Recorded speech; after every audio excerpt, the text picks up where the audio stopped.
Well, hello everybody! How you doing today? You having a good time? You having a fun time? You having a let it rip time? It made it through the entire intro. These things are crazy. Okay, I'll turn the echo off. Sorry if that was a bit too loud. Is that an Amazon box? Yeah, maybe I should put something on top of it, but if I do, then it'll not... Ooh, I know. 1 second. Hold on. Check that out. I've got a mirror. And, actually, if I... No, I need to move it more forward. So move this forward. So you can only see the last half of the box.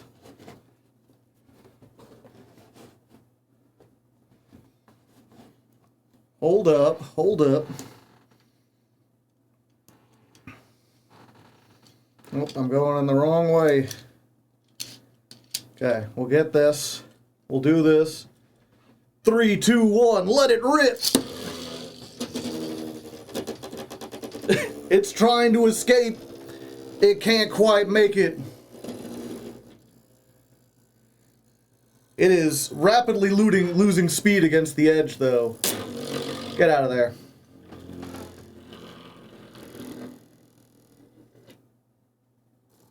And it hits the edge again. I'm guessing this is...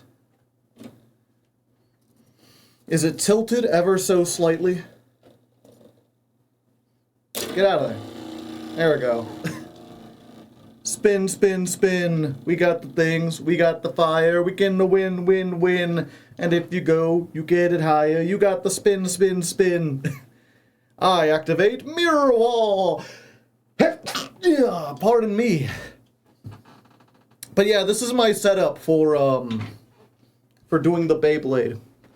This is so I can let it rip. Is it janky? Yes. But I guess that works for the Jankmas account, you know? It's like, why not? Also, yeah, I love the fact that I can hit this like 3 or 4 times and it just balances out. It just picks itself up and keeps going. It do not stop. I mean, it does stop eventually, but it's got that speed. Slowly making its way towards the edge. Yep, up and now it's out. It destabilized. We're going down. We're going down. Turns out you can make a thing that's really good at spinning. Okay, let's get one more and see if I can't get this to balance a little better. The thing is, it's so sensitive to like the slight like. This is actually a really good way to, like, tell if something is level, is, like, put a Beyblade on it and see which way it goes, because if there's a slight change in it, you will know. A slight incline.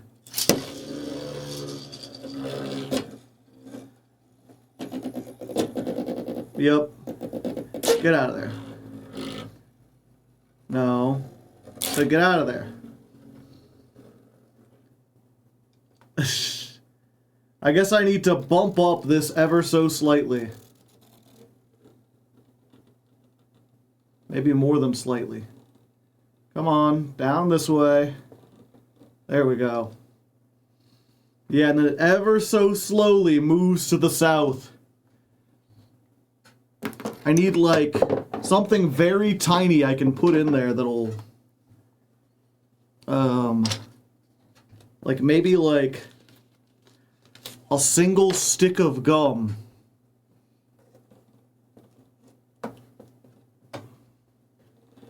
Maybe put that towards there. I think that stabilized it. Joe, have you seen the new icon? The cow? Of course I've seen cow. How could I miss cow? Contractors should be obligated to carry Beyblades with them. Funny. Let's also... There we go.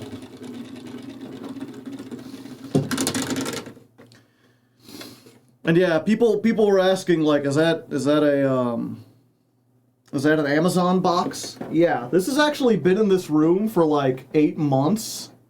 I forget what I got delivered, but I was like, this is just the perfect...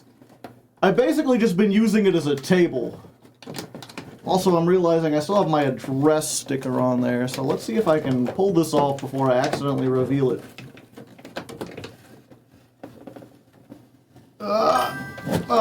There we go.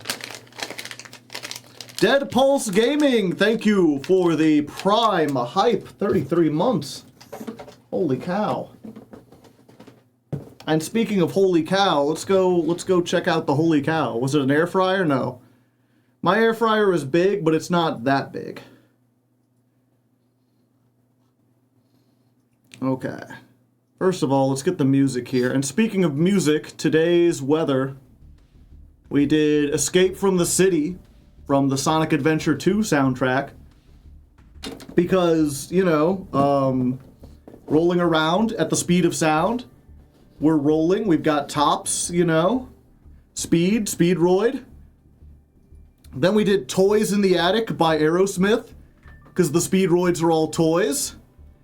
And then we did Plastic Love by Maria Tecucci, which is, you know, the toys are all made of plastic. I will say, it has been surprisingly difficult to find songs for this month. If anyone has any songs, send them to me on Discord or on Blue Sky. Like, I spent like a good solid half hour today just looking up like songs that have speed in the title, songs that have roid in the title, songs about toys, songs about tops, songs that have spin in them. And that was pretty much the only things I could find that weren't like explicitly about cars and trucks. That's the problem, is like there's a lot of songs that have to do with like speed or going fast, but they're all like, I want to drive my car. And that's like not what Speedroids are about. Barbie Girl, yeah, I guess I could do Barbie Girl. Although that's not those kind of toys really. Either that or there's what was it? There's the one that's like step by step, heart to heart, bit by bit, we all fall down like a toy soldier. And it's like, Colonel Clackers is a toy soldier. He's even a colonel. The problem is that song's like 5.5 minutes long, and it's kind of a... It's like this weird mix between being a downer and maybe being like a song you play in the bedroom. Like, I don't know, it like really threads the line between those two seemingly opposite statements. There's a Minecraft song called Toys on a Tear, if that counts. Sure. You're looking for theming with the episode? Yeah. If you don't know, it's, I try to pick songs at the beginning that have something to do with the deck I'm playing, if possible. I think with Megalith, it's like, I used most of the rock songs that I had, like songs that specifically mentioned rock, when I played Gem Knights, which was only like a month and a half ago. So instead of playing the same songs, I was like, I'm playing rocks, I'll just play some rock songs that I really like. Could you do something with the gambling theming? Sure, that... If you can mention... It has to be specifically like a roll of the dice though, right? Like it can't be card games, like I can't play The Gambler by whatever his name was. You gotta know when to hold them, because that's not what Speedroids do. And they don't flip coins either. They specifically roll dice. That's like their thing. Okay, so we got new stuff. There is a new bundle with Radiant Typhoon stuff, and we'll probably open it because wind icon. Now there's a wind icon. Nor 9000, thank you for the gifted sub, and if you didn't get one, You gotta type evaded in the chat. And an MST protector. I don't think we'll use the rest of these, but we'll at least get that. And plus, we probably want this for reasons we'll see eventually. Yeah, the Drastic Storm is here. We got a new secret pack. It's the, what are they called? Primite? And I guess a Gouki pack has been updated. There are new accessories, including cow! An icon depicting a cow that has been carried into the air. The fearsome winds sweep everything in the area skyward. If I wasn't playing a themed deck, cow would be my icon of choice going forward. I love that they have included cow. We stand cow. They've also got assault mode activate, which I might add for my masochist thing. And for some reason, the power patron, this is the Doom Z boss monster, it's getting a limited time accessory. Do you know the cow they took? I think it's Twister, right? It's Twister or Hurricane or one of those cards that, like, maybe it's Twin Twisters? I forget. No, Twin Twisters has, like, magical hats on it. There's a new duel pass that has Dino Wrestler Pankratops. Thank you for the killer content. Well, thank you for the sub. And Dead Pulse Gaming, thank you for the 2 gifted subs.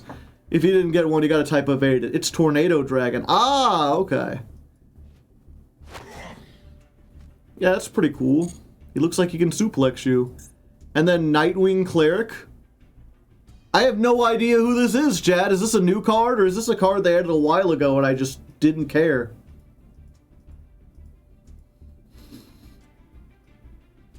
I haven't the slightest idea why I would want this. And we get an Art Mage icon. It's a new synchro. It's Gooner Bait. You can't call... Like, you know, I've been known to use the phrase Gooner Bait from time to time, but you can't be using that for, like, every woman, you know? Every attractive woman is not Gooner Bait. They have to, like, do something to emphasize sexuality in some way. And this does not do that. She's just a lady. That's just a... She's like a priest. Priestess? She's got, like, wings. She's holding some sort of weird orb thing. That's hot, depending on the audience.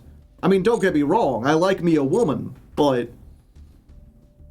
You know, they can do other things. Okay. So let's get our one free pack real quick. One free pull. One free pull.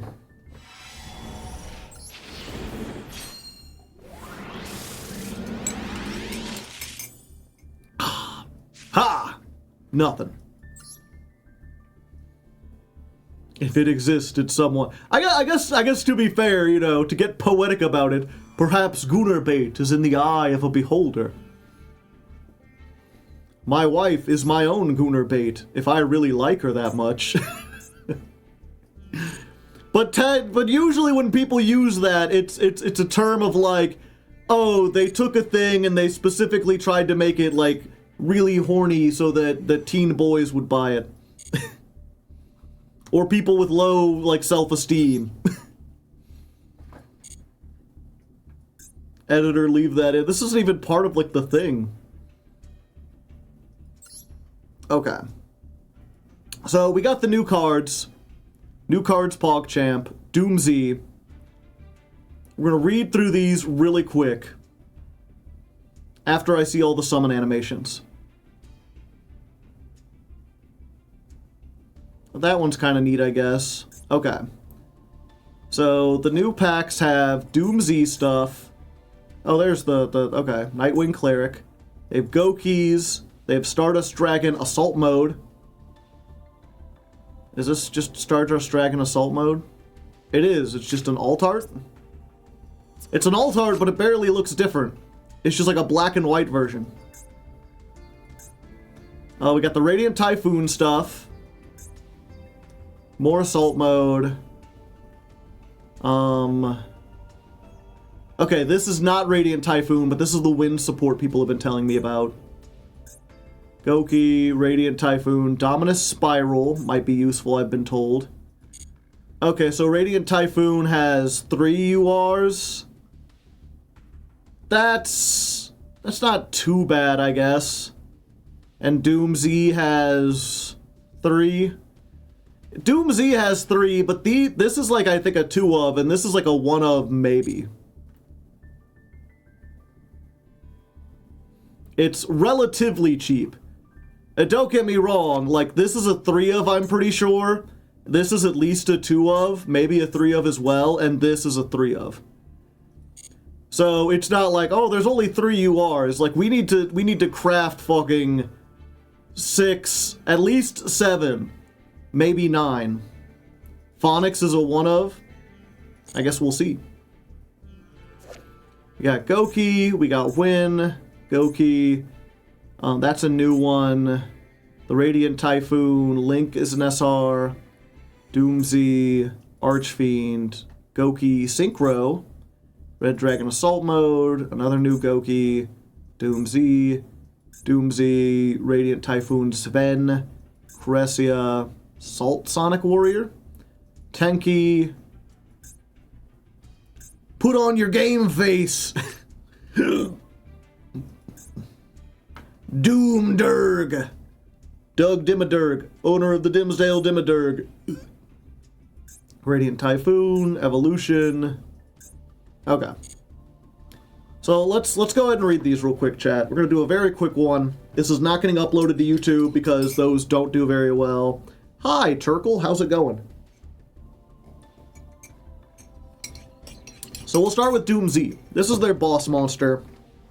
3 level 10s. I don't think you make it that way. Once per turn, you can Ixie summon this by using 1 monster you control equipped with 3 or more equip cards. If it's Ixie summoned, equip any number of equips from your graveyard that they be equipped to this card. Gains 3,000 while it has an Ixie monster as material, and you can detach 1 material to summon a Doom Z from your graveyard, then destroy 1 card on the field. Yeah, so Doom Z is an Ixie archetype based around equipping, so it's not that hard to get 3 equipped. You transfer this. Because you're going to be making it on top of an Ixie, most likely, it'll have 7,500 attack. And then you can detach 1 to summon a Doomsy and then destroy a card on the field. No negates, no protection, but if you're like on turn 3 and you need to close out the game, it does that.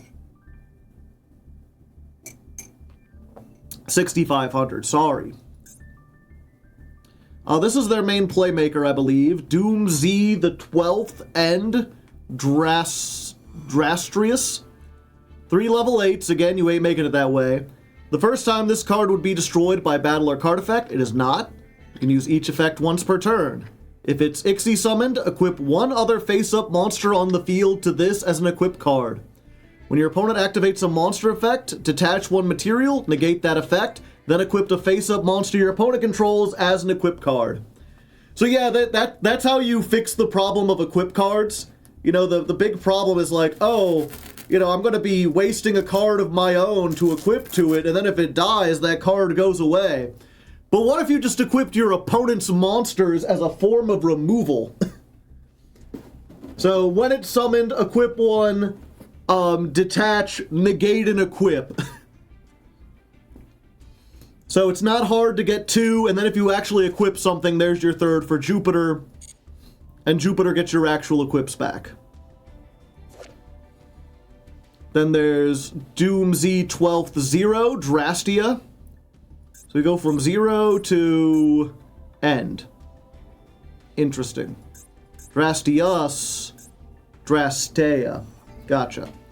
You can target a Doom Z you control, destroy it, and if you do, summon this from your hand, then equip 1 equip spell from your deck to this card.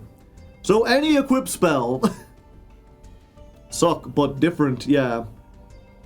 While this card is equipped with an equip spell, you can summon 1 Wind Machine Ixie from your extra deck with the same rank as this card's level, and if you do, attach this card and its equip cards as material. Yeah, so level 8, you target a card you control on the field, you destroy it, you summon this, Then you equip anything from the deck. And then as a quick effect, you can just summon this guy. So you get a 1-card Ixie material, but you also attach all its equip cards as material. It says dragon, but he looks machine. Also, I didn't notice he's just got 2 pistols. He's just like, dual wield. You're a fool, Sora! And then guns become big guns. The Ixie is the machine. Gotcha. You've heard of Ghost in the Machine. This is Dragon in the Machine. Okay, and that's all the Doomsy UR stuff. Then we've got Diactorus, 2 level 4s. If it's summoned, so it's generic. Summon, destroy a Doom Z card in your hand or field, then destroy a monster on the field. If this card is destroyed by card effect while it has a Doom Z or Medius the Pure as material, take an equip spell from your deck, add it to your hand, or send it to the graveyard. Neptune has redeemed a honk. Critter, you want to say something for Neptune 350? Critter? Thank you, Critter. More of my favorite drug. Yeah, so technically generic removal, but it's about 10 years out of date. Like, even though it's generic, summoning this and then popping itself to pop something your opponent controls ain't doing much. You would rather pop a Doomsy in your hand. And if this card is destroyed, you get to search an equip spell.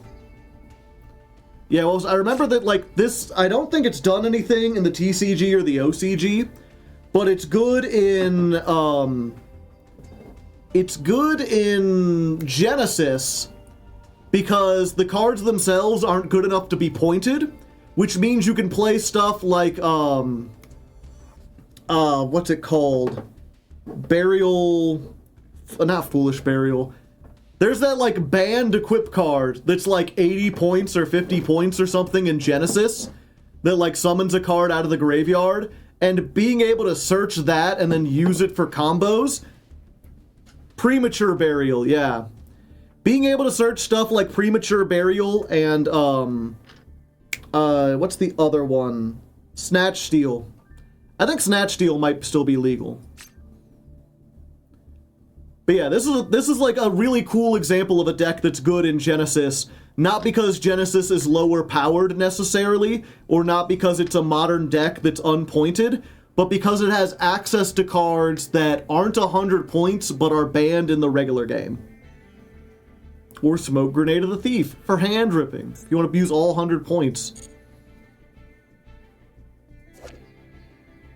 Doomsy 5/5 Amethyl. If this card is normal or special summoned or destroyed by a card effect, add a Doomsy from your deck to your hand, a Doomsy monster. When this card is equipped with an equip card, quick effect, special summon a Wind Ixie from your extra deck with the same rank, and if you do, okay.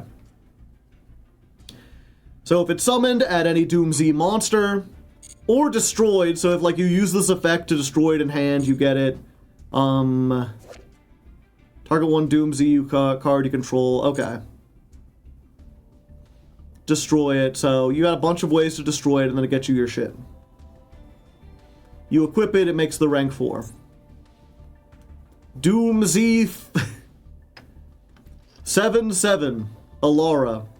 If this card is normal or special summoned or destroyed, set one Doomsy spell trap from your deck.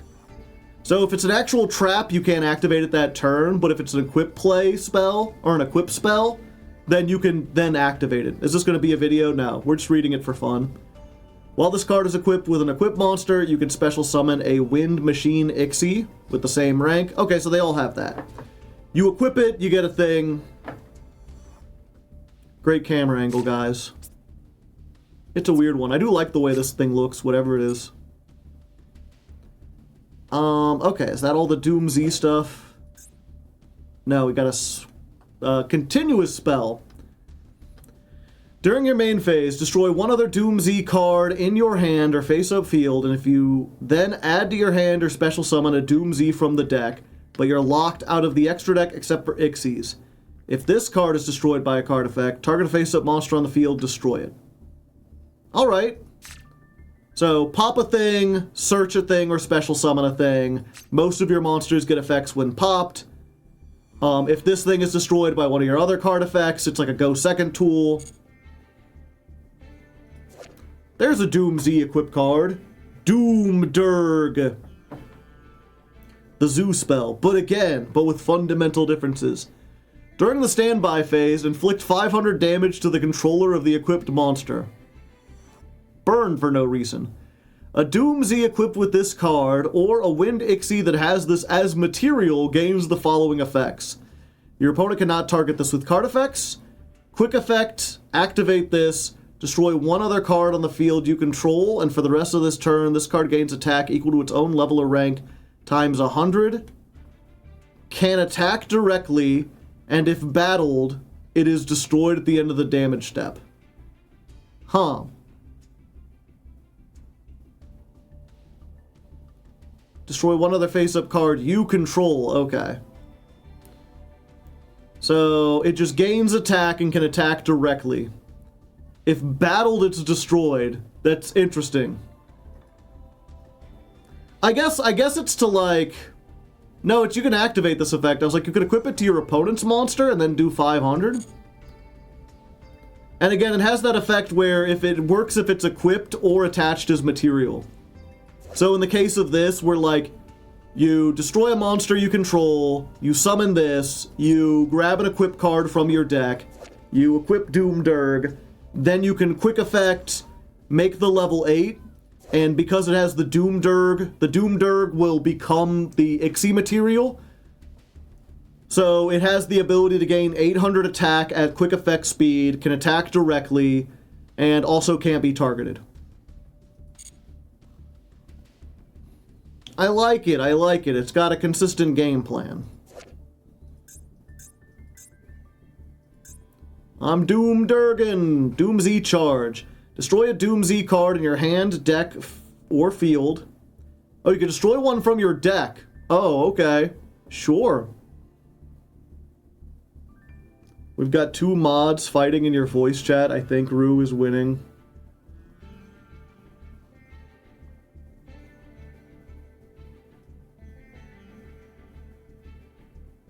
Says Kumi. Kumi is one of the people arguing. Are you trying to say you need me to step in, Kumi? Like, is there a problem that I need to deal with? Because if so, you could just say that outright. And if not, if you're just, like, having a fun, like, argument about Pokemon. Fighting it, they're playing Pokemon. Oh, okay. Yeah, don't scare me like that. I thought it was like, oh, there was a serious problem that you have to deal with on the Discord. And I was like, oh no. Not during stream, please. That's why I have mods. Ban them. Ban them all. I feel bad. It's okay. Destroy one Doom Z card in your hand, or deck, or field. Oh, that's it. Period. You just destroy one. Sure. If this card is destroyed by card effect, add a Doom Z card from your graveyard to your hand. Then you could special summon one from your hand. Okay. So now it makes a little bit more sense why they have that effect that's like, you can set a spell trap from your deck. You could set this and then either activate it, or pop it with the other card and then get the second effect. Destroy your own card for fun. Doom Z pops Doom Z, yeah. Well, again, not every monster, but the two SR monsters both search a monster and a spell trap respectively when they're destroyed. So destroying one from your deck is basically what it's saying is Foolish Burial this card and then trigger its effect. Medius getting owned in the art, not having a good time. Yeah, he's got the thing that they put on Superman's heart to make him imagine something like a fantasy world or whatever. Kazerbs? No idea. Okay, do we have any other Doom Z cards?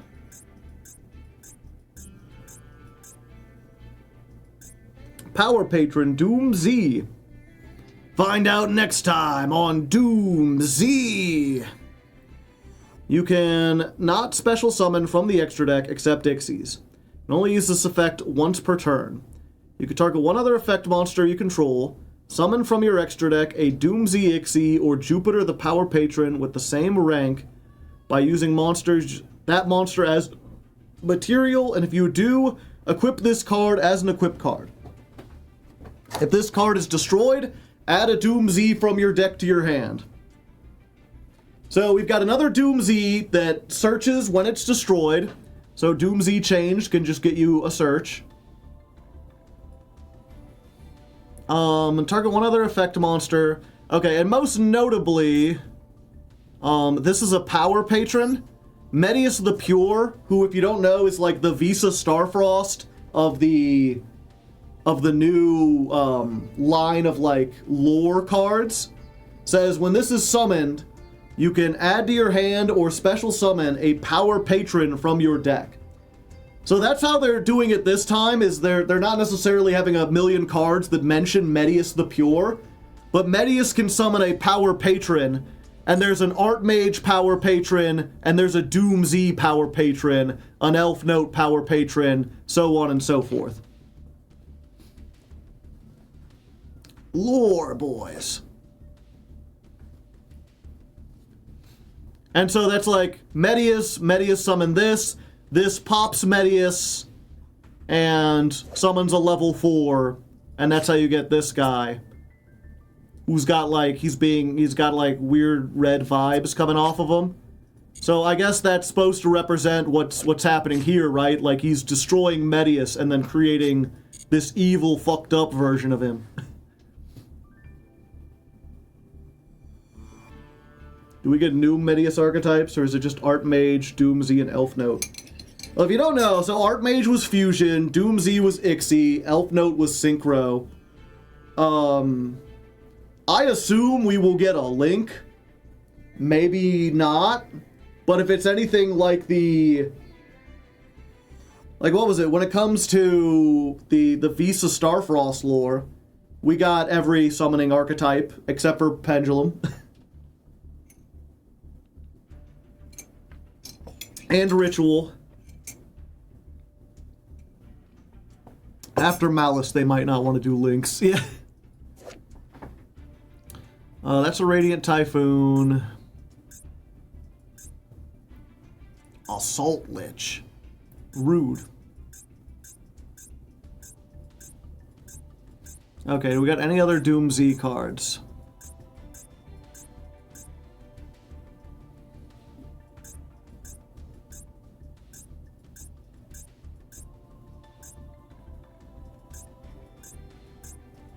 Doom Z Destruction. Target one Doom Z Ixie, equip it. It has the following effect. Cards cannot be added from the main deck to your opponent's hand except by drawing them.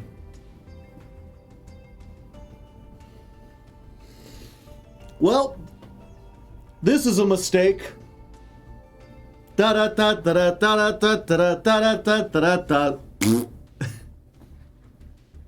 They made fake Droll and N. NR format in shambles, maybe. I mean, it's going to be hard to summon this without, like, any of the other ones. Droll, my beloved. A funny mistake. If this card is destroyed by card effect, target effect a face-up monster on the field. Equip a Doom Z from your deck to it as an equip spell. Okay. There's a new Archmage card. And that's it. Okay. So we're not going to read every archetype. And in fact, most of I can't imagine Goukis are going to be great, but we'll at least read, like, the new UR. So this is a Gouki Link monster plus a warrior, dinosaur, or Cybers. If you don't know, in the anime, Goukis and dino wrestlers are linked, which is why it's a warrior, a dinosaur, or a Cybers. You can presumably mix this in with either. I mean, that's why it's got, like, dinosaur skulls on it, because it's kind of a Gouki and kind of a dino wrestler. If this card battles, your opponent cannot activate cards or effects until the end of the damage step. If this card is fusion summoned, target cards on the field up to the link ratings of Gouki monsters used as material. And if you use to Link 3 or higher, neither player can activate those targeted cards or their effects in response to this activation. Destroy them. Okay, so if you make a Link 3 Gouki, and then you fusion summon, then you get a triple pop at spell speed 4. They cannot respond to it. Or they cannot respond with those cards. Cyber is for G-Golem. I gotcha. That's not especially good considering the investment you'll have to put into it. Maybe there's a way to, like, cheat this out or make it easier or something.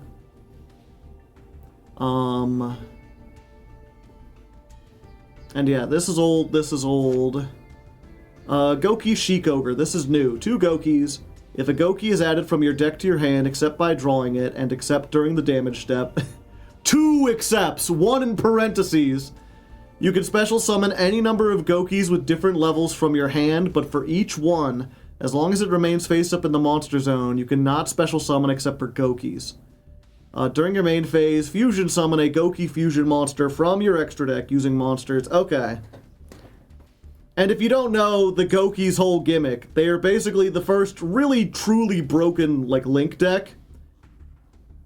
Because most of the Goukis are like, if this card is sent from the field to the graveyard, add a Gouki from your deck to your hand, except another copy of itself.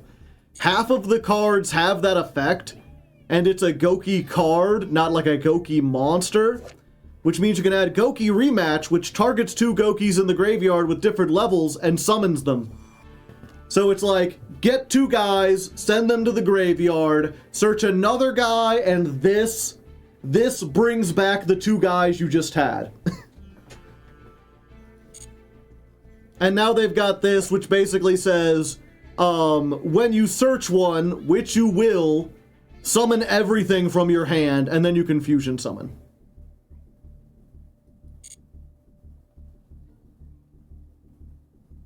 Goukis were broken without even using their own links. Yeah. They don't have anything that really locks you. This locks you. Which is why Goukis probably won't see any play. Because the best card they had before, like, in their own archetype is probably Powerload Ogre. Because this Link summon card is unaffected by other cards' effects. Gains attack equal to the combined Link ratings of other Link monsters you control times 200. So there's a way to make this, like, above 3,000. Like, you make 2 of these, and they both gain, what would that be? 2, 4, so they both gain 800 attack, so they're like 3,400 and they're unaffected. Yeah, so they're both towers. I guess we read the other SR. What's this new one? Machine Suprex. Who is a warrior, despite the name. Reveal this card and a Gouki in your hand, special summon both, but as long as they remain in your monster zone, you're locked into Goukis. If this card is sent from the field to the graveyard, add a Gouki card from your deck to your hand. It's exactly what they wanted, except it has a lock on it.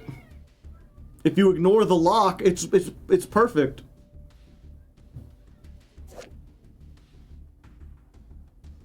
Yeah, that's not new, that's not new. Okay.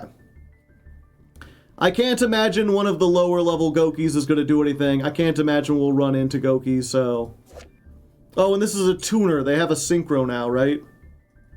Yeah, what's this synchro do? If this card is synchro summoned, add a Gouki spell from your deck to your hand.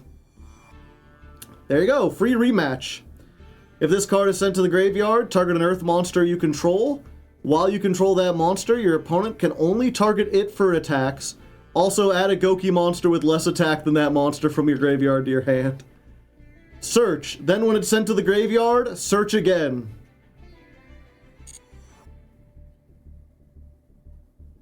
They have a new spell. Is the spell a UR or an SR? Oh, they do. They have Game Face. Put on your Game Face. When this is activated, you can special summon a level 4 or lower Earth monster that's a warrior, dinosaur, or cyberse from your hand. If you tribute a Link 3 or a higher Gouki monster, special summon a Dino Wrestler or G-Golem from your deck or extra deck. Gotcha. I don't know if there's like any cool synergies there.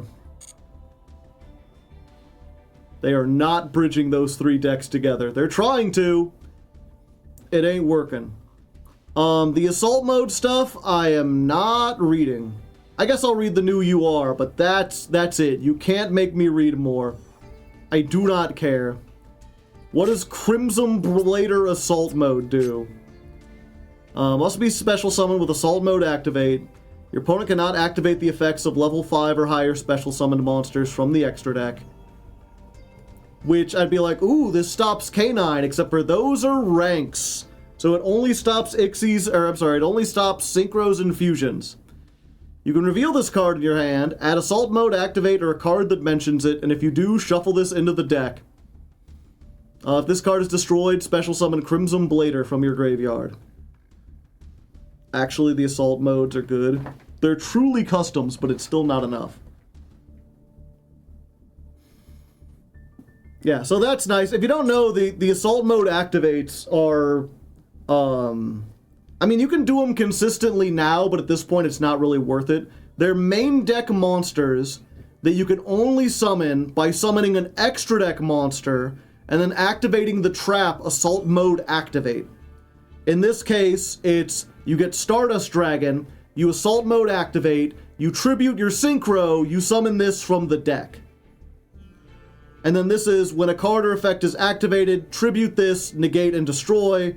During the end phase, if this effect was activated and it wasn't negated, you can summon this back. When this card on the field is destroyed, target a Stardust Dragon, summon it back. They could be huge for the Masochist account. True.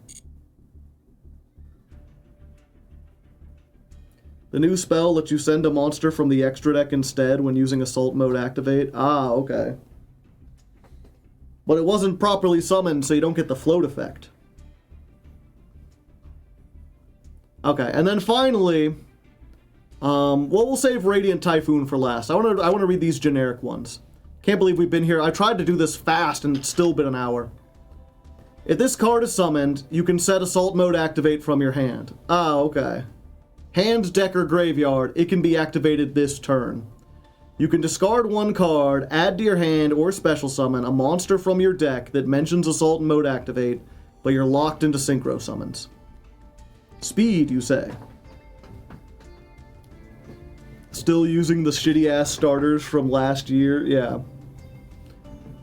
So this is specifically a Assault Mode card. Gotcha. This is fairly generic. People were saying I need to add this. I'm not so sure about that. Sheena, Twin Tempest of the Celestial Thunder. The first time this card would be destroyed by battle, it is not. When your opponent activates a card or effect, while you control a wind monster, you can special summon this card, then apply the following effect based on what was activated. If your opponent activated a monster, return all face-up monsters on the field to the hand, except this. If it was a spell trap, return all spell traps on the field to the hand. Oh boy, Radiant Typhoon will be annoying. The thing is, right, like, I guess this is like a good, the thing is it's like a last resort, right? It's like, if I make 2 Crystal Wings, or like a Crystal Wing and Barone, and like they out both of them, like they out the Crystal Wing, they negate the Barone, and then they start summoning stuff, and it looks like they're gonna do a whole lot of shit. This can basically just bounce everything back to their hand, at the cost of losing me my entire field too.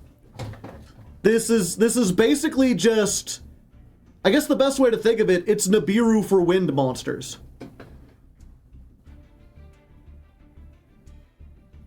It can help dodge Imperm or Veiler. I suppose 9 is not a very convenient level. Although we do have level 1 tuners, so that does make Barone easily. Yeah, so we'll probably open 10 packs, and if we get this, we could try it out, but I don't know. Do you think Radiant Typhoon is going to be the next Tier 0 deck? No. I don't think... Granted, I don't know, when did this come out in the OCG? Has Radiant Typhoon done anything with this?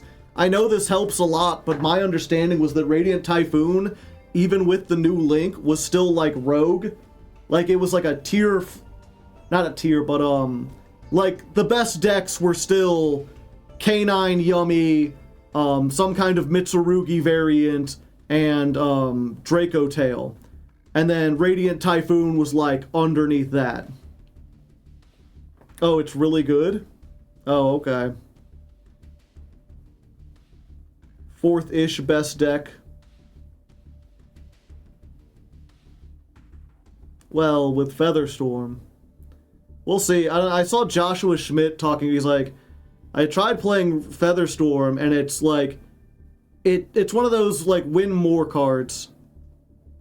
Like, if you're in a position where you can resolve Featherstorm, usually it's because you've already got, like, several things out. And you've gone first. The big problem, the thing that stops this deck from ranking up is, what do you do when you go second? And Featherstorm doesn't really help you with that all that much. Okay, Dominus Spiral. During the turn in which your opponent has activated a monster effect in the hand or the graveyard, you can activate this from your hand. Okay, so if they hand trap me, I can do this. Target one monster your opponent controls, return it to the hand or extra deck. Then if you have no traps in the graveyard, your opponent can summon one monster from their graveyard.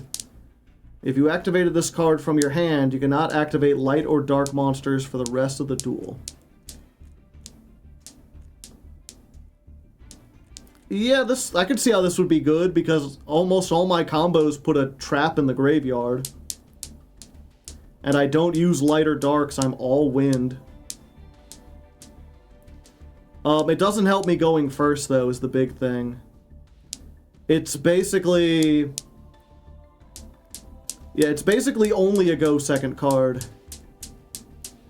It's if you go second and your opponent does a thing, then you return it.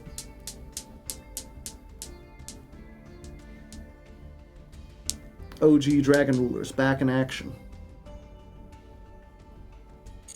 Stick with Purge, yeah. Do we have any other good generic cards? What's this thing? 2 level 7s, gain 700 attack for every material attached to it. Once per chain, when a normal or quick play spell is activated, attach that card to this card, and if you do, this card is unaffected by that card. Huh. During the end phase, you can set one spell card that is attached to... Oh, yeah, I remember. MBT used this. So basically, you know, how... Like, there's a bunch of cute things you can do with this, but the general idea is you make this going first, your opponent activates, like, Raigeki or whatever, and you attach the Raigeki to this, and it's unaffected by Raigeki. It doesn't negate it, it just makes it so this guy's unaffected by it, and this adds it. And then, during the end phase, if this survives, you can set the Raigeki to your field. That's kind of cracked. The main thing he used it for... Eat Sky Strikers. Yeah, the main thing he used it for was in the Magnet Warrior deck. And that's because they have a quick play that searches. And so what he would do is just, like... activate the quick play, chain this. The fact that it was unaffected didn't matter. He was just putting it underneath this. Then on the end phase, you get to set that quick play so that during my turn, he can activate it.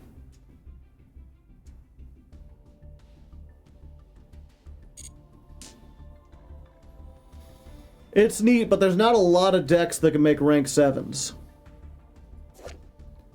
Level 4 Zombie Tuner. If this card would be used as synchro material, you can treat it as a non-tuner. Oh, okay. If this card is normal or special summoned, you can special summon a monster that mentions assault mode. Oh, it's assault mode then. Or a level 4 lower zombie from your graveyard. So it's kind of an assault mode thing. It's indecisive. If this card is sent to the graveyard as synchro material, add assault slash or assault counter. Gotcha.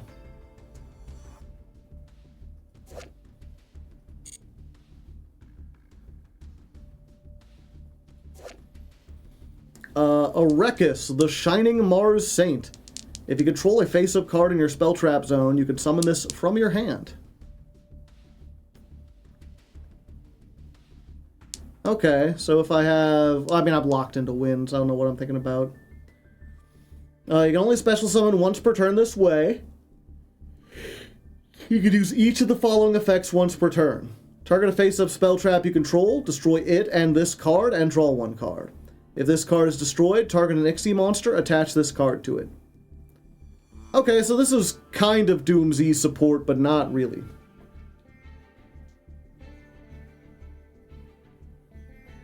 I can't imagine it'll see a lot of play.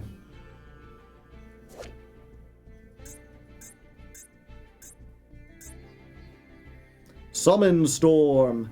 Pay 800, summon a level 6 or lower wind from your hand. During your main phase, except the turn this was sent to the graveyard, banish this, summon a level 4 or lower wind from your hand. That's old? Oh, okay. Tragic Twined Jewels. Equip to a monster that was summoned from the extra deck. If your opponent special summons a monster with attack higher than that, you can target one of them, destroy the monster, then destroy the equipped monster, and if you destroyed at least one of them, take damage equal to their combined original attack, then inflict damage to your opponent equal to the damage you took.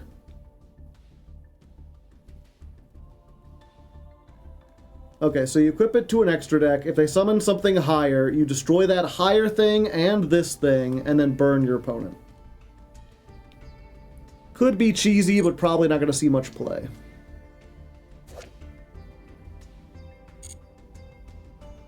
And then there's the Radiant Typhoon stuff, which I was going to read, but honestly, we've been here for an hour, and I'm kind of tired, and I already know what they do, at least a little bit.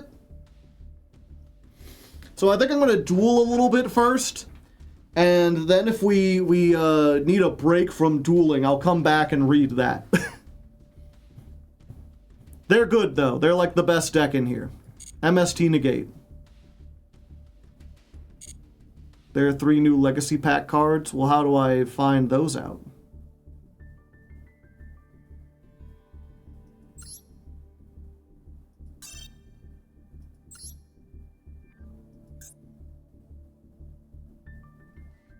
Like, how do I find the new ones? There is no sort by new, I don't think. Oh, there is. Kind of. Dragon Gate. 2 level 6s. You can also Ixie summon this by using a rank 3 or lower Ixie and transfer the materials. Can't be used for Ixie material the turn it was summoned. So you can't make Zeus with this.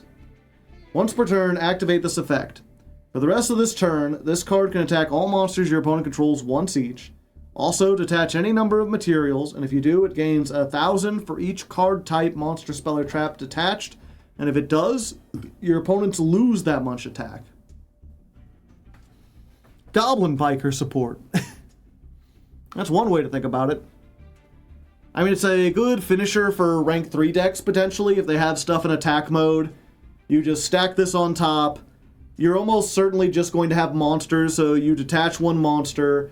This goes to 2,200, your opponent loses 1,000. If they have a bunch of low-level guys in attack mode, or you have other ways to lower their attack, you can just get a whole bunch in. May seem some play. Toxic Boxfish. This was a Gouki card. If it's synchro summoned, target a card in either player graveyard, graveyard, banish it. If this card is banished, target a card your opponent controls, negate its effects.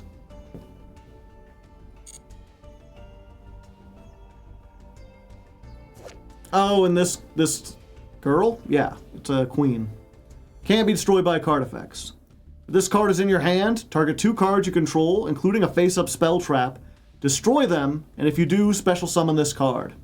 If you destroyed 1 card, just return this card to the hand during the end phase. If you destroyed 2, this card gains this effect. Any monster sent from the field to your opponent's graveyard is banished instead. Stop printing Dimensional Fissure. Please. Ashen support. Yeah, I suppose. Target 2 cards, including a face-up spell trap. So you pop the Ashen City in a monster, you get this. It's Dimensional Fissure. Assuming you pop both of them. If you try to cheese this out by only popping one card or trying to pop a card that can't be destroyed, it just comes back during the end phase. Field only mech one-sided. Any monster sent from the field to your opponent's graveyard would be banished.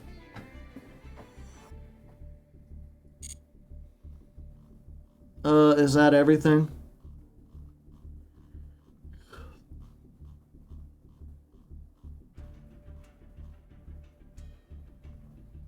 Thanks, I hate it.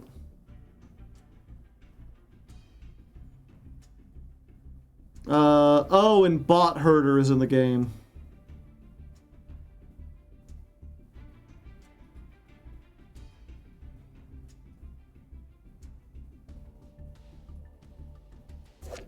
Fish and Bids, more Gouki support. Start of your main phase 1, banish 1 card from your hand. Your opponent can banish 2 cards from their hand, and if they do not, you apply this effect. Take 2 fish monsters from your deck and either banish both or send both to the graveyard. You cannot summon except for fish. Yeah, so basically this is banish 1 card from your hand. Banish 1 card from your hand, and then, unless your opponent banishes 2 cards from their hand, you get to take 2 fish and banish them.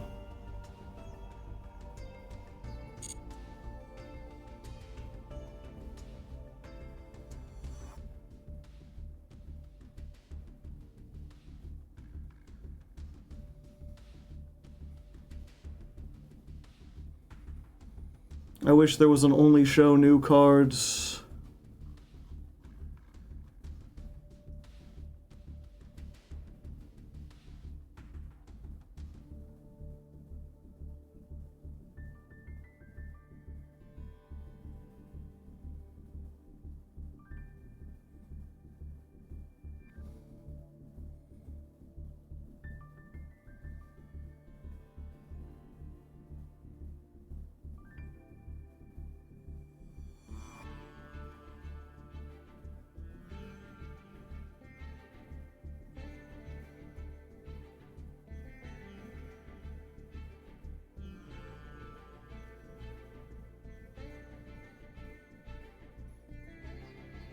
I saw it. There it is. There is a text search. Yeah, but I wanted to see more. Okay. Target 1 monster your opponent controls. That is a face-up monster you own or a face-down monster. If that monster is no longer on the field or is a monster you own, apply these effects. Inflict 200 damage to your opponent. Take control of all monsters your opponent controls except that monster. Yeah, it's Mimighoul support. It's summon a Mimighoul to their side of the field, activate Bot Herder, take every monster they control that isn't the Mimighoul. Reveal it briefly to check, yeah.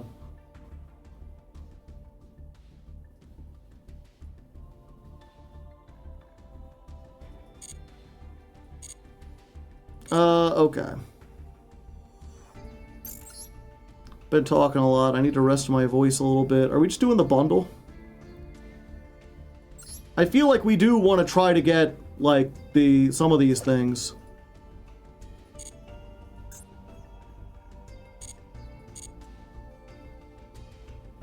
And we do have 1250.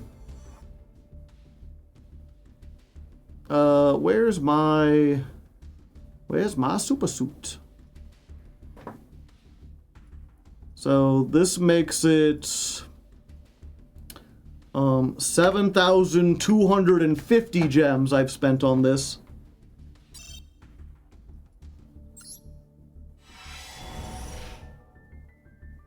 It ain't looking good, folks.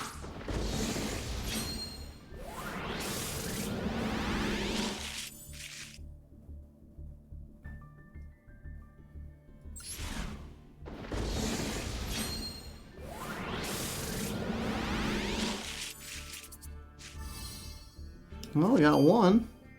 If you have Mystical Space Typhoon in your graveyard, or your opponent controls no spell traps, You can summon this from your hand. You can only special summon one per turn this way. If this card is summoned, add a Radiant Typhoon Spell Trap or Mystical Space Typhoon.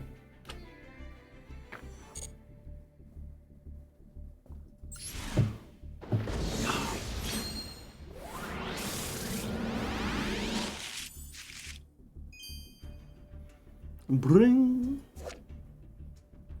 Once per turn, target 3 quick play spells in your graveyard, including Radiant Typhoon. Apply the following effects. Shuffle them into the deck and draw 1 card. All wind monsters gain 300 attack and defense. Oh, it recycles. Also, once per chain, when Mystical Space Typhoon is activated, target a face-up card your opponent controls, negate its effects. So they activate something, you chain MST, then you chain Mandate. Mandate targets whatever you targeted with MST, negates it. Or anything, really.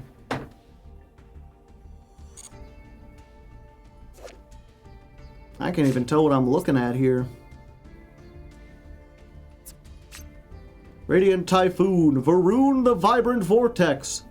If a quick play spell is activated, summon this from your hand.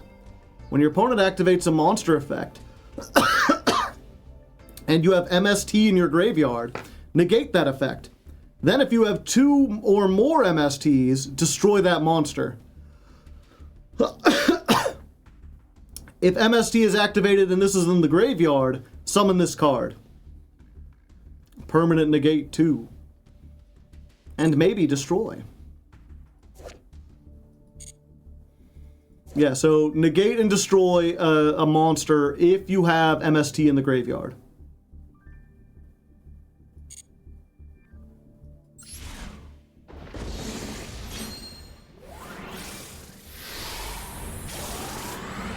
Good afternoon, Astral.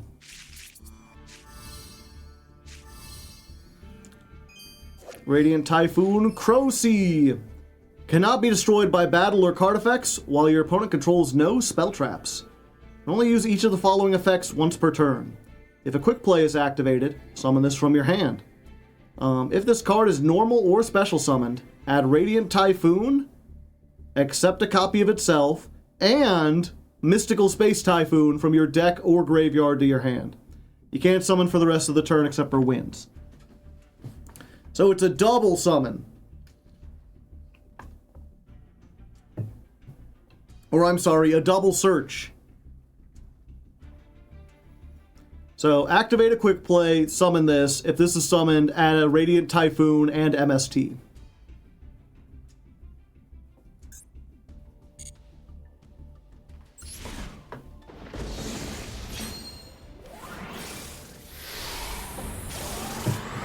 Can they just spam for forever? Yeah, if you got MST. Another one.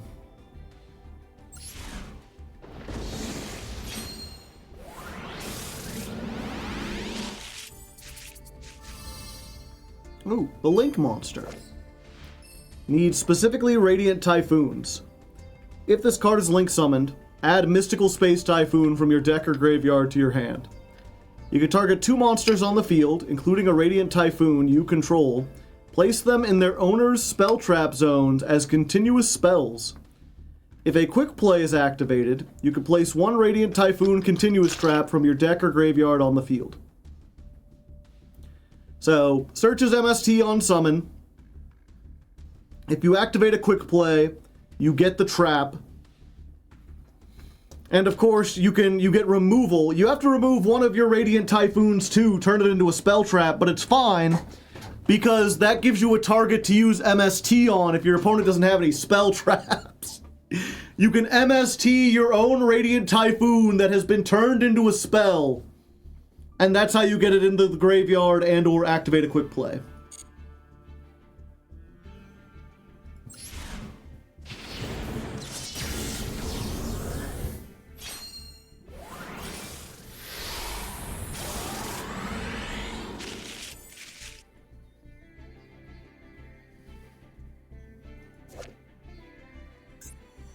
Oh, there's another assault mode. He got big fists. Gains 1,000 attack for every assault mode monster you control. so at least 38. It does double battle damage. It's unaffected by monster effects. If it's destroyed, target Junk Warrior, return it to the extra deck, then you can special summon it, and it's treated as a synchro summon. Because Junk Warrior only gets its effect on synchro summon, so this one, instead of just getting it back, it's like, no, no, no. Put it in the extra deck, then cheat it out of the extra deck. Oh, look, a quick play Radiant Typhoon. If this card is destroyed by Mystical Space Typhoon, you can set it. Activate one of these effects, but you can only do once per turn. So it's effectively a twice per turn. You can use one of each one. Special summon a level 6 or lower Radiant Typhoon from your graveyard. Add Mystical Space Typhoon from your deck or graveyard to your hand. Yeah, so this is another, like, on your first turn, you need to get MST in the graveyard, and you need to activate quick plays. So all the quick plays are like, yeah, you can set this, and if you pop it with MST, you set it again.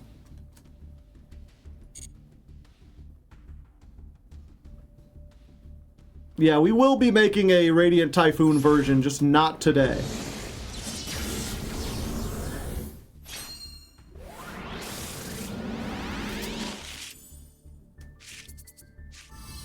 Another one. Manifestation. If this card's destroyed by MST, set it. Activate one per turn, or each effect once per turn. Send a Radiant Typhoon from the deck to the graveyard, add Mystical Space Typhoon. So they all have the effect to search MST.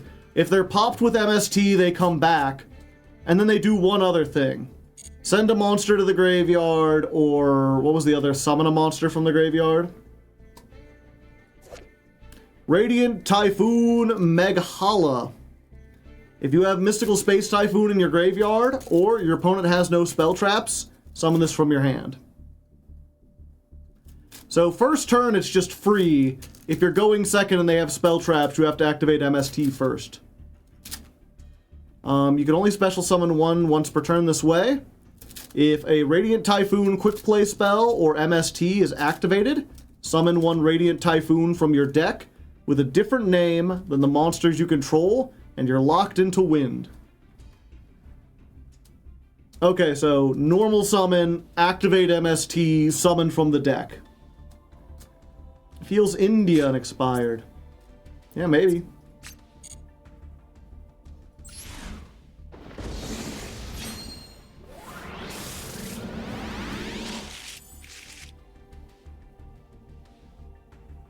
Everything we've read already.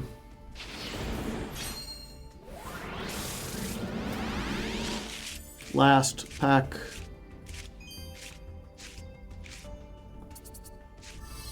And a Doomsy. So we got two of the Link. Ooh, real lightning. Scammed, scammed.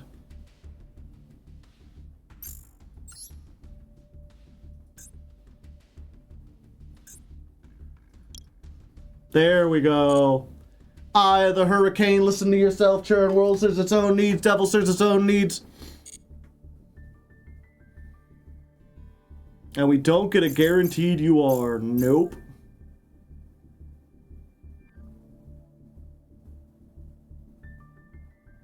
Cannon Trunade.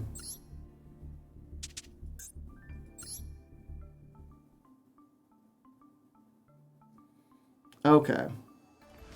I think we're staying the same because we're still in silver. Let me get one solo duel and then we'll begin.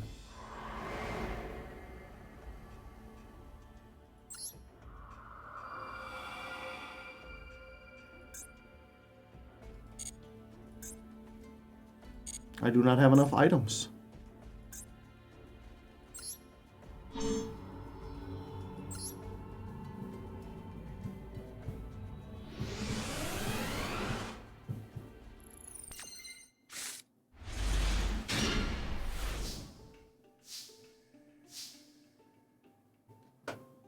Huh.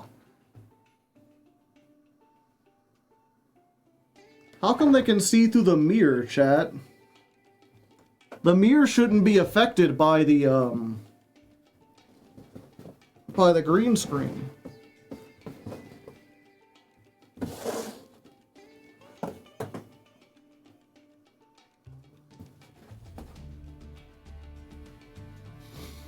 Magic? I guess so. Okay.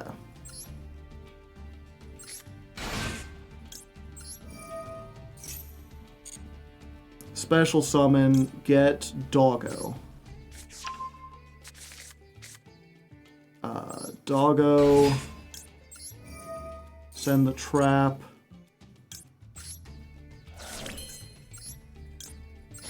Activate the trap.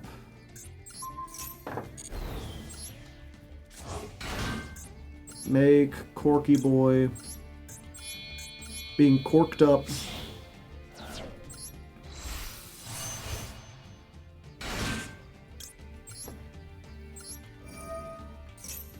Cork gets me this. Then we rubber band.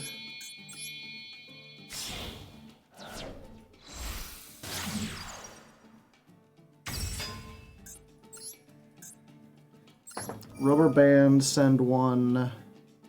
It's the level 7.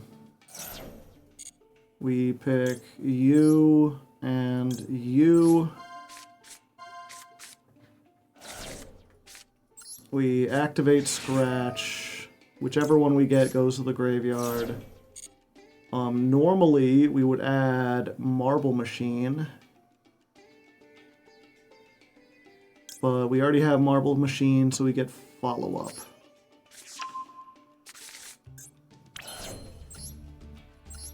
Activate. Normal summon. Let's get clacking.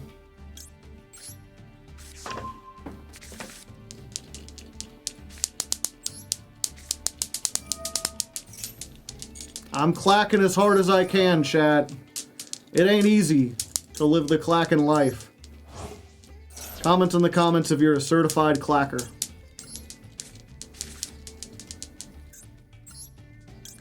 Then we Daiko Duke. We summon back Cork Shooter. That way we'll control 2 when we do this. We go you. Chain Link 1 Clackers. Chain Link 2 Quackers.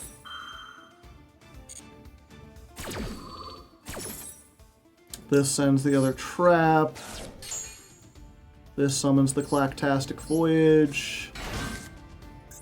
Then we Uko. We make a Speedy Boy.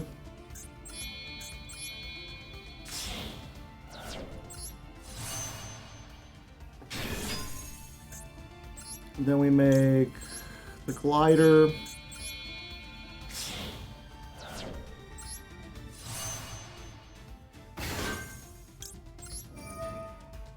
Glider, bring back Clearwing. Let's go Crystal Clearwing.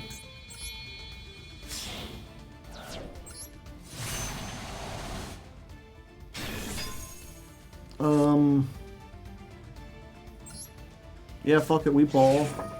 Wheel! 3!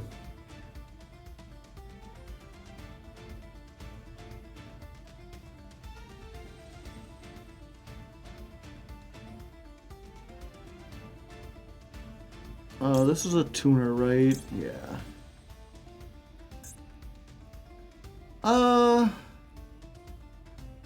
Yeah, I think we do this. We get this. We just leave it there. Activate, and that gives us an extra graveyard removal. This card, chat, can banish MST. Also, it might be able to search us Nibiru.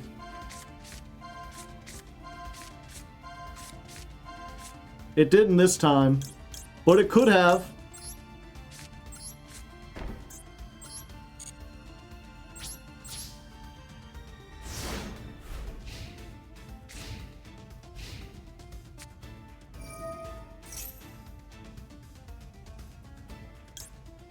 Yeah, I'll just negate that.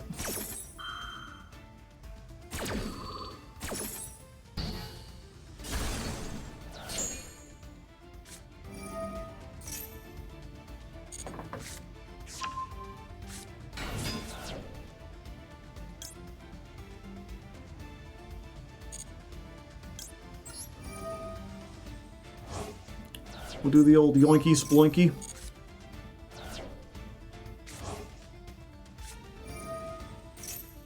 Does this have a graveyard effect? No. Yeah, you fine. Does this have a graveyard effect? No, it's the same effect.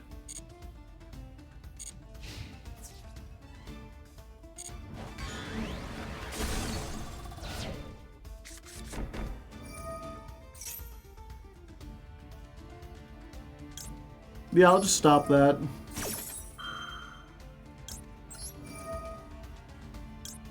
Get that out of there.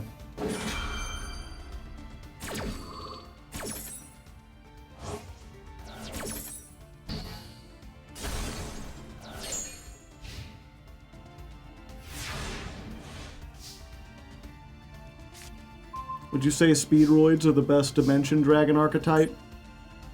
No. I mean, like, Phantom Knights is right there. And I think Predaplants is pretty close, depending on what you want to, like, combine it with.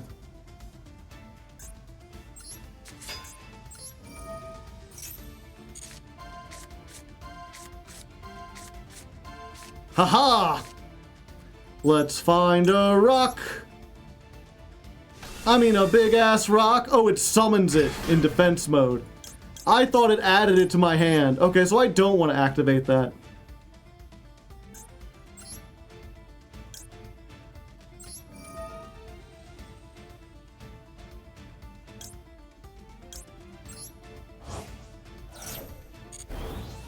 Big.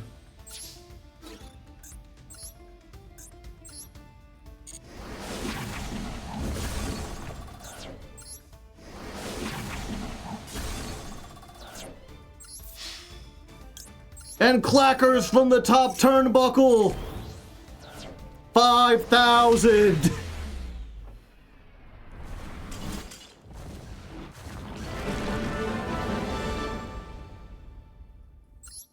The benefit is Nibiru, and the deficit is Nibiru.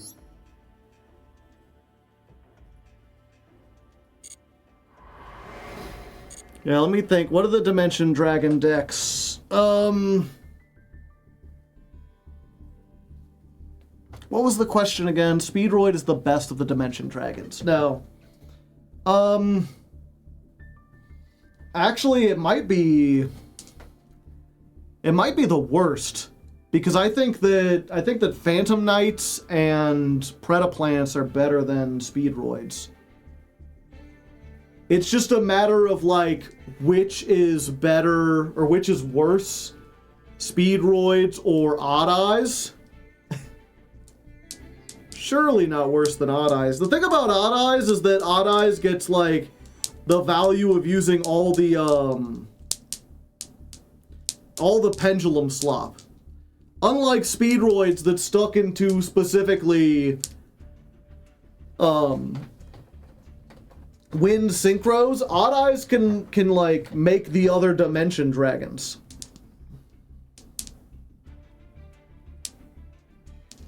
If you have to do pure Odd Eyes, then yeah, it's the worst. But an Odd Eyes deck has access to like all the Performapal stuff. Especially not in 2026. Yeah, neither of them are great, to be honest.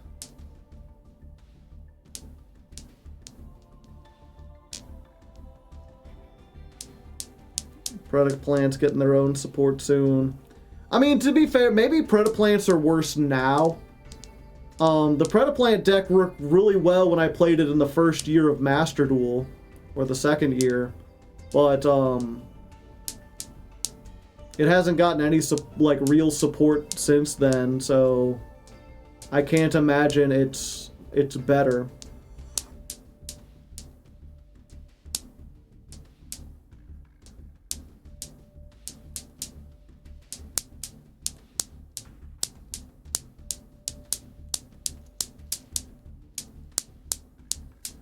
Look at it go, chat.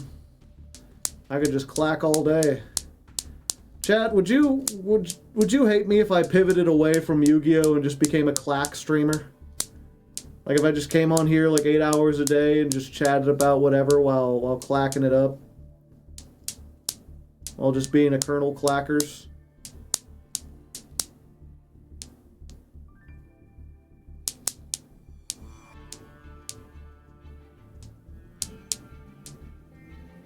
Let's go. There we go.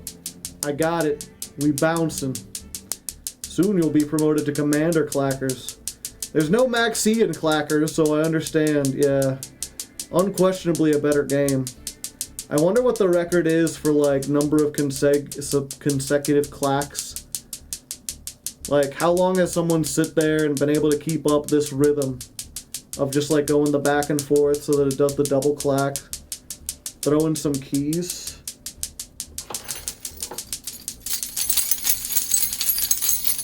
Damn it! I couldn't keep both up.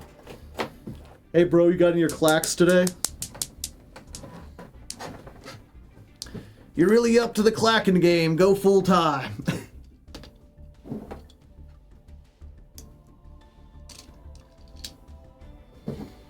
Okay. So I think what we do for the intro, we're gonna get this started. I'm gonna keep this here and just not mention it and see, you know.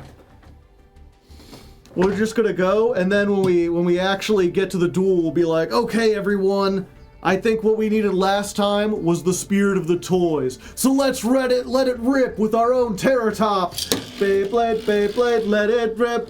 Beyblade, Beyblade, let it rip. It's trying to escape, but it cannot.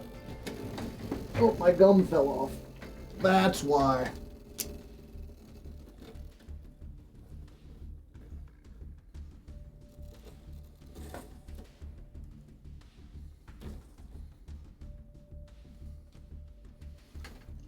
There we go.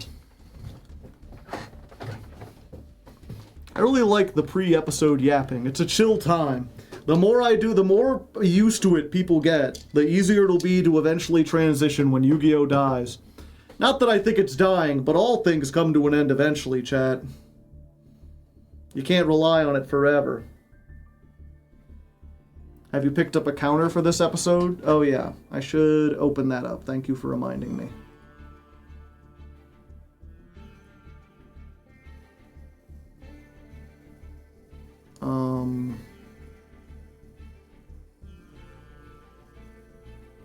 Where's it at? There it is.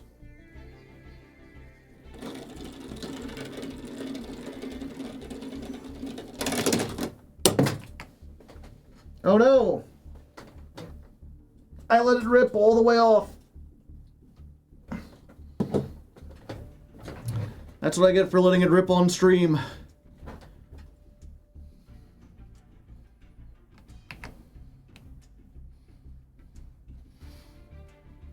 You would make for a banger only chatting streamer. Well, I'm glad you think so.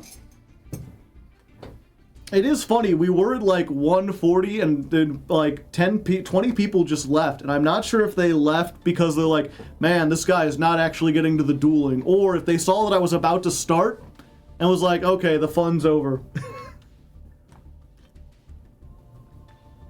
But yeah, for the counter, we're just keeping track of how often we get heads. All right, fill yourself up with cats in the chat. Let's get this party started.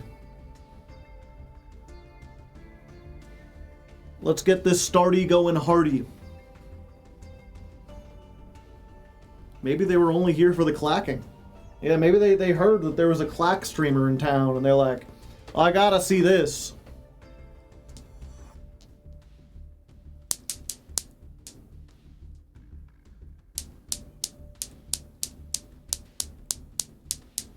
There you go. Look at that. Clacking like you wouldn't believe. Okay.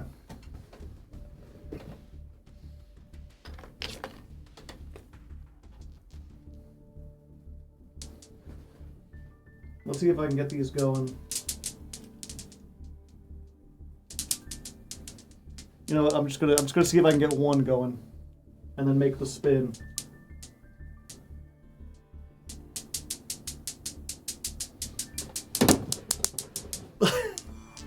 Oops.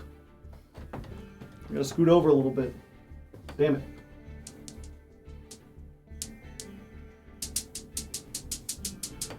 And welcome back to Ladder Climb, clackers and non-clackers. Welcome to stream 2. I've decided that if we're gonna play the deck full of toys, I lost it. Oh well. But yeah, I feel like if we're gonna play the, oh there it goes, okay. You know, I get distracted by my own toys.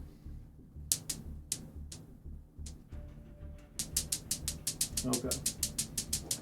And welcome back to stream 2, clackers. We're here once again to play Speedroids. I figure if we're gonna play the toy deck, we should have some toys. In honor of Colonel Clackers, I got myself some actual clackers, which is you know, it's oddly therapeutic. I can just kind of sit here. It's a good like little fidget toy. It'd probably be annoying if I kept doing it, but you know, it is fun to do. Kinda hypnotic. You get into the rhythm of it, you know.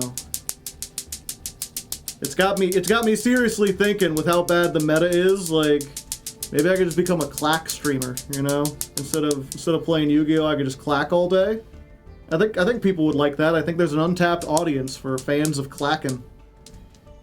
But for now, we gotta set that aside. I can't let that distract me. Today is a brand new day. It's only been a couple days since you saw the last stream, but a lot has changed. We've got some good news and some bad news. The good news is there's been a The good news is there we go. The good news is we've got some brand new packs added to the not brand new packs, okay. The good news is we've got a brand new pack just added to the store, the Drastic Storm. And sometimes this is a good thing, sometimes it's a bad thing, but in this case, I'm feeling confident about it because one, none of the archetypes in here are all that great. It's Doom Z and like the assault mode stuff and new Gouki support. None of those, I imagine, will be making much of a dent on the meta at all, so we don't have to contend with a new Tier 0 deck. The closest thing to a good deck is the new Radiant Typhoon monsters. These are pretty powerful. Apparently they did just win a YCS, so in the TCG they are meta competitive. I'm not sure if they really hold up against like the full power Draco Tail and the Canine Vanquish Soul that we have here on Master Duel. But we'll see. But the reason why this is good news is because this is a deck of all wind monsters that locks you into wind monsters. I was talking on the previous episode how there were so few things that we could really jam together with Speedroids, but of all the archetypes in Yu-Gi-Oh's history, this is probably the best candidate. This is something that we can and will be using later in the episode. That's kind of the bad news. The bad news is I still don't really know how to play this deck. I'm still kind of bad at it. I'm in Silver 4, and I really do feel like a Silver 4 Speedroid player. We're not changing up the deck, we're staying here, because I don't feel like there's anything super wrong with this that would prevent us from getting to gold. I feel like I just need to learn it better. I need to get better at the combos and better at playing the deck. And I will say it has been interesting learning this deck. You know, I've been at this for a long time. I've played a lot of different archetypes over the years, including some really complicated ones like DDDs and Valence. And one of the things I'm realizing is that one, this is almost as complicated as those. This is another archetype that requires a spreadsheet to understand all the combos. The things that makes this... The thing that makes this especially difficult, though, is that in all those other cases, there was like one dedicated community where all the fans of that archetype gathered together and they had a consistent sheet of combos that everyone agreed on were the best. They had like 1 or 2 builds, like maybe with a few tech cards that were different that they agreed on. This is the best way to play the deck after like thousands of hours and millions of duels of play testing. And Speedroid isn't really like that. They have dedicated fans, trust me. They've been showing up on stream and giving me advice. The problem is, they're all giving me different advice. I've been sent 2 different sheets of spreadsheets. I've been sent 2 different spreadsheets that have vastly different combos. No one can agree on the ratios or the combo lines. Like, there are some tech cards I'm playing and people are like, why do you have the Piper in here? The Piper is useless. Why aren't you playing any level 9 synchros? Those are important for the combos. And then the other videos I've seen are like, you would never play level 9s because if you do things consistently, you're only ever making 7s and 12s. It's very interesting. I don't know how else to explain it. I've seen communities before, like the Galaxy Eyes community, where they get locked in on like a bad list, but this is the first time I've seen a community so fractured where they're unable to agree on what is okay. I'm getting a little too lost in the sauce there. Yeah. So it's really interesting. The community is really fractured on here. I'm not sure who to believe because there's not really anyone that I can find that's an authority that has like a whole bunch of tops in Speedroid. Maybe I haven't been looking hard enough, but all I can say is if you're a big Speedroid fan, I'm sorry. I'm trying my best. I'm looking at lists. It's just hard to figure out what is like the good players versus the bad players. What's a legit suggestion versus what is someone's tech that works for them and doesn't have any explanation behind it. So as a result, we're going to be jumping in, we're going to be trying to do this more, and I'm just going to focus on learning the deck, focus on getting as good as I can, and also clacking. We're going to be clacking a lot today. I'm going to be using the power of toys as a mimetic device to help me. If I can get this to, it's just spit, there we go. There we go, there's the clacking back again. I get so worked up, I get so worried about whether or not I'm doing good, and then I start clacking. All the troubles just melt away. Oh, yeah. There we go. That's another trick you can do with this, the little spin. Where you get one to hit it, kind of like one of those little Newton's cradle or whatever. It ain't as easy as it looks, I tell you what. Anyway, let's get into the actual episode. Let's start the duel. I'm not sure if that'll be as funny as I think it is, but I guess only time will tell. Okay, 143. Dawn of a new stream, plus new pack, plus new deck. The troubles have returned. Joe gets distracted by clacking? No.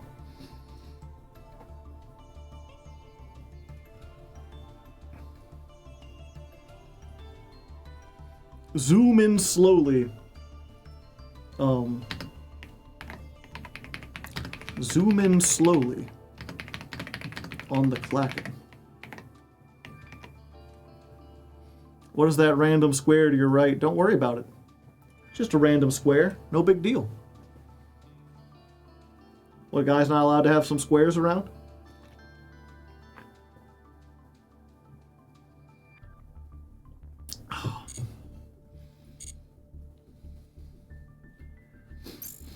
We got the spin, spin, spin. We got the thing. We got desire. We got to win, win, win.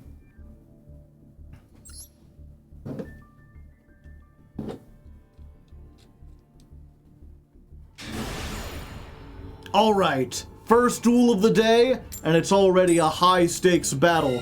We're going first, though. As often stated many times before, going first makes me feel alive. I do stuff in hyperdrive and whatnot. There's usually some guitars going around. Ha! We did not get the Terror Top, but we might. This could be anything. It could even be Terror Top. The question is, what do we give up? This summons back the Takatomborg, so I guess we wheelin'. We wheelin' and dealin'. Discard a card. Roll a 6-sided dice. 5! That's a pretty good one. Then we can summon 2 Speedroids whose total levels equal that but negate their effects, and if you do... okay, yeah, just 2 monsters negate their effects. So there's no point in picking something that's like really strong. We really just want to get stuff we want to get in the graveyard.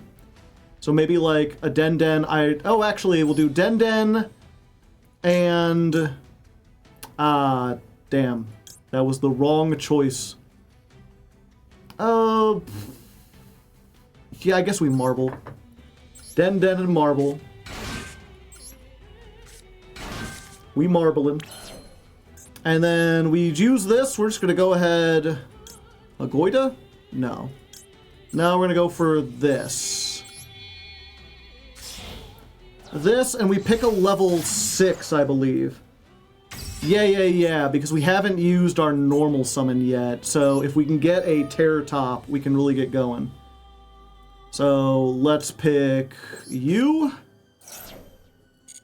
And we're going to pick Terror Top. And I guess Hound also gets us started.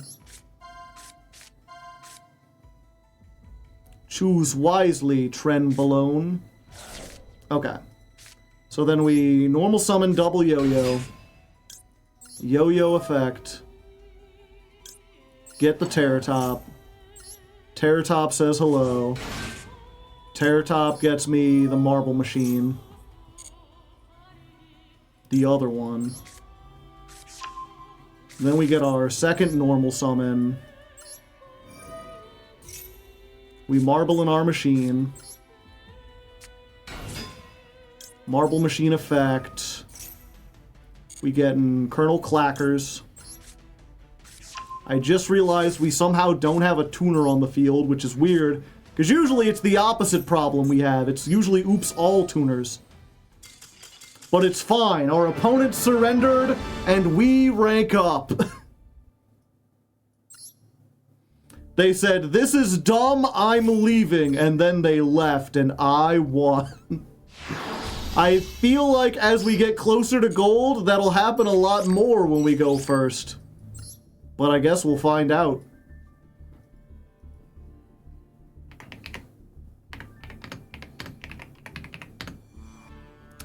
Duel.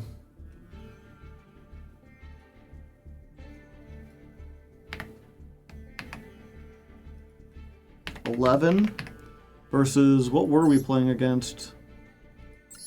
Monarchs?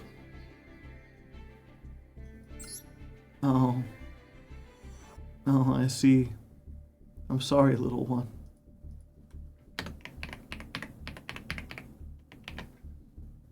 Karibo? Kariburn?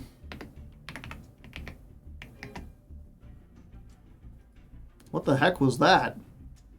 Did y'all hear that? One second. I'm gonna go look outside real quick. Yeah, I couldn't see anything out there. I don't know what that was. It sounded kind of like an 18-wheeler truck, like one of their horns. Like a high pitch, like, or almost like a train horn. Must have been the wind. Must have.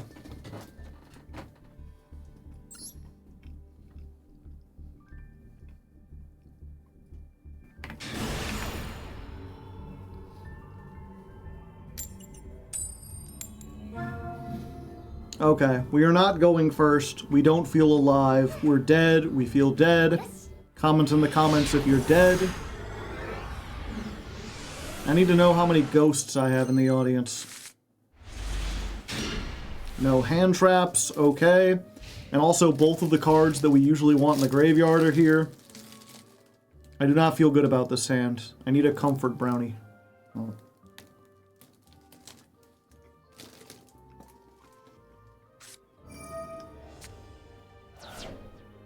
Ah. Trap cards. Welcome to the labyrinth. Welcome to the labyrinth. We've got fun and games. We've got everything you want and maybe a guy named James.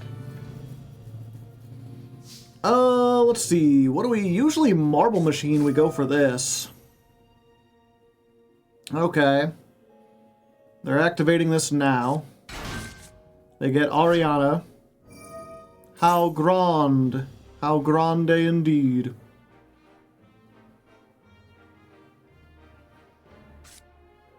And then they add the lady. And then lady summon. Oh, she's summoning. Womp.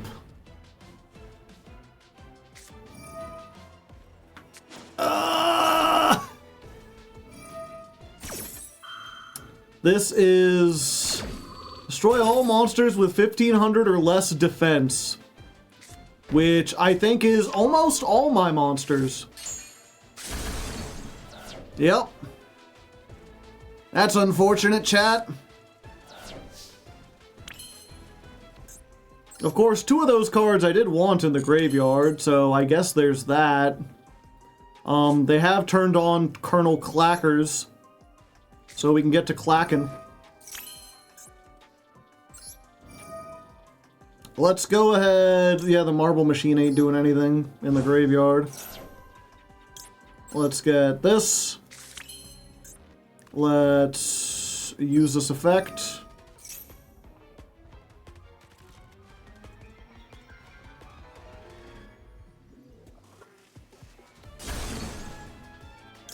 Behold, the clearest wing. Cavavi Sabidos. And then we clacking. Let's get a clackers out here. I can summon another tuner, but it's a 4. I can lower this to make another 7. That don't really do anything, though. Especially since this just summons another tuner. Do I have a level 11? I do. I could make this.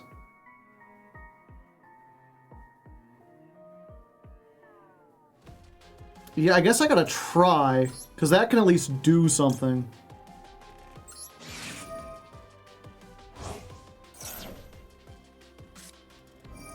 Dominus Impulse. Ripperoni. What can I make here? Oh, that. I don't think I want... Well...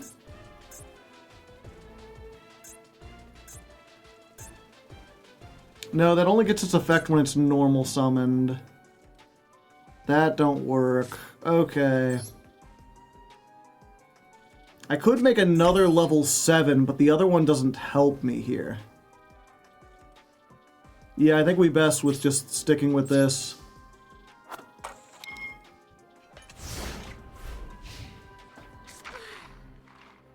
We could make rubber band and combo. We're kind of locked on combo stuff.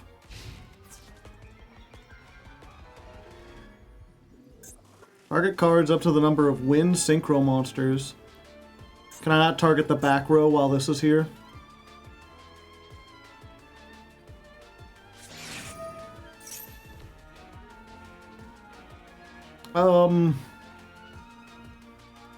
If a labyrinth card or normal trap was activated when a normal... Okay, so it doesn't matter.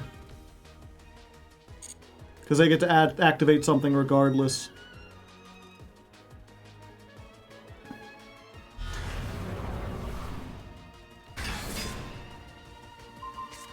Oh, they bring it back.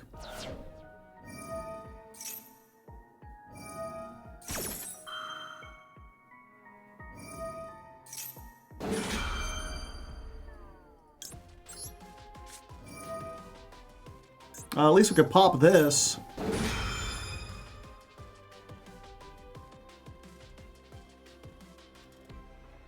So I don't think they can kill Clackers, and then if we can make a level 5, we can make the big Clear Wing. So they get that. Torby comes back in defense mode. That gets to pop one card I control. Obviously.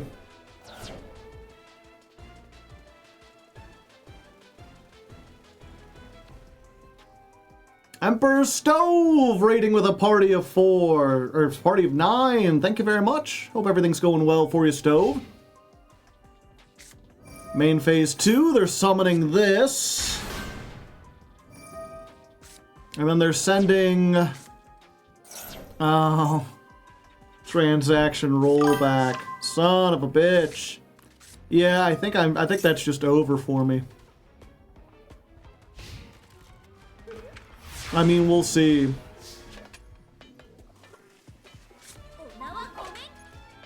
Yep, it's just destroyed instantly. Unfortunately, I can't play through the full force virus.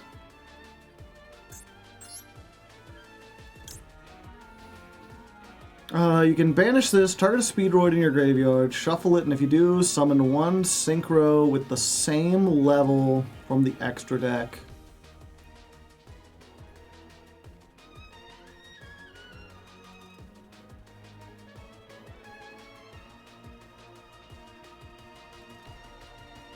But negate its effects. So I can shuffle this back and get another level 7. I could shuffle this out and get Cork Shooter, but that's a tuner. I don't have a 4.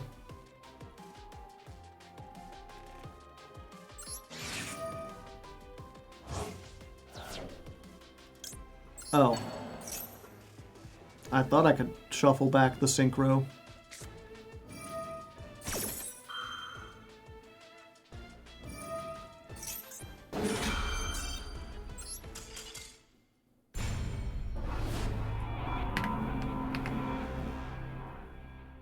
Even lead.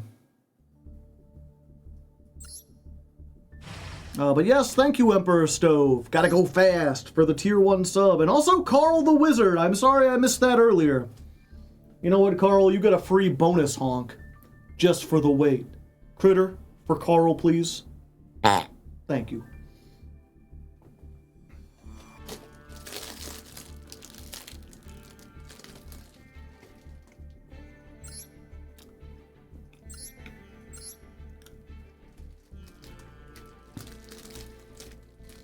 So many URs.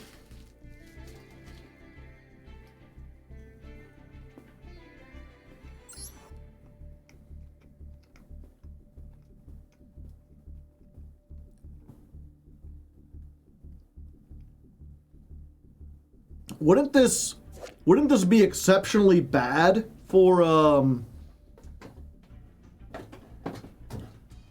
Labyrinth? Like if they activate this from the hand and lock themselves out of hand and graveyard effects, it just turns off like everything almost, right?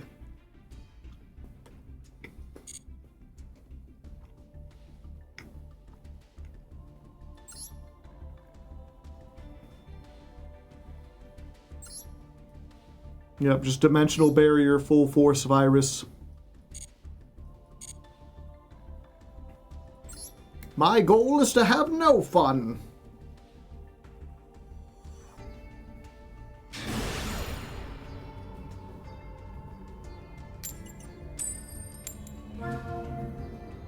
Oh yeah, we did get 1 heads earlier, so this should be at 5.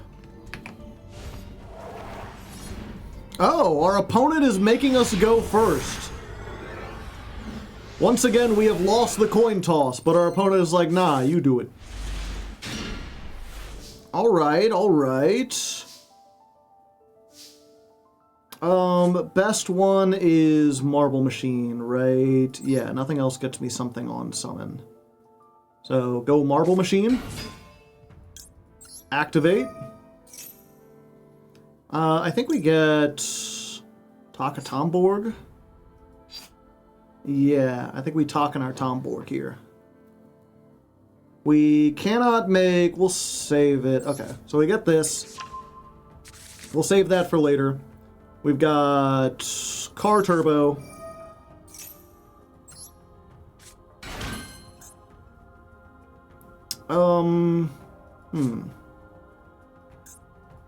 Yeah, we just going for rubber band shooter right away. Probably not the best move.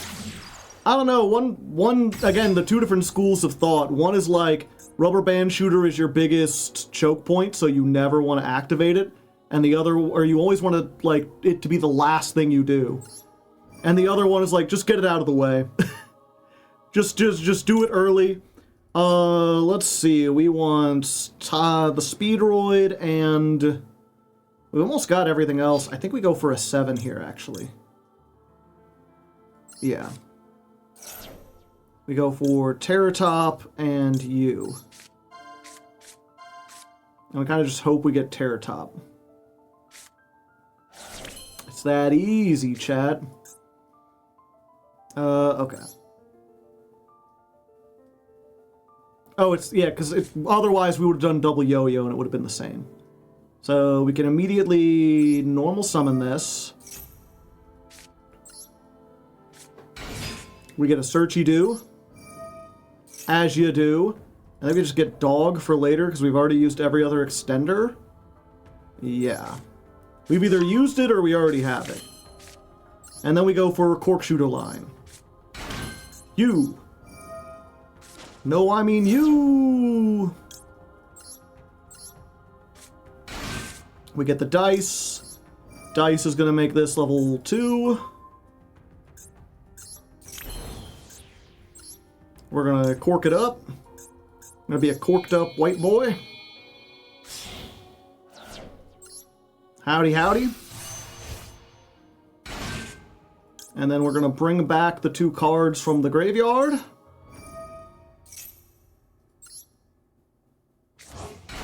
And then afterwards, we're going to want to be able to make a 5, right? So we make this level 4. Oh, we could do that now, right?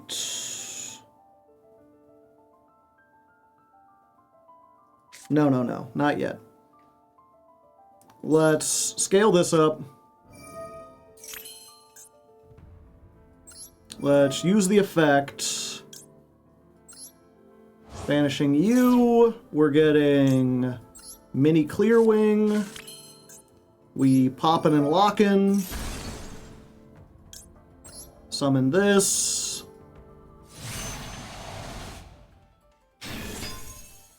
Then we go in Chain Link 1 Clackers. Chain Link 2 dump a trap into the graveyard. So we'll go ahead and send this one. Yeah, because that does stuff. The other one can be an extender if need be. Then we use Cork and this to make the bar on the floor.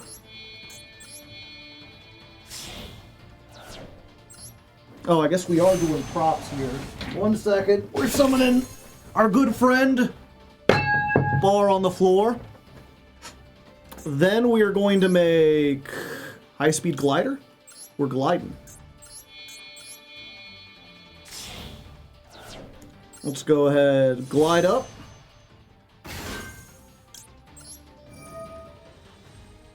Get Clearwing. And then we make the big fucker, right? Right. The big man. And then we just have like a free clacker just kind of like chilling out.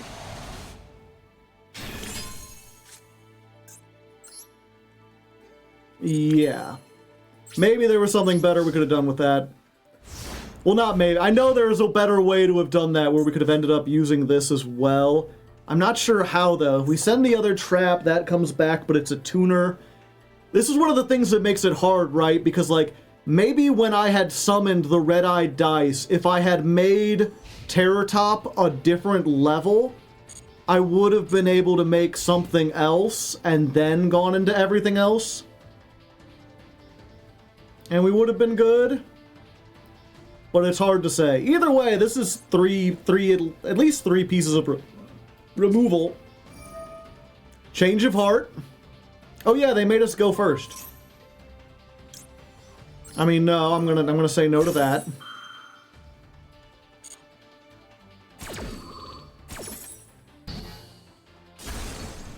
Unfortunately, if every one of their cards, like, trades 1-for-1 with everything we're doing. Draw 2 cards? I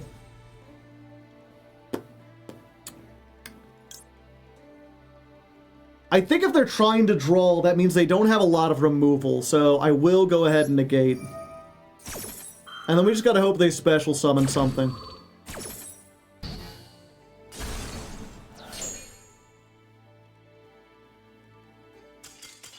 Okay, I guessed correctly. All we needed was 2 negates. That's surprising, given they opted to go second.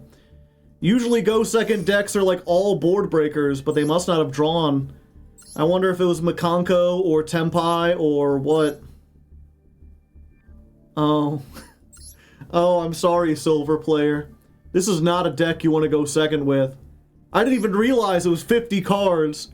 Like, yeah, it's 50, but if I happen to open with my 2 Lightning Storm or my 1 Change of Heart or my 1 Super Poly, then that can break boards. Like, well, if you wanted to break boards, you probably shouldn't be playing Arcbrave Dragon. I don't think that does exactly precisely what you want to do, or Magic Karibo. Or Blackluster Soldier, Sacred Soldier? They'll learn. They'll learn in time. It was actually Dark Magician. Their name was Yuki. What can I say?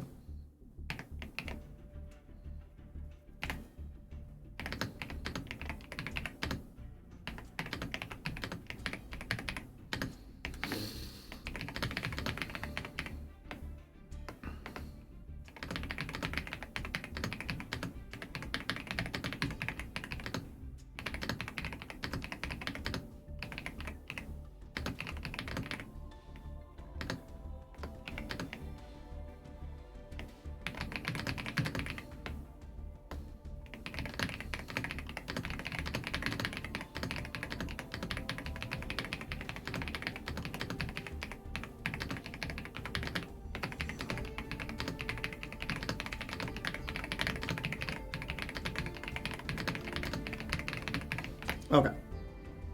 Detailed notes for the editor. It's perhaps reminder text. Okay. We got this. Oh yeah, I can set this right in here.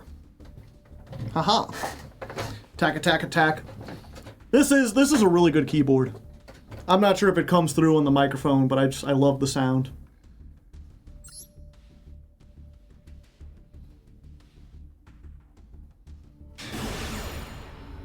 High stakes battle once again. These are frequent in Silver.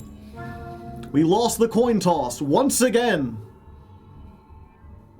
And 13 duels and 5 heads. Or I guess this is the 14th one. We're a little behind the curve. But honestly, all we gotta do is get 2 more and we'll be good.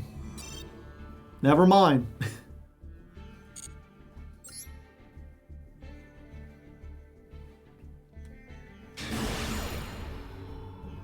A high-stakes battle. These are frequent in Silver. We lose the coin toss yet again.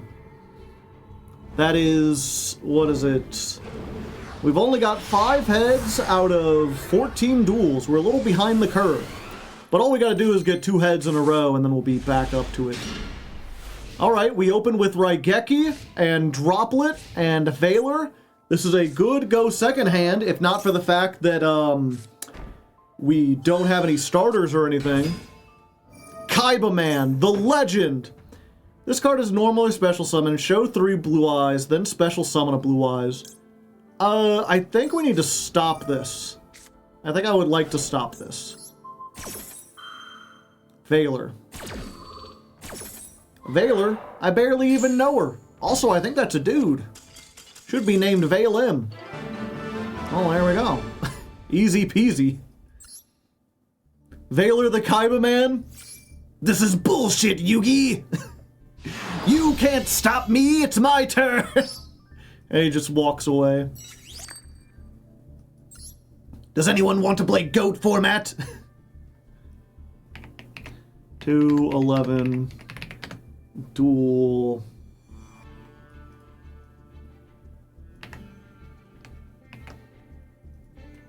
Fourteen versus Kaiba.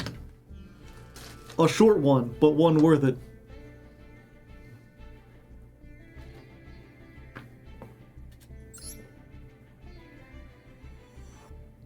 Oh, and now we're in silver too. What you wanna do? We're in silver too. We lose another coin toss. Oh, whoopee-oo.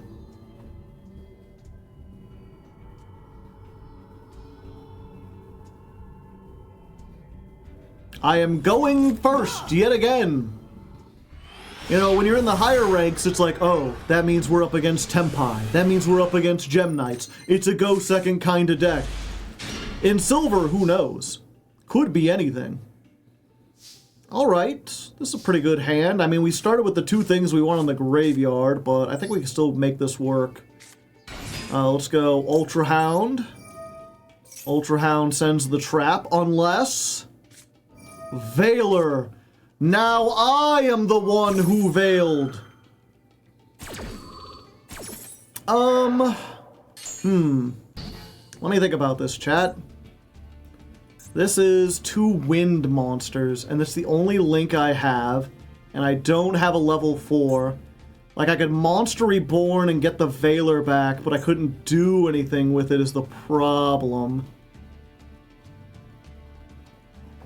Clackers needs a card in the graveyard, and these are both one-ofs that I want to search later. So, yeah, I think I have to pass on the dog and hope they can't kill me.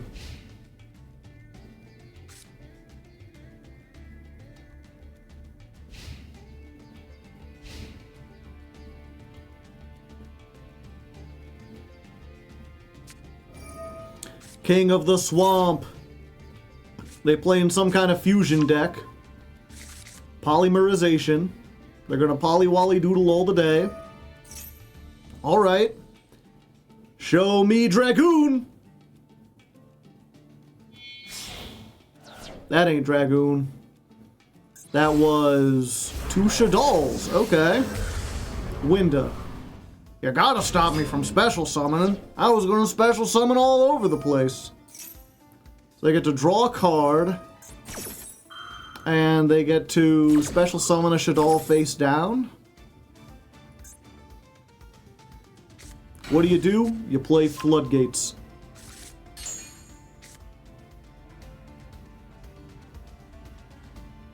Then they get another beast. They set another card. Battle phase.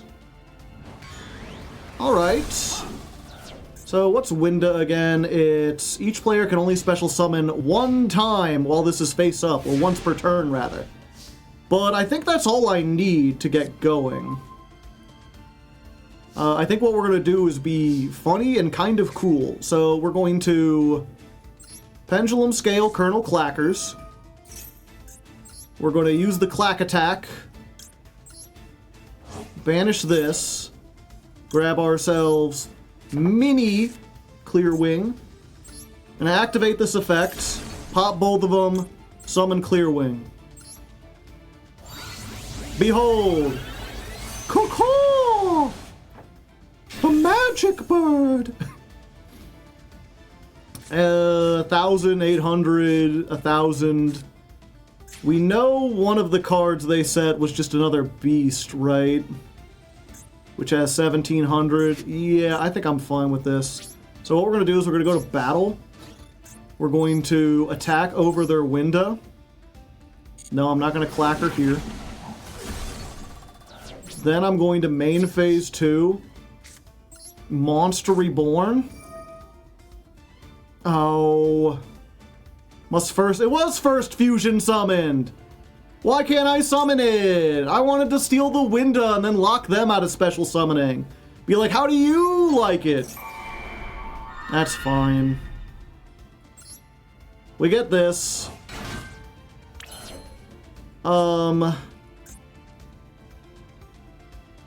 You're wind locked.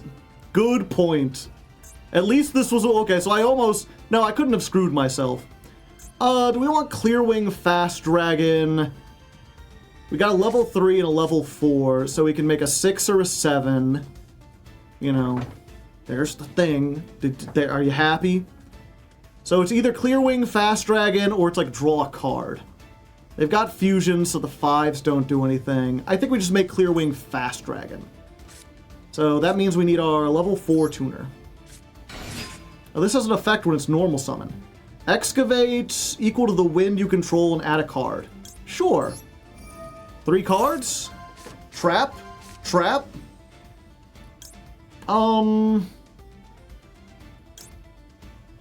Yeah, I think I'll just take Imperm, to be honest. I'll set... Oh, wait. I can do this. Car Turbo. So we can go... We can just go straight into this. Oh, no, never mind. I don't want to do that. I want to make... this. Get fast. And then we're gonna make Baronne de Fleur. Or I'm sorry, did I say Baronne de Fleur? What I meant to say was bar on the floor. Now with Echo. Do I blow up something? Sure, I like to live dangerously. Fuck you. Squamata. Send a Shaddoll, sure.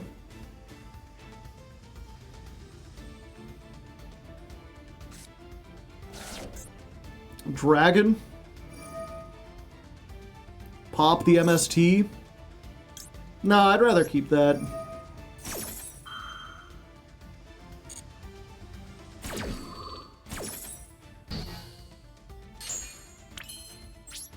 And it's just the car turbo, right? Oh, I could lower the level. Yeah, we're good, we're good.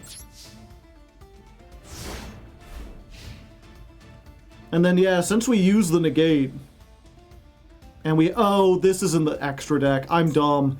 I was like, then we just bring back this and we still retain 2 negates. As it stands, I don't want to bring back Fuki Madoshi.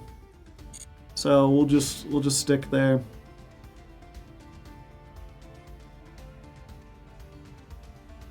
Yep, that was a blunder. I would have rather kept that than the Imperm. Although at least the Imperm can, like, stop them from doing something. Draw 2, discard 1. Oh, a level 5 or higher activates its effect. Oh, they get to draw a card either way. Now Shaddoll Fusion is live. True. Yeah, we just let it. I've got to save. The problem with the Shaddolls is if you negate and destroy them, then you just trigger their other effect, because then it's sent to the graveyard by a card effect. Shaddoll Core, which, if sent to the graveyard, gets a Shaddoll spell trap back. They have none, so discarding that didn't give them any advantage. It's 1 effect per turn. Oh. I'm dumb. I misremembered. Alistair? I mean, yeah, we gotta stop that. We can't have you invoking stuff over here.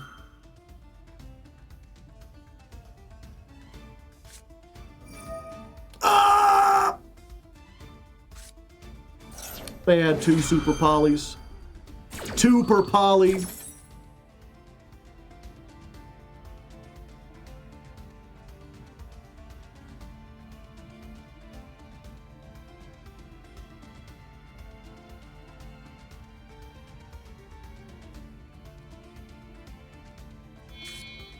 No, they're playing Raijin. Who plays Raijin?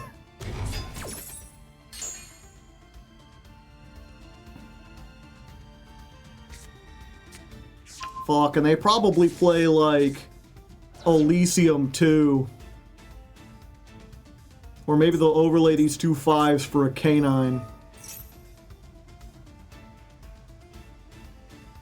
Makaba? I don't think they have a light. No, they do. They have effect failure.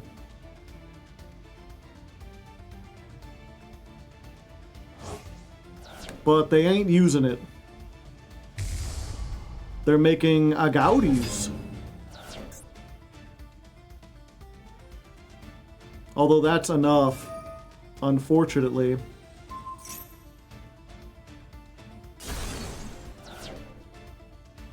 Probably. I mean, I'm not dead. Oh, I am dead on board. Because they just add the Alistair back, and then they attack and they discard it.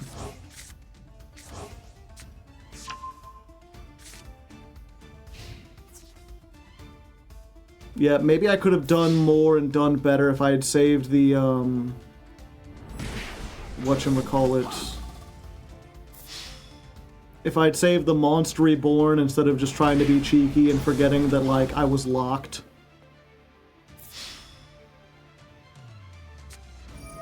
Yep.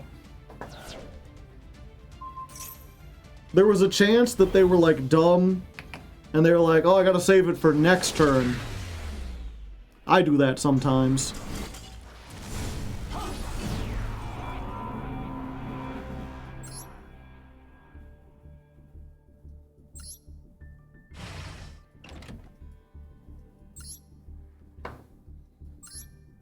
Alistair, that's not a secret effect by any means. People use that one all the time.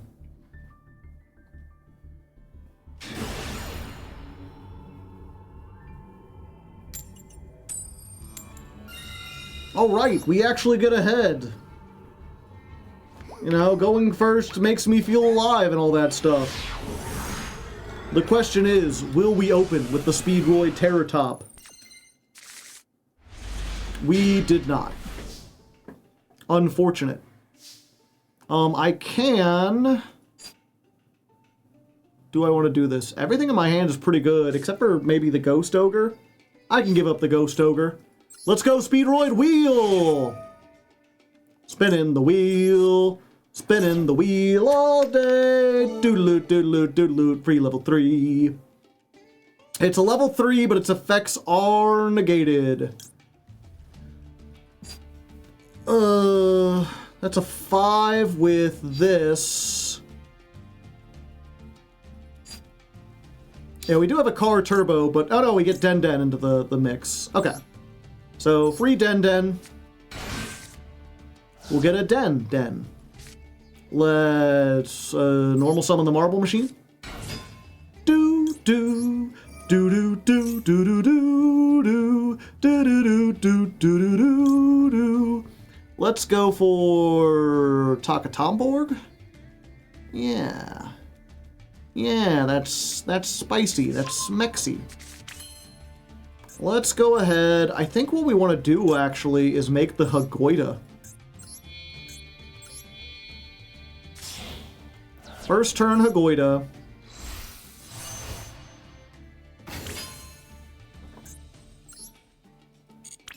And then we're going to...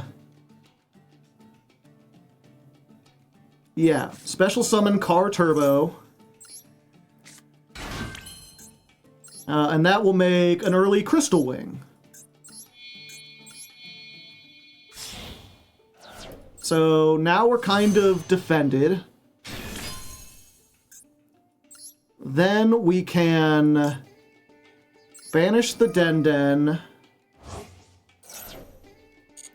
We'll get back this. We'll clack it up. What do I have in the grave? Yeah, we can just get rid of the spinny wheel. Banish the spinny wheel. Get the mini.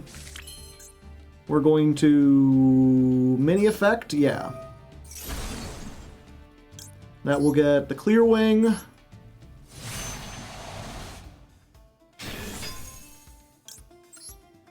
Clacker's effect. Summon a Clackers. Let's see. Yeah, we bring back the Hagoida. If this is in the graveyard and you have a Speedroid tuner, you can summon it, but it locks you into wind. So we bring this back for fun and profit. Then we go bar on the floor.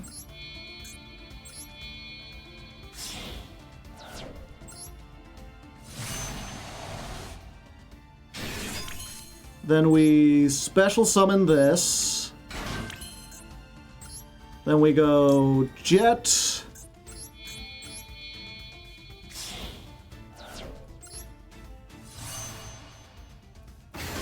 Glider, bring back the other one. And I don't think we've quite made this board before. I think this may be a new board for us. Very powerful, no traps in the graveyard.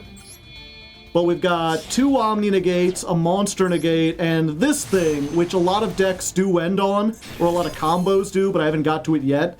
This is quick effect, tribute this, increase the levels of all monsters by 1. So if your opponent's playing exactly like a Synchro or an Ixie deck, you know, they're playing Ryziel, they put 2 level 4s on the field, then you make them level 5s, and they're like, in a bad way. They put 2 K9s on the field and you make them level 6. Called by the Grave? For Clear Wing. Sure, bro, I don't care. You think I care? I just used that as a stepping stool. It was nothing but a peon to me. I would pee on it. That's how little I care. Draco Tail. Yeah. We will negate the Draco Tail. I don't want you to do that.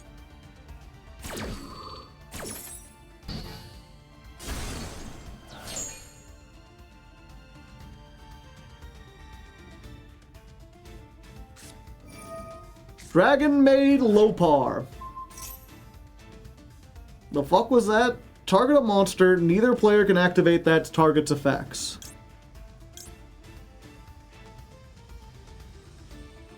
I guess I use this to negate it, because either way we're losing a negate. But this way we retain the Omni Negate, instead of the monster-only negate.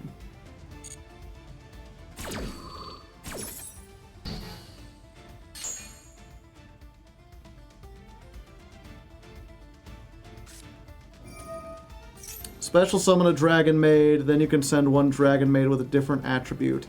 Okay, so we know they have a Dragon Maid in their hand, which means we don't want to use the negate here, because if we do, then they just summon it. Oh, hand or graveyard. Gotcha. If your opponent summons a monster, you can increase the levels by 5. Okay. Yeah, we've got 2 things that mess up the levels. Maybe that's why this isn't as good, because we do already have something that kind of does the same thing. Typhoon? Typhoon. The Sky Crisis. Sure. That does get rid of 1 thing. What are they sending back?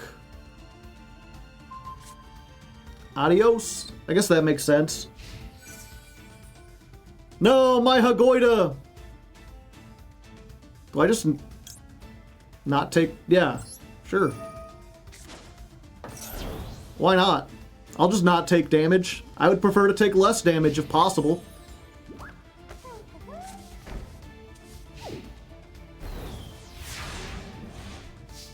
Yeah, of course I cannot... If this is something that stops me, I can't negate it while Typhon is on the field, because I can't activate cards that have 3,000 or more attack.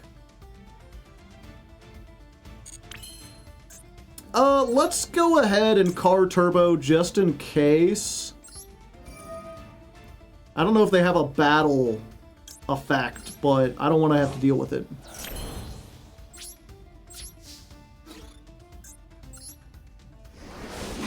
Okay. Good. Most good indeed. And then I'll keep this in hand in case we get another dice. Oh, and now that my effect is here.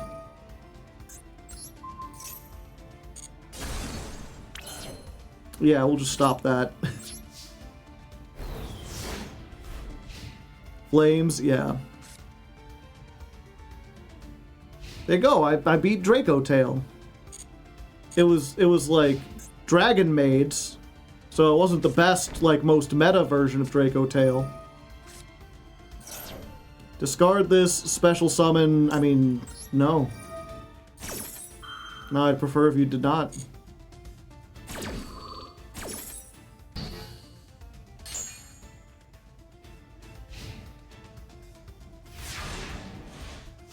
There we go. Wind Synchro's too strong.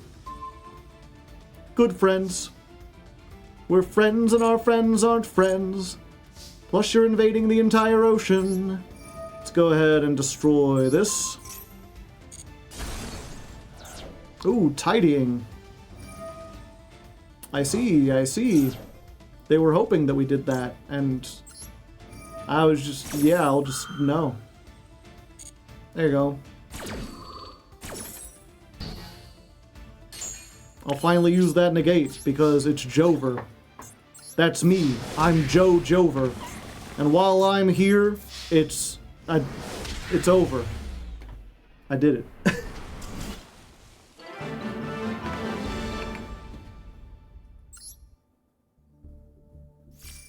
Was that a rank up? I forget. No, it wasn't. We did make a different kind of thing, so I will... duel 16 versus Draco Maid. Not to be confused with Dragon Maid.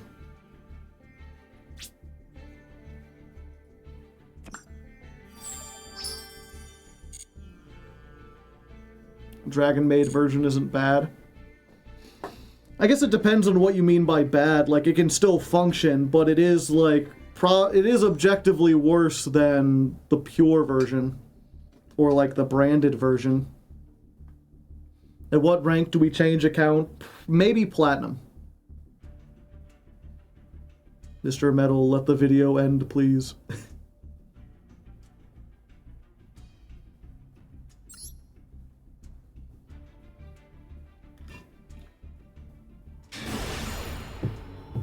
It's kind of cute. One more duel and we're ranking up. One more duel and I've had enough. We gotta go first, that's pretty nice. Something, something with fried rice. Boom, do the fried rice. Do I get the terror top? I've wanted to have the terror all day and they just ain't letting me top it. Also, this hand sucks. We've got... Okay, chat, so there's two ways we can go about this, right? We can make rubber band shooter, and then if they have imperm, we're dead. Or we can make clear wing pass. And then if they're a decent deck, we're dead. I think we gotta risk it for the biscuit. I think the biscuit risk has to be taken. We're not gonna use this because we might be able to get it again. Let's go for rubber band shooter. Activate. A level 7. Let's get rid of you. Why am I here? You're here to be used for rubber band shooter.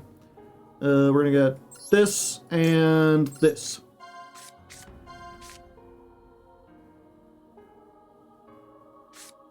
Haha! Now I will normal summon. Normal. Let's see. We've already normaled once. I think we just get clackers here because we have no way to get the rubber band shooter or this or anything else to activate. And just making a 6 wouldn't do anything. We could get this. We go into cork shooter. Cork shooter makes A level 10.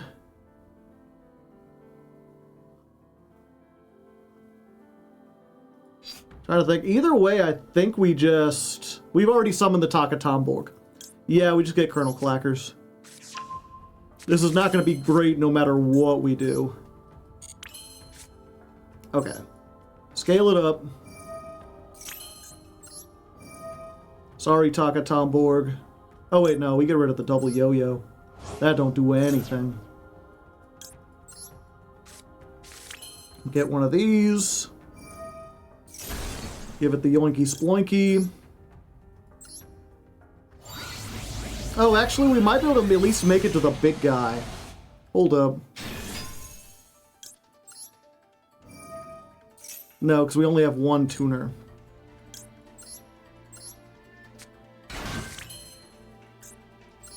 Because we can lower this. Yeah, we can make Glider. And Glider's a tuner. Yeah, so we just make the big guy and hope. You can make Cork Shooter here.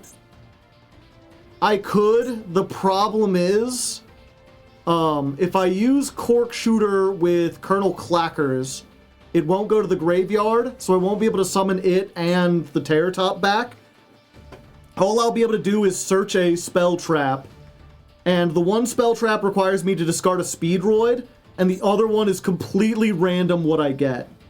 So I think it's better to just do what I know I can do instead of hoping I roll a good dice. Bar on the floor, pass. No, this is better. That's just you again. Okay. Yeah, Crystal Clear Over the Rainbow is better than Baronne de Fleur because it's also an Omni Negate, but it floats. And it has more attack. And it's a crystal card, so like Colonel Clackers can boost its attack.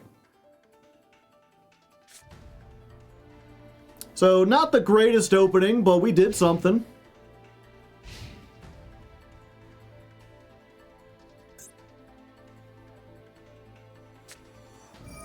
Soul Servant.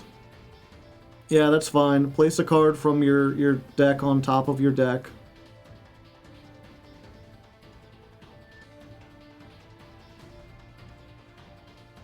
Watch it be Mahad.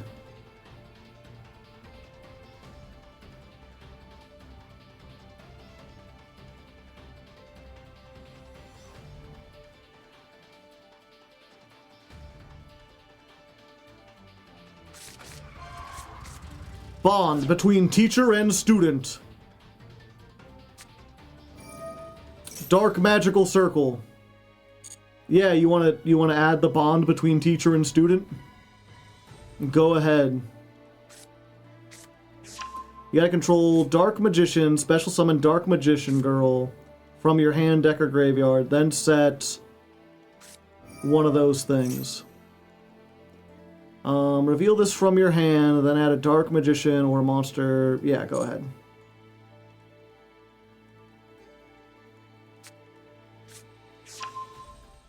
Magician's Souls.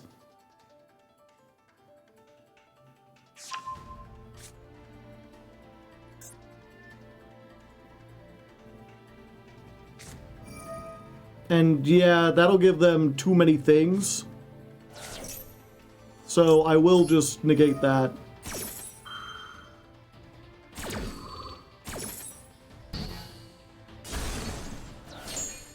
Negate and destroy.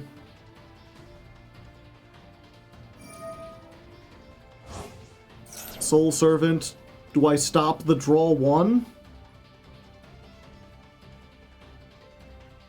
I'll allow it.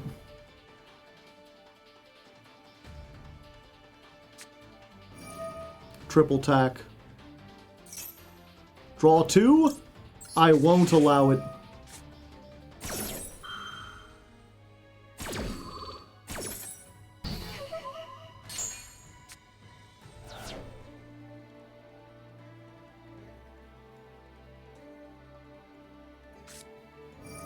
Card destruction? Well, I guess these weren't doing a whole lot anyway. Another one. Soul Servant. The draw effect is once per turn. So they got rid of the card they searched. I don't know why you didn't activate Magician's Salvation. Set an Eternal Soul from your deck? I mean, that seems like a good... They're putting that back on top of their deck. They really want Magician's Salvation... Whatever it was called. You couldn't even get to Dark Magician Girl. Weirdo. You're a weirdo! Oh, we get to rank up from a weirdo, though, so there's that. Pardon? What a fumble.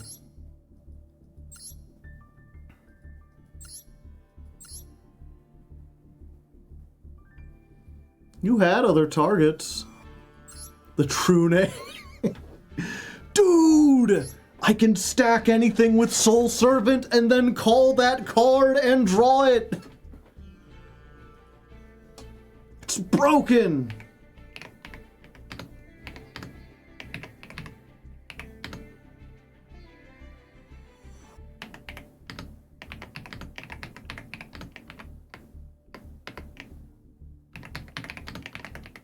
Oh, they're playing 2 Slifer. Slifer, no slifing. Making fun of it. Maybe I shouldn't include that one. Oh, it was a rank up. For the 3 Sun God. Oh, I gotta copy this deck. Don't copy that, Floppy. I'm almost out of water, but I can do one more. Also, Mr. Metal's not editing this one. Mr. Nova is.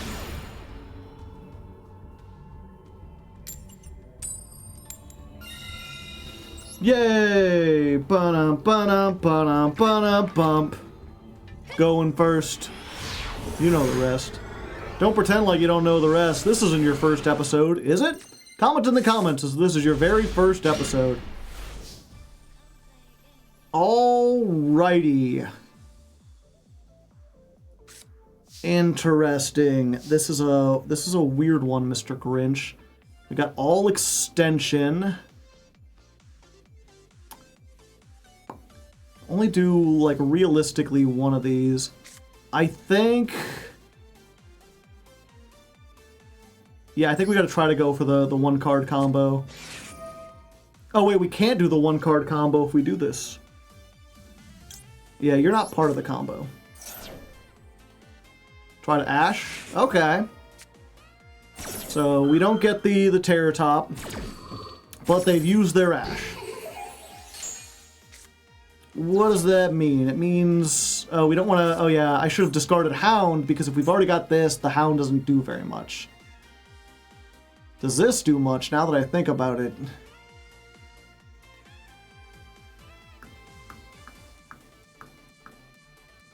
Okay. I think we do this. Hound. Hound effect. We're gonna get... Duplicate. Duplicate. We could get Cork Shooter, but we wouldn't be able to bring it back, and we've already used the Scratch. See, this is why the combos get so complicated. I was thinking, like, alright, if we get the Terror Top, we already have the Hound. But if we use the Scratch first, that's like part of the combo, so it completely changes it. Let's try this. Let's go for the 7. Make sure I click the right one. We get Yo-Yo and Terror Top. Alright, that's the best case scenario. Normal summon, yeah. We normal. Hello. It's me. We get Terror Top. Yeah.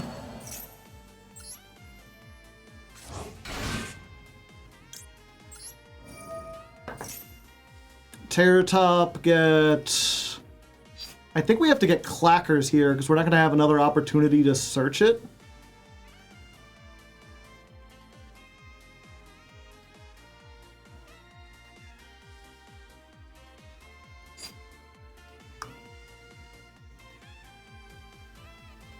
So that would get us just on the big synchro. Alternatively, we could get Taka Tomborg. Tomborg. No, I think we have to go for Clackers. I'm going to say we have to go on Clackers based on the effect of I've started to think about the other alternative line. It was too long and my brain just went, I don't want to deal with that. This is a line I at least understand. The other one, once you get red-eyed dice involved, it's like then the amount of variables goes up like a huge amount. It gets very bigly. It becomes like Big League Chew.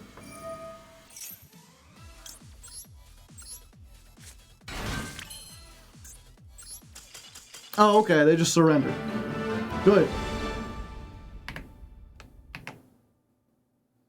You have no tuners? I was about to get a tuner. Then I make the plane, then I basically just do what I did before, where I end on the big clear wing, but we also have a level 4 on there. Apparently their head started hurting too. Yeah, let me walk through that again real quick. So, what did I have? I need to watch the replay, actually. It's the only way I'm going to learn.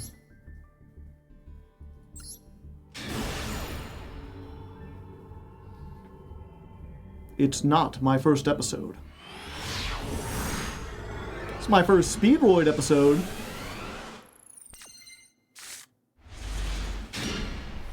Okay.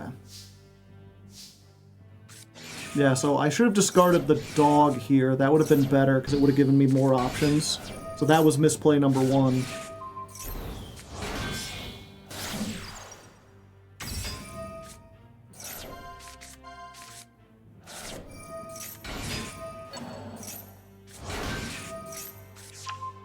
Okay, so if instead of getting Clackers, I got Taka Tomborg, I could summon the Taka Tomborg, tribute it to get the red-eyed dice. Red-eyed dice can change the level of anything, so double yo-yo becomes a level 2. We make Cork Shooter.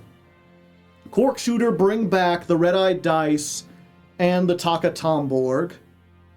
Cork Shooter is a level 3 tuner. So the 3 and the 4, we can make Crystal Wing Fast Dragon that way. And we would still have the red-eyed dice and the tuner. No,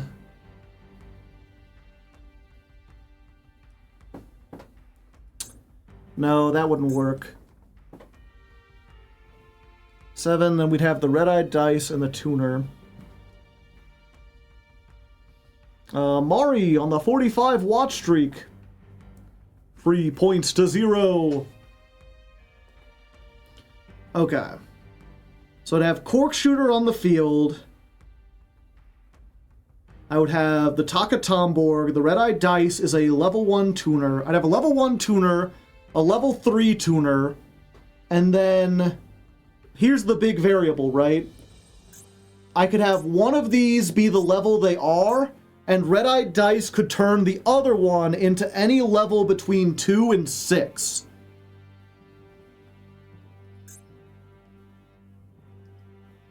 So I could, if Cork is a 3, I can't make a 7. I can only make it 6. So I can't make Bar on the Floor with one of them and, like, Crystal Wing with the other.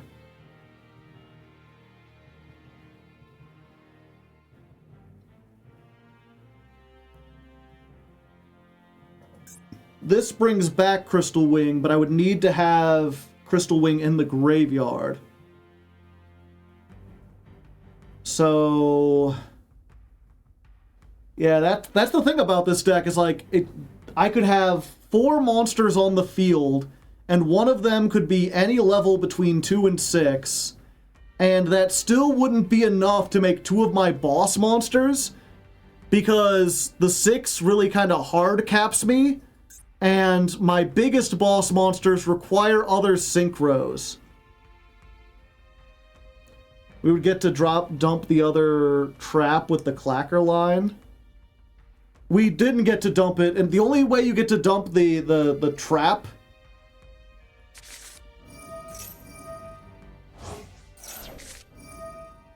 So this has to be destroyed while you control 2 or more different types of wind synchros.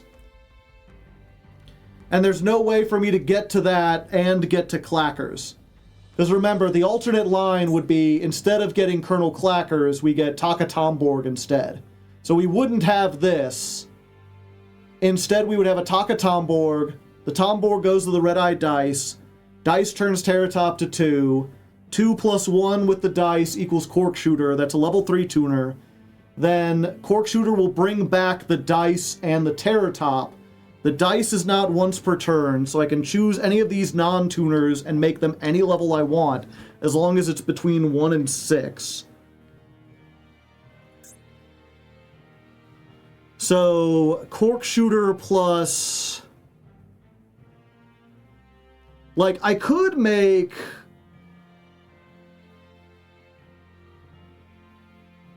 No, that wouldn't work either. What's Crystal Wing again? A tuner and a synchro monster.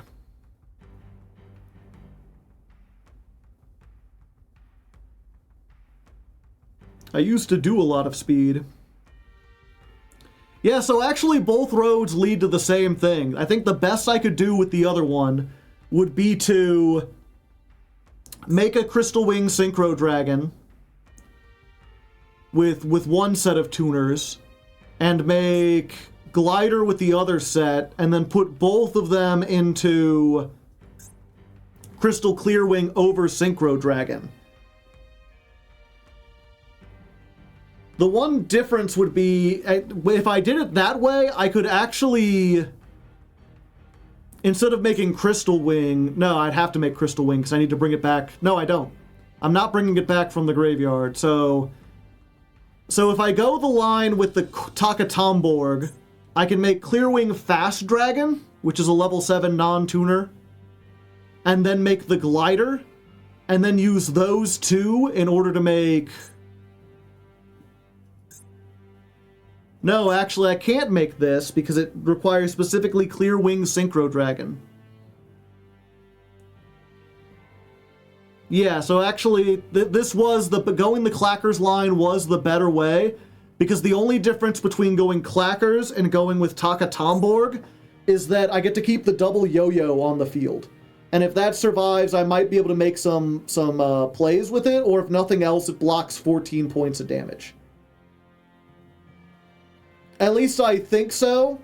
Maybe there's a Speedroid person that's like, oh, you're missing a line that you could have done. The numbers, what do they mean? I'm illiterate, so numbers are hard for me.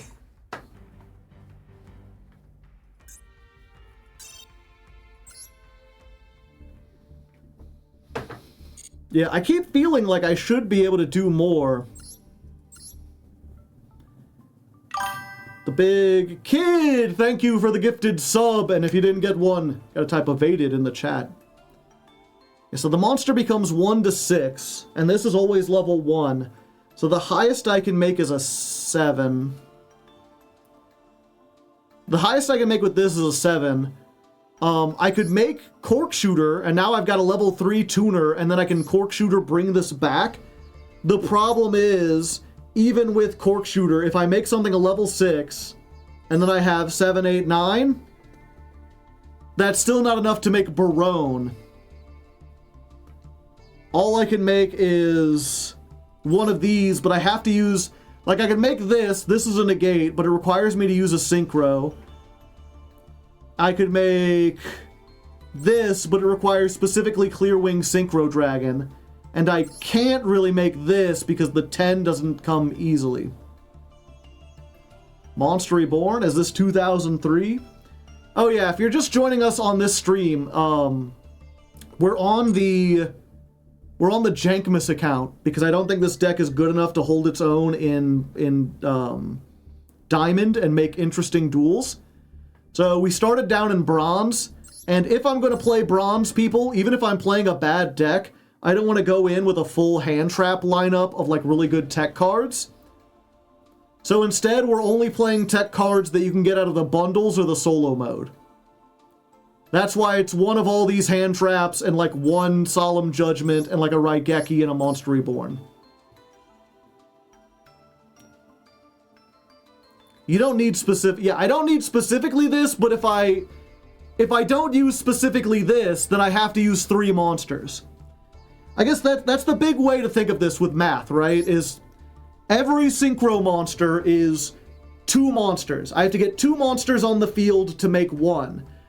In most synchro decks, that means if I get 4 monsters on the field, I can end on 2 synchro monsters.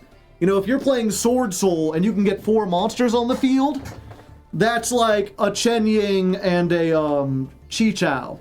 If you're playing Centurion and you can get 4 monsters on the field, that means you're getting like a level 12 and then Crimson Dragon to make like Cosmic Blazar. I was wondering what was happening. The problem with this is that a card like Crystal Wing, because it requires a synchro monster, the way to think about this is not add 2 monsters to make 1, it's add 3 monsters. You think of it almost like a link. Like this basically says you need a sync 2. You need to sync 2 monsters already, and then add another monster. And this card is either 2 tuners and a non-tuner, or Clear Wing and a tuner. Counting to 10 is hard on speed. What was it? This is 2 tuners and a tuner synchro. So really this is either... No, wait. 2 plus tuners or 1 tuner synchro and a Clear Wing synchro. No, I always have to use Clear Wing Synchro Dragon.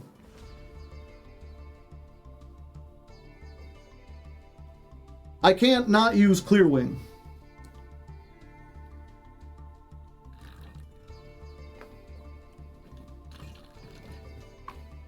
Alright, chat, 1 second. I'm out of water. I need water to survive. I don't know if your parents ever told you this. Tribal Chief Haven has redeemed a honk. Critter, what do you got to say to Tribal Chief? Ooh, likes your name. Yeah, so I'm gonna stand up. I'm gonna get me a drink. I'm gonna use the bathroom while I'm up. Why not? And that means this is an excellent time to play a couple ads. As I often say, I don't like ads. You don't like ads. If I wasn't short on money, I wouldn't play the ads, but ads help support the channel. If you would like to watch the stream without ads, you could subscribe. That would help. You could also get Twitch Turbo. Twitch Turbo is, I think, $11 a month, which is cheaper than 2 subs. So if there's 2 Twitch channels that you subscribe to, you can get Twitch Turbo, and it's like being subscribed to every channel. You just don't see ads anymore. Something to consider if you watch a lot of Twitch. If you have Amazon Prime, you get a free Prime. And if you don't have any of those, I understand, you know. I'm not going to be here and like try to guilt trip you into donating, especially if you don't have a whole lot of money or anything. If that's the case, though, don't watch the ads. Get up, go use the bathroom break, go get a snack yourself. Or maybe Strong Bad. I guess we could play some Strong Bad. We have time for like 1. Although by the time I get it started, half the ads are going to be over. And I picked a bad moment. Yeah, apologize on my behalf to that guy. Anyone who could still hear me. Let's go ahead. Window capture. Ah, it's right there. I think we already did the video game ones, right? Yeah, you cannot get E-Flask. Here you go. Enjoy. Good stuff, good stuff. Are the ads over? I think the ads are over. Is everyone back? Comment in the comments if you got an ad and you are now back.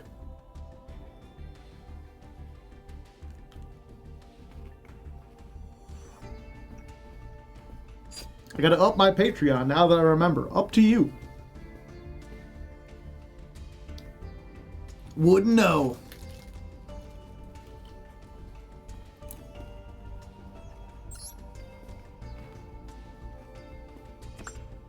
I'm back. Welcome back, Bob Martin X.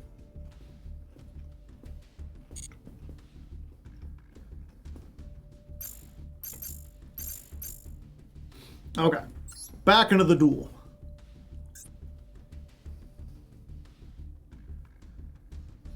Senor Cart Gauge Mortgage. No bravado. Get a leg up on the pile. Get yourself some refinancing, percent signs, extrapolate, whatever you want. No credit, no bravado.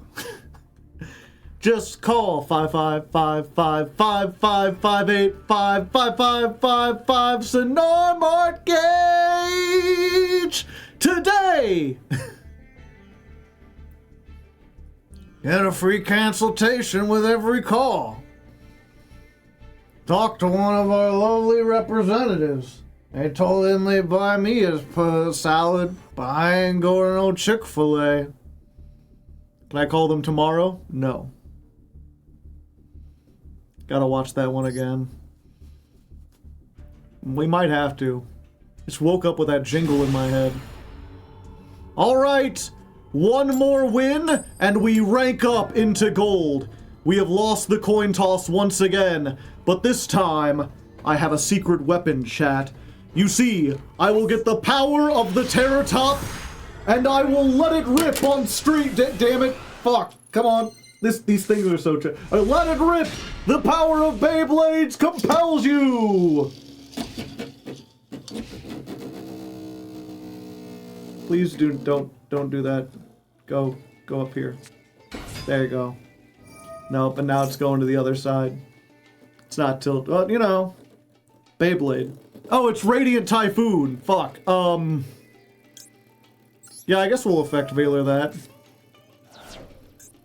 Play the song? What's the song? We got the spin, spin, spin. Get on the thing. We are tired. Get in the win, win, win. Yeah, you know, this thing was more balanced earlier, and now it's like off duty again. Also, these things spin for a while. I will say, like, medical technology has come a long way. We could just top all day. You know what? Maybe it's best that we cut this out. We just don't include this one. I would not like that statement to be on the record. Uh-oh. Uh-oh. It's wibble wobbling. It wibble wobbles till it falls down. Damn. And they still comboing. For the love of God, Miss... I've told you it's not Mr. Metal this month. Get it right. Spin number 2. Yeah, we'll try number 2. Let's let it rip again and see if they're done by the time we're done ripping. That was nice and clean.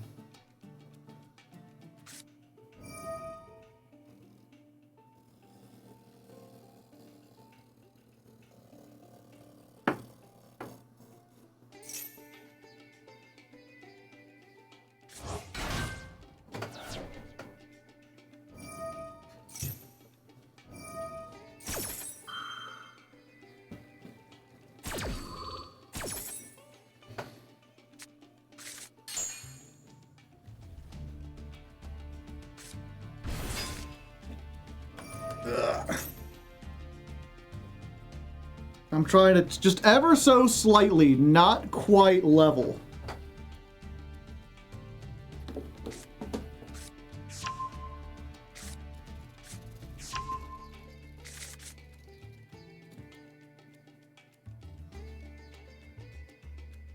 Get over there. Ah! We escaped containment. So what does this deck actually do? What, Speedroids? Or Radiant Typhoon? I think they've got like 5 negates. I think each one of these is an MST that negates.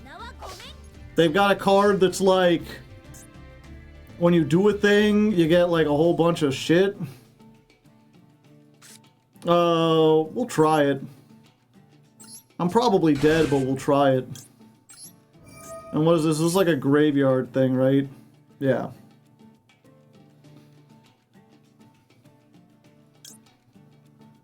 Ugh. Yeah, we go for the doggo. The doggo go. Normal summon.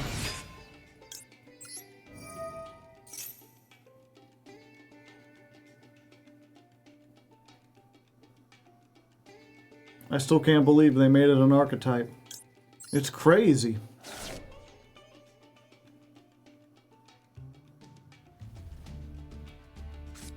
Super Poly.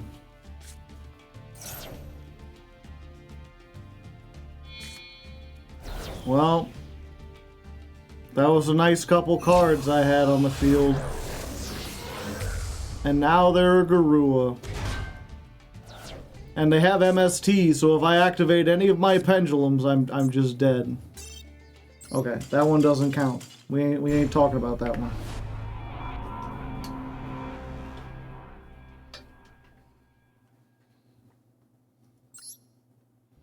MST doesn't even have to negate, and they can do stuff.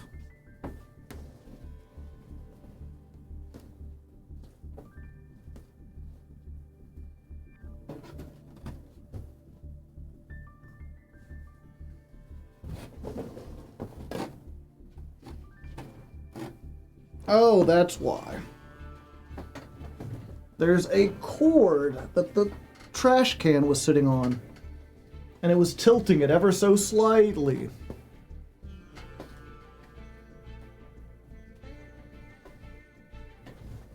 Okay, let me line this up again.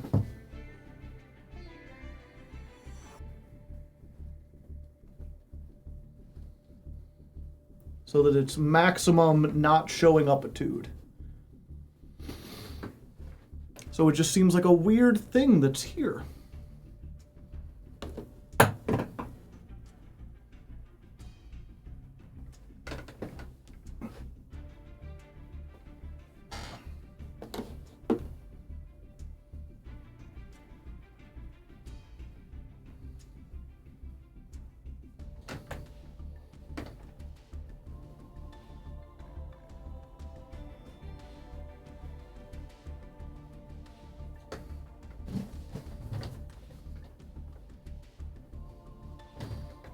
Okay.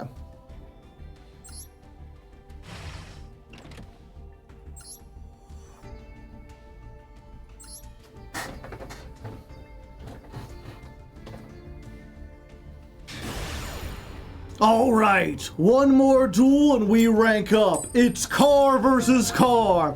We may have lost the coin toss, but that's fine. We have the power of Terratop and its true spirit. We can let it rip on stream. Behold the power of speed. Oh, it went off the camera. Oh, it's not doing that right. There we go. Let's try that. Try that, see if it makes its way back over here. Just a little bit. There it goes. You can kind of see it. Look at it, do-daddling all the way across the road. These things will spin forever. There we go. And now it's mega. Getting this thing to balance properly. I tell you what, you could use Beyblades as like a level if you were an engineer. Just like Beyblade on any flat, seemingly flat surface, and it'll quickly become apparent that it is not perfectly flat, and actually there's a very tiny incline, which is causing it to drift one way or another. Because this thing is otherwise like perfectly balanced, as all things should be. Like I got a pair of nail clippers here that are just like barely changing it by like being underneath, and getting it to actually like be stable is like impossible. Also, we're going against Vanquish Soul. I can't help but notice. You know, up until now it's been all like Dark Magician and goofy shit, and now they're like, here, fight the meta before you can get into gold. Also, yeah, these things will spin like forever. It's crazy. This ain't even like a good one. Oh, come on, get away. Up! Up! I will say, I think we need to start measuring how big of combo decks are. Like, the question is, can a deck finish its combo before the Beyblade stops spinning? If it can't, then maybe it's going on for too long. If it makes it to 2, then it needs to be banned.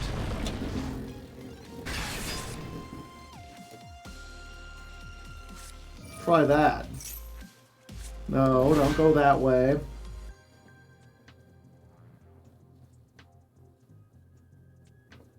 No, don't go that way. Oh, is it off the camera? It's off the camera. Still over there. Still going. It's still rolling like Limp Bizkit in his prime, you know? Just get out of there. Get out of there.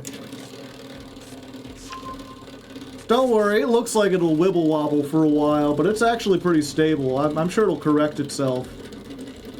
It ain't correcting itself. We're over. We're at the end. It's gone. It's over. Damn. We're gonna get a third one in here? Can Vanquish Soul really do the whole thing? The Cup of Tea challenge? Bye-bye, Beyblade. Okay, let's try to let it rip a little softer this time. Maximum stability.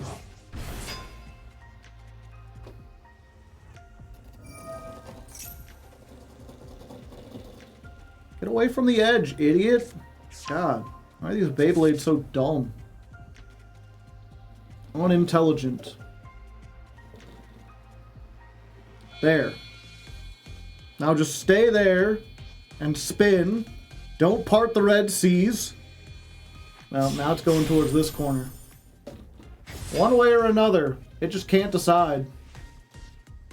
If there's even like a slight amount that the balance is off.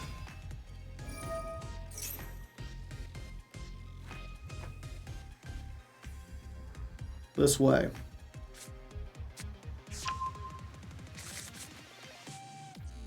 No, this way. It's just going wherever it wants.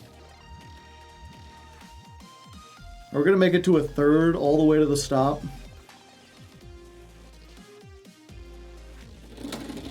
Looks like it. That was the last time it could hit the side. 3 whole Beyblade spins. It could easily last 3 Beyblade steps.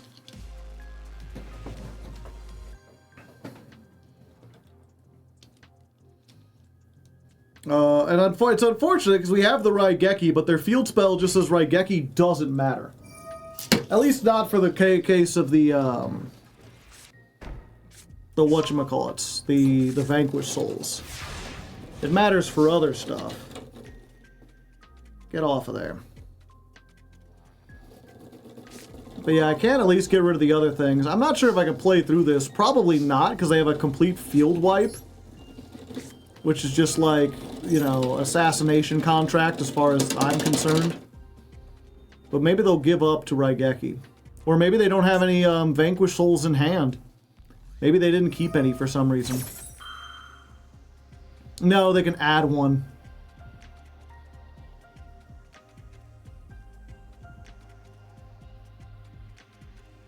Well...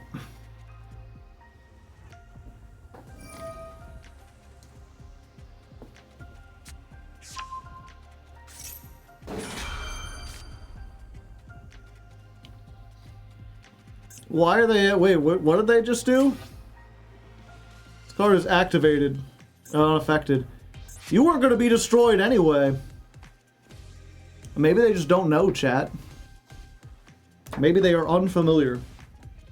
Well, while I'm waiting for them to do that, let's see if I got the balance on this right, shall we? Who knows? At this rate, they might run out of time. That would be neat. You know, a time limit win. Power of the Beyblade.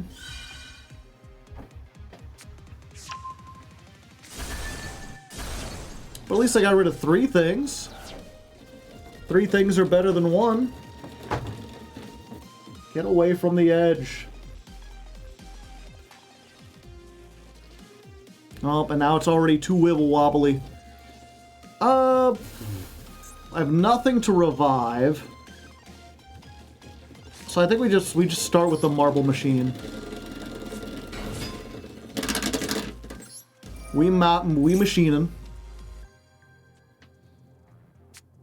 What is the name of your Beyblade? It is Lance Knight. It's got the power of a lance and a knight combined. Let's get...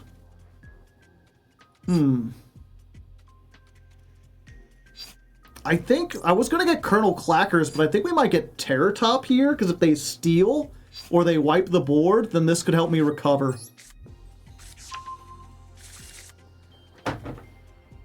See, they summoned Holly Sue, and then they droll. Because, you know, in the deck full of where you need the fire, darks, and earth, might as well play a wind. Okay, so now there's no way to get to Colonel Clackers. One,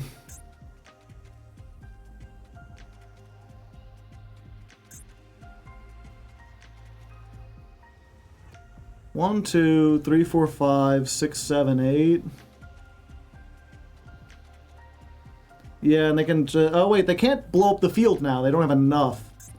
Although they can Holly Sue.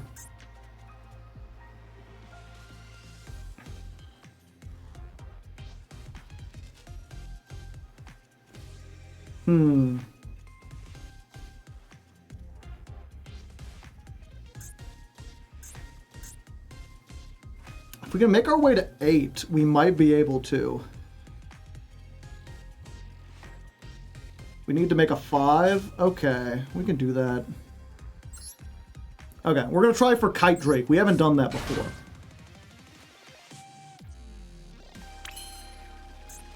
So we're going to use the Takatomborg. We're going to get Red-Eyed Dice. I use the dice. We want to make Hagoida, which means we turn this into a level 4.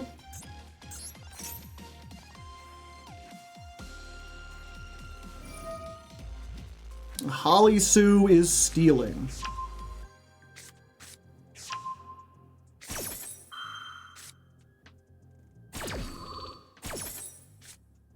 They take my dice.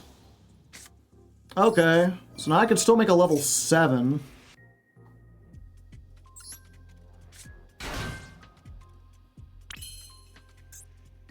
I don't think I want to make a level 7, though. I think at this point we just go for Rubber Band Shooter and hope we can make it, because they already use this, they already use this. They can't use their board wipe anymore. Just get out of the raisin column. What do we want? We go for 7, and we get the 2 ones that can be discarded, so that either way we get something in the grave. Right... yeah. Oh no, we do 6. And we try to see if we can get Clackers. I can't search anymore. I forgot I can't search anymore. That's a huge problem.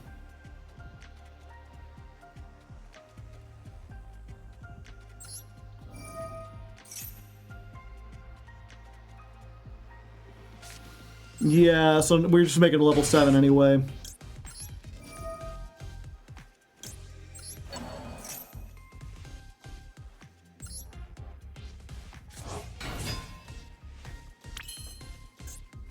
Yeah, it's like I said before at the first episode. We just lose to every lingering hand trap. Every charm he gives draws. Droll shuts us down. What's it called? Shuts us down. Shifter.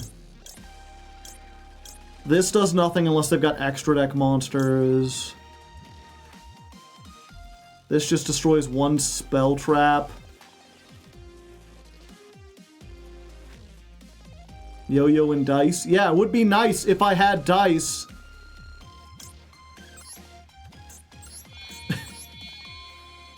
Sorry, it's always annoying when someone is seemingly watching the duel and then just like, you know what you should do? Get the card that was been destroyed and gotten rid of. Okay. Level 5 or higher. 800. So I think we just kill Holly Sue. So they can't steal again.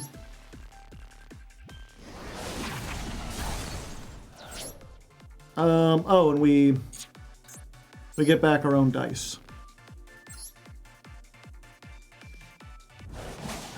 So at least there's that. You should attack dice.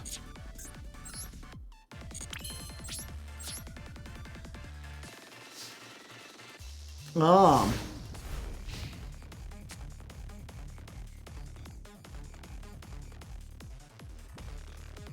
I'm not sure it would have mattered much.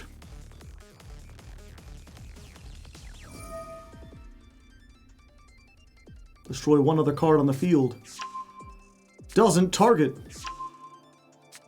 Ho-ho! But it is a level 5 or higher monster activating its effect. So I can negate and destroy.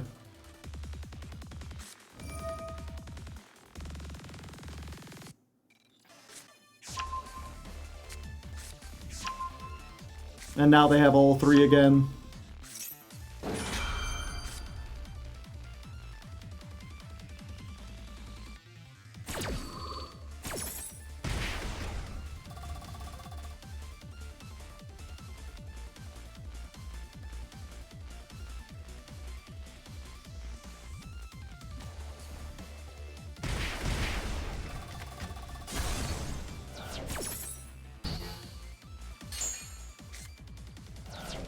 Oh, and it doesn't destroy it.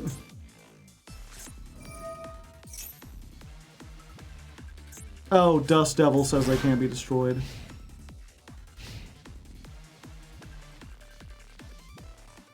Or Snow Devil.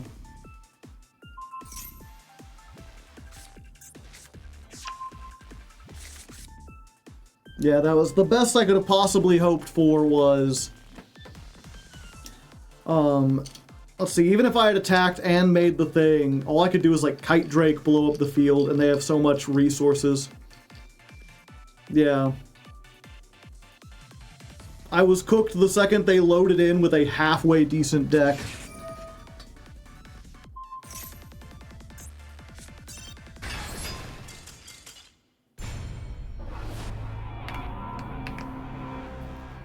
It's over!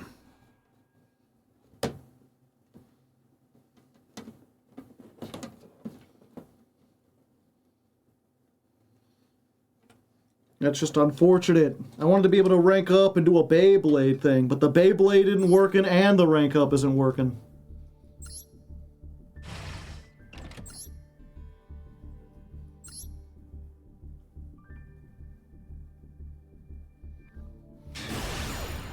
Alright, one more win and we rank up into gold. We haven't been having much luck, we haven't been winning any coin tosses, but perhaps, with the power of Terror Top, and a real Terror Top, we can let it rip and spin our way to victory!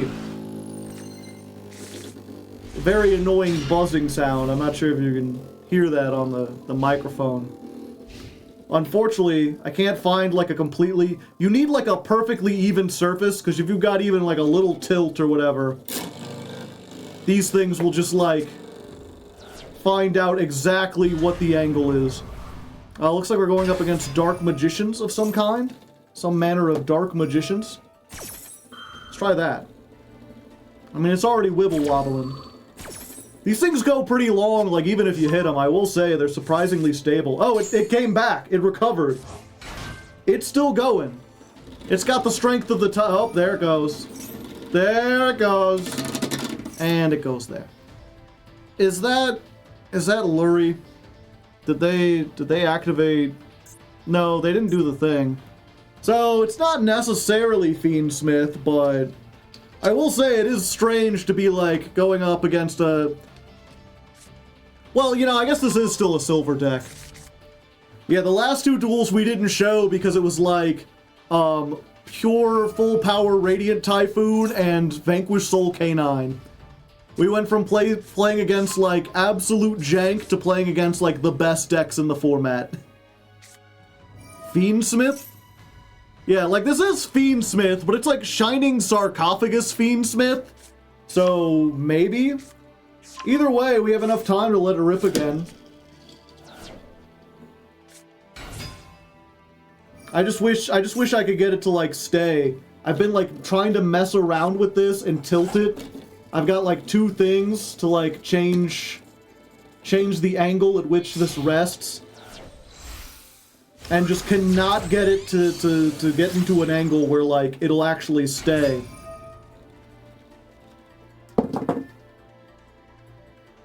I have to keep moving it. It wibble wobbles. Maybe I should just take off the mirror. The mirror's good though, because for whatever reason, the green screen doesn't pick it up. So if you've been wondering what this square is, you know, that's what we got.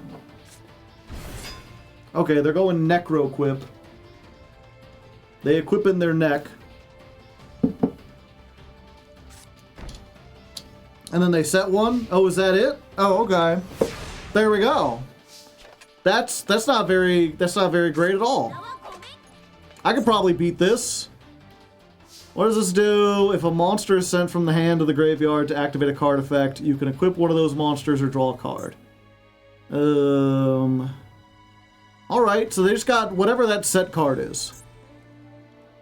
And Lacrima. They can maybe do some stuff with Lacrima. We have not a great setup. I think we discard the trap, because that way we don't do the necro equip. And the trap does have a good graveyard effect. You want to use Ash on this? I mean, that would be neat. Perhaps. Possibly. Well, while they're thinking about it, do we have enough time to let it rip again? Also, comment in the comment if you were into Beyblades. I never was. This is the first Beyblade I ever owned. They're neat. I can't imagine getting into it competitively, but I do like to watch a top spin. Even if it always tries to escape the mirror dimension. Okay, so they Ash, they draw a card. That's fine. A normal summon. We're gonna get a card, hopefully. I would like a card. Cards are neat. Yeah. Yeah. We just clackers? Yeah, I think we start to clack-a-lackin'. And then we special summon Takatomborg.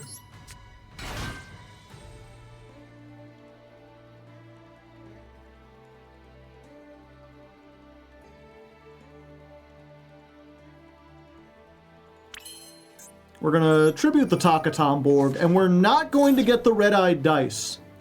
I'm actually gonna try to get, target a face-up monster you control, increase its level by 3. If you activated this response, negate that opponent's monster's effect. Well, that is unfortunate. So they do have a negate.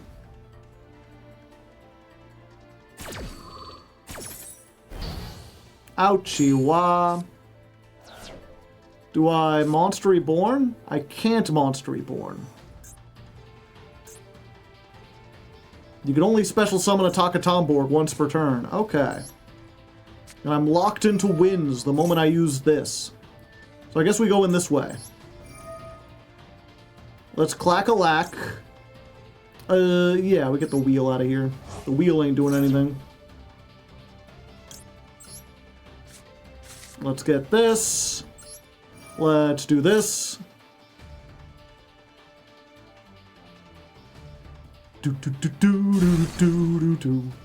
Behold! Clear Wing Synchro Dragon! Vámonos! And then we get a free tuner. I like a tuner. Huh, I can Ghost Bell that. I guess because it can summon a Clackers from the graveyard if need be. Alrighty. So...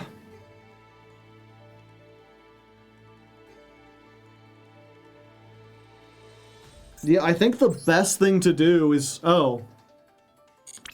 Oh, yeah, these are level 4. Okay, I thought I had a decision to make. I don't. I have to do this. Although I don't know what we're sending. Yes I do. We're sending a level 6. No, we're doing a 7. Because we haven't used double yo-yo yet. So we can send the Wind Pegasus.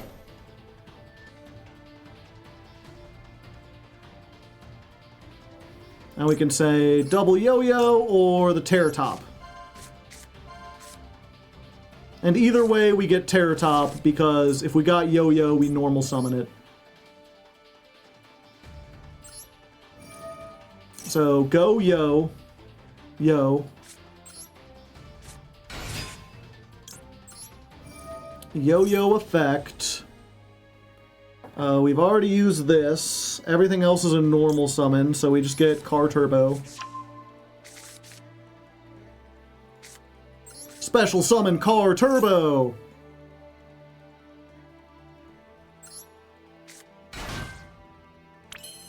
And then, behold, our mighty, mighty boss monster. A bar on the floor. Where's the bar? Oh, it's still on the floor from last time. This can be destroyed by monster effects. And that's all it took. We just had to make bar on the floor, and they're like, that's a monster I recognize. I'm done. I'm out of here. I can't beat a negate. Not with Fiendsmith. So, a bit anticlimactic. You know, the Beyblade didn't work as well as I had hoped, but apparently the luck was enough to get myself out of silver and into gold. We've at least ranked up a little bit. I'll take it. I'll take whatever I can take.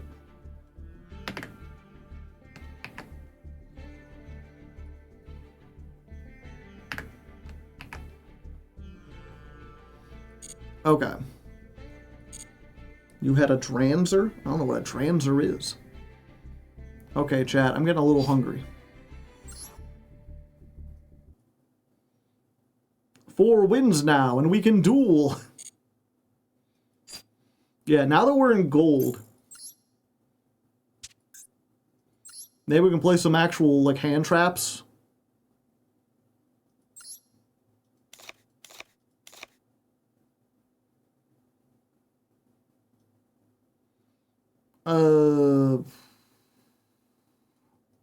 I think we keep this, but not you.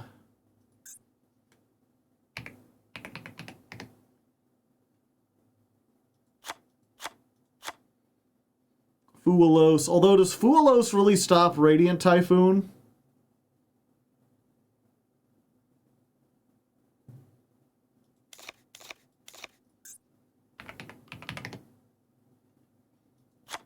Max E does. It stops everything.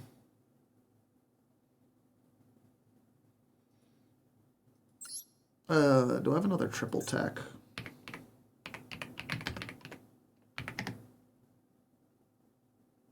No. I do have a thrust. I could thrust for scratch, but that wouldn't be great. Thrust for the trap.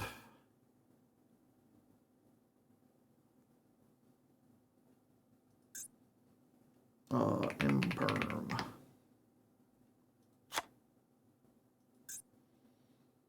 Naberu.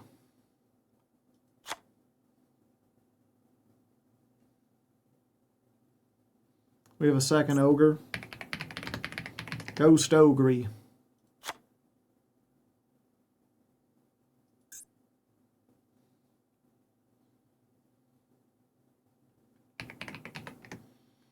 Fua is a wind monster, chat.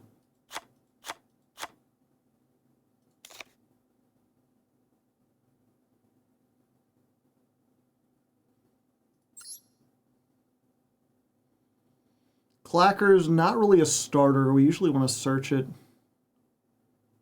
Every list I've seen it plays like 3, though.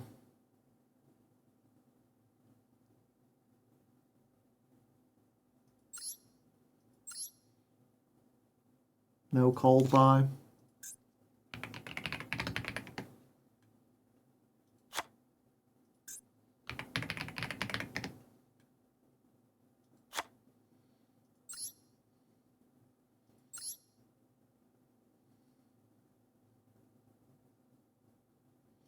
Yeah, cut a scratch. I don't know. Scratch does get us stuff, but only if we have others. I don't know. I'd kind of cut a wheel. Why not one of each?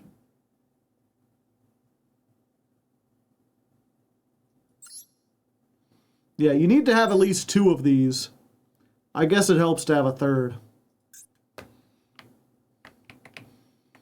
Okay, so we'll call this pure Speedroid.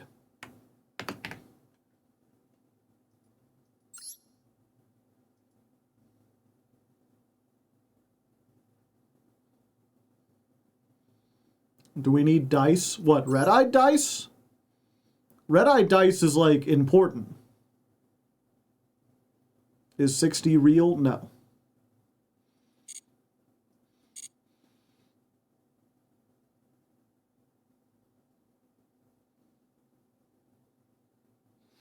Budget deck. Well, it's budget because the only generic cards we had, at least before, were all things you could get out of the bundles or the solo mode. This isn't budget because it has like a second Imperm and a second Nibiru and a second Ghost Ogre. Like, there are URs in here, but those are the minimum number you need to play this deck, and they're all generic except for... Or not all generic, they're all archetypal things, except for Bar on the Floor, which might as well be. Do I need to put my champ Shen Shen on it? Honestly, if I was going to be playing a... Where's it at? We need a Synchro who is level 9 and Wind. I think if I was going to play one, I'd rather have Stellar Wind Wolf free it. Because that does a thing. As opposed to Shen Shen that's just like a bad Floodgate.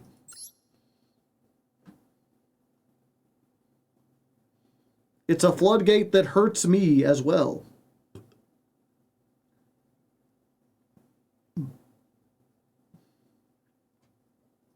Unfortunately, they're both URs.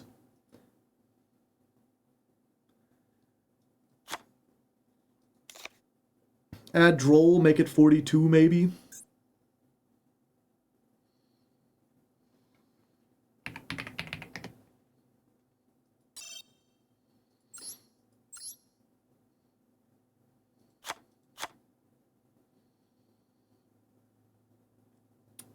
I guess that is, because then we got these two we don't want to draw.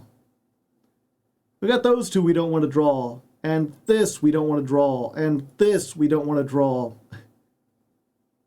And this we don't want to draw.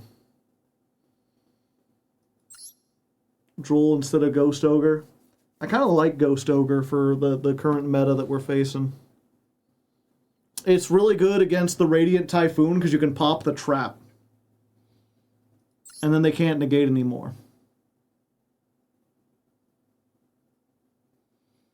Kendama. I mean, it don't really do anything. None of the... When I was looking up lists, none of the lists I saw were playing Kendama. Because Stardust Charge Warrior is a level 6 wind that draws you a card. And this is a level 6 wind that does piercing. Like, it's a vanilla. It's a lot. I guess you could burn for 500. If you control no cards, you could summon it from your graveyard, and then you're locked out of normal summoning and setting. So it doesn't really do a whole lot. Especially because the only free, like, special summon you have from the hand is, like, Car Turbo, which would only help you make a level 9, which we aren't playing.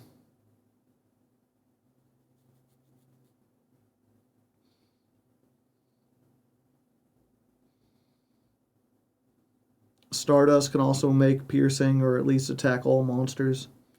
Yeah, it attacks all special summoned monsters. It's only got 2,000, so that rarely comes up. It's like one of those secret effects, but it could do it. Okay, so I'm gonna make dinner real quick, chat. This should only take a few minutes. I just got some leftover beef. We're gonna cook that up. I'm going to make a sandwich, and then when we get back, we will continue. We'll do... yeah, we can get a little bit more. In the meantime, here's some more Strong Bad. Unless you're not subscribed, in which case we're doing an ad again. We'll do a shorter one this time. Get a leg up on the pile and refinance your dreams. Just call 555-555-855-5555. It's a no mortgage. I need you to jingle the Beyblade again. Let it rip. Let it rip. I'll let it rip, the Strong Bad. Just give me some time.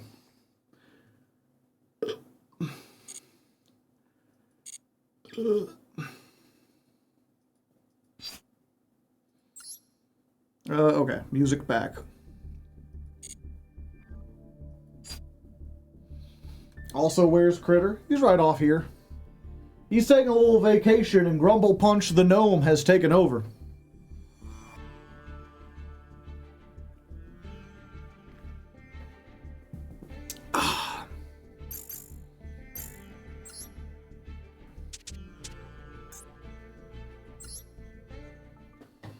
Okay.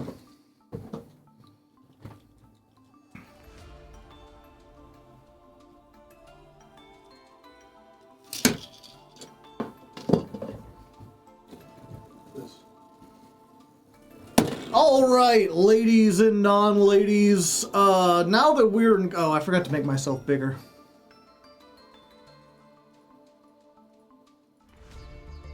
Let's try this again. Okay. Alrighty, ladies and non-ladies. Now that we finally made it into gold, I think it's time to take off the budget pants and try to make a Speedroid deck that is at least a little bit more powerful.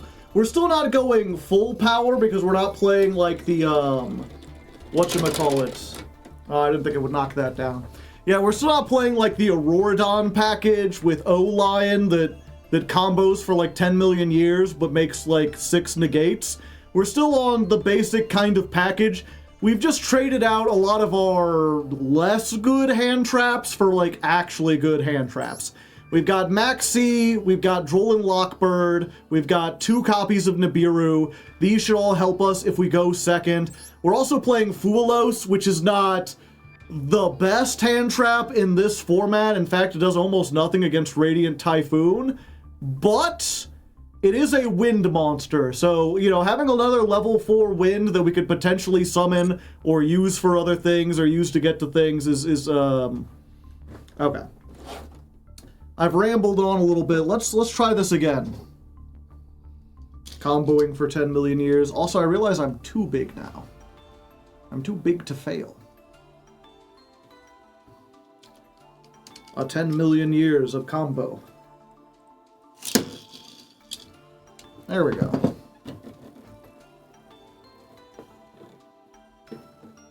Okay.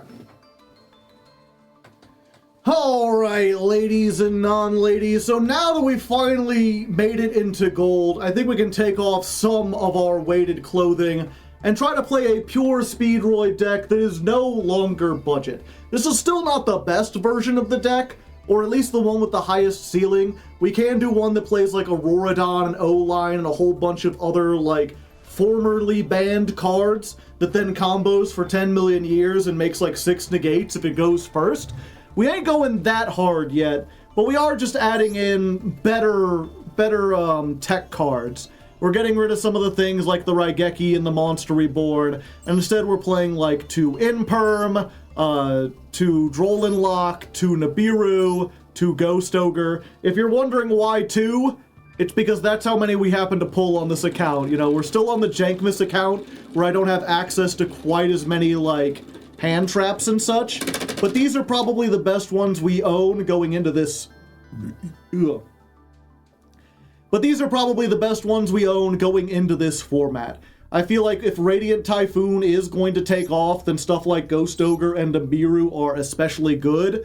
Not so much with Molchami Fuelos. The only reason I'm really playing this one is because, well, we have it at 3, and also it just happens to be a wind monster, and I think having another level 4 wind could help us out. We bumped it up to 42 cards, not only to fit in extra techs, but also just to make it so that we're less likely to draw our one-ofs that we don't want.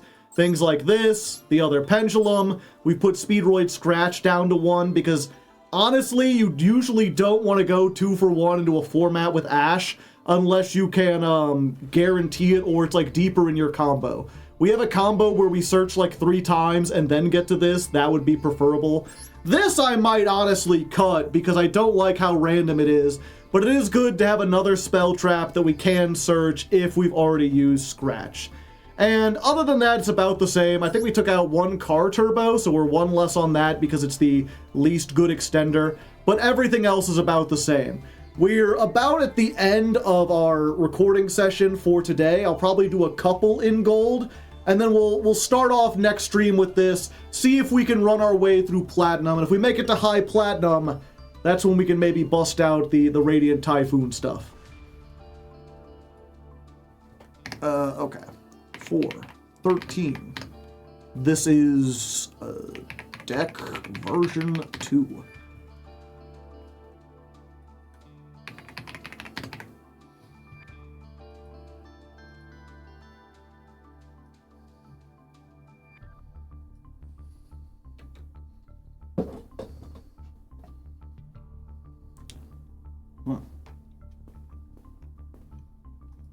Typhoon Runics.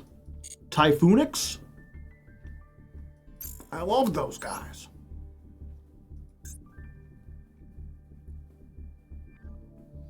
Win 4 more. Okay.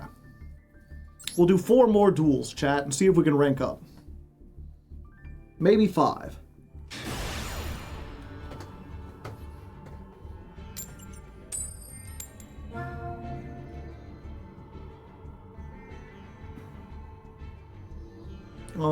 Do we still really only have 6 heads?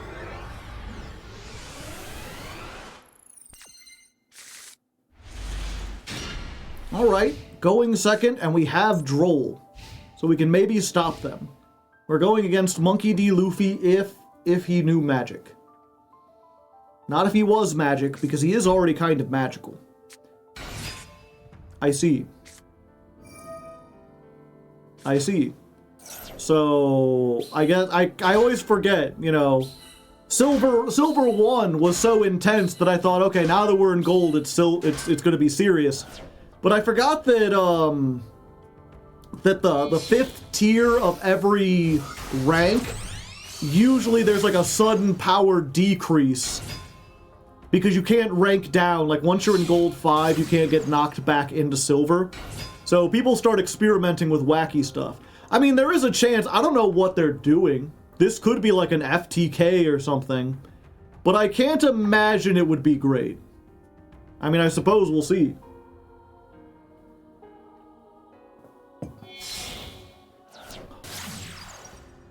Nightmare Phoenix. Are they going to extra link me?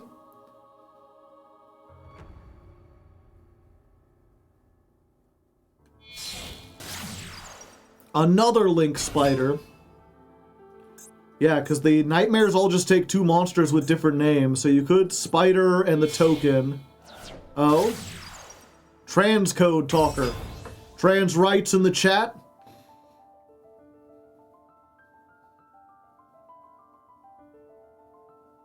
The thing is, they need a Cybers in the graveyard to summon back, right? I guess I can get back Link Spider. 3 Link Spiders. Send off 2 of them, make something. SP Little Knight, okay. And then if they're co-linked, I can't target them. So they've just got an untargetable SP. Not the strongest hand. You know, especially with what we've got. We have the ability to, hold up. Hold up, 1 second. Give me a moment. We've got Speedroid Terratop, which means we can let it rip. fast and furious. Behold, Beyblade, Beyblade, let it rip. Let's go fusion, let it rip. Get the stuff and let it rip, let it rip, let it rip. Let's go ahead and get Barky Dog, Bow Wow. Then I will normal summon the Barky Dog. Awoo, Werewolves of London. Will you get off the corner? Go into the center somewhere. There you go. Much better. Okay, so we're going to send the duplicate. We're going to gate it up. We will target the dog. I think they can stop the summon if they use SP here. They did not want to start the summon. And then we can make Cork Shooter in attack mode, because I'm not afraid to die. Behold, the level 3 Synchro Summon. Pop. I'll choose this. We're going to add a Spell Trap. That lets us get the one of Scratch and Sniff.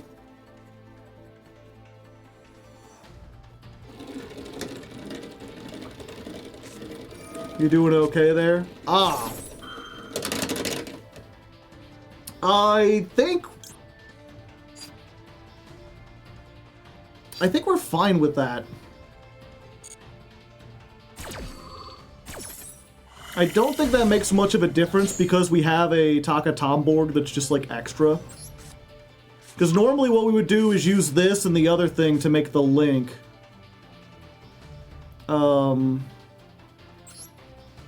As it stands, we can instead do this.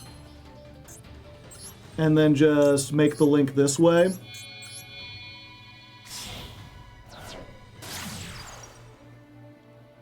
Hello there. Howdy, howdy. Let's go for 7, right? Yeah.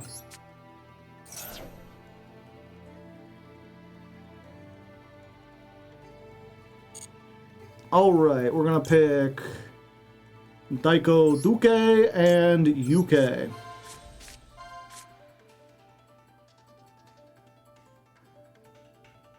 Choose wisely, Rubber Mage.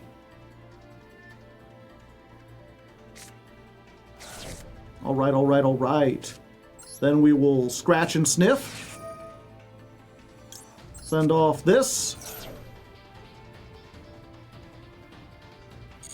And we're gonna get... Yeah, we're gonna get the Rubber Band Machine. Yeah, if they were smart, the thing they should have done is used SP when I did this so I don't get the normal summon. So we will Rubber Band Shooter. Free normal.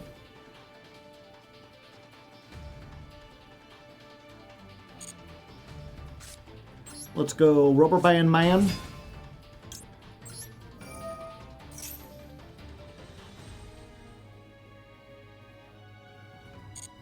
And we get the extender. Yeah, this is the only one that we've got extending. Alright, the question is... We can make a level 5, but none of our level 5s run over that. At least not with the amount of attack they have. And also, can't be targeted. Okay.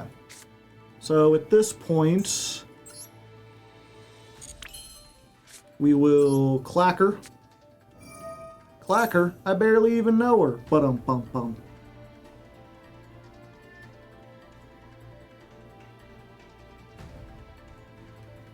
Actually, I do know her. If you count this as a C. Oh. They stopped my clacking, chat! I wanted to clack-a-lacka. Oh, MST has an animation now. If this card is destroyed, you could target a... Yeah. I mean, I guess I could still do that.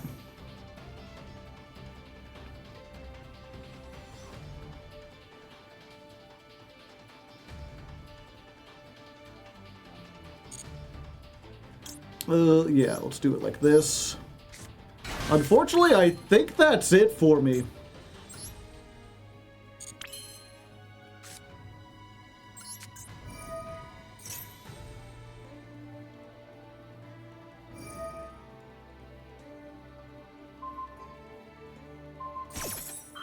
Okay, they got rid of the tuner. That is fine. Okay, so what we're gonna do, we're gonna make Hagoita. That's a level 5. Then we're going to Daiko Duke. We're gonna bring back Cork Shooter. Yeah. Now we've got enough to make Crystal Wing Synchro Dragon. That's a monster negate. Yeah, so I can see that's the thing. I learned this combo that does like everything you could ever want if it doesn't get interrupted. If it does get interrupted, then you're ending on Clear Wing. And a rubber band shooter, I guess. I could have ended on more if I had called by, but I had a feeling they had something else. And then this is just, yeah, I can lower my level or increase. Okay, we're fine. We're good.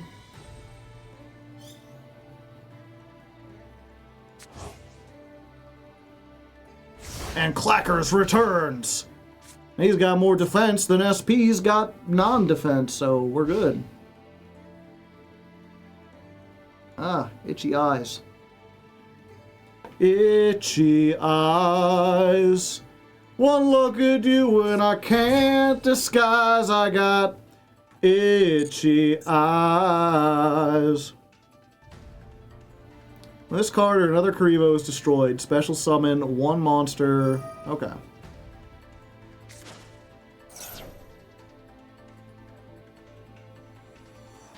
Yeah, you know what? I think we'll just stop that from coming back. And be like, nah.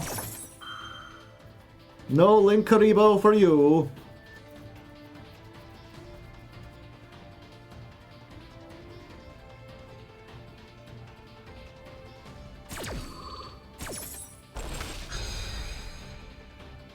Get out of there. Link Kari, no. Get it? Battle phase. My rubber band! Also, I like how this came back and is no longer a tuner because it left the field. Okay. Ooh, I can try Clackers again. Go and hit him with the Clack attack. You thought you could stop me? There's no MST this time. You can try all you like, but the Clack is coming for you. Could you imagine if I went to tournaments and did this? That would just be like maximum annoying. Just be like the most annoying man on the planet. Just like, you know, everyone likes that guy who dresses like a sushi chef and then does the suship things. And this is like the opposite of that. This is just like, I'm not even in theme. I've just brought an annoying toy to annoy people with. Speaking of which, let me know in the future. Do you like this? This doing anything for you? Or would you prefer if I just stayed on the duels and didn't clack?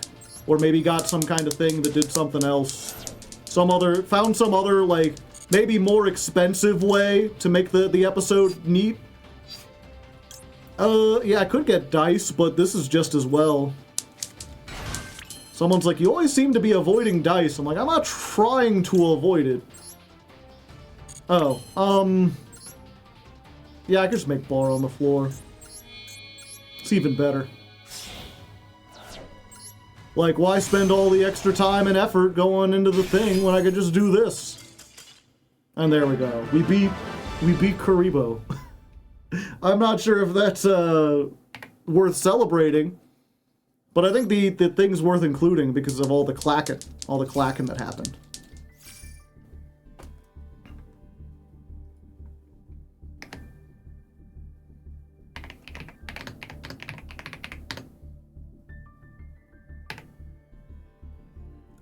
That's duel 22 versus Karibo.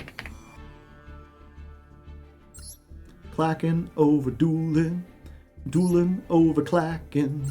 If you got a thing, you might get hard attacking. What were they trying to make? What's your win condition? Lionheart? Tantrum toddler?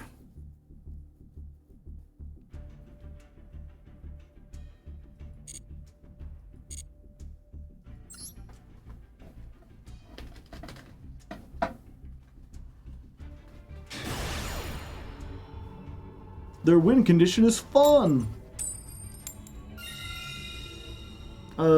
Yeah, we get to go first.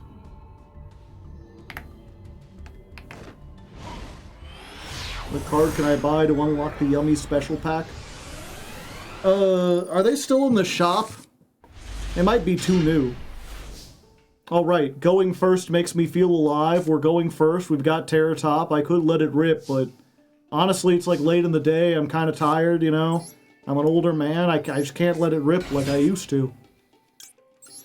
I'm just past my prime. Ash Blossom. Does that just end my turn? I think it just ends my turn. Unless... Do I dare?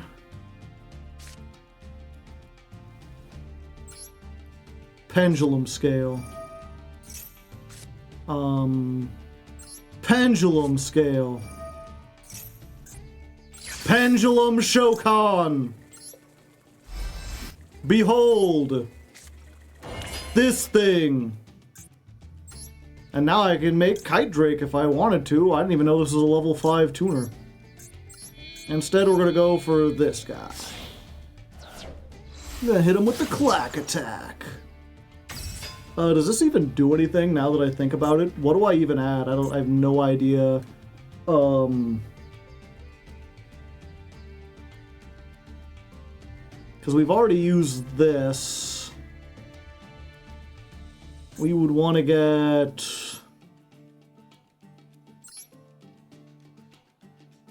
I think we need Marble Machine.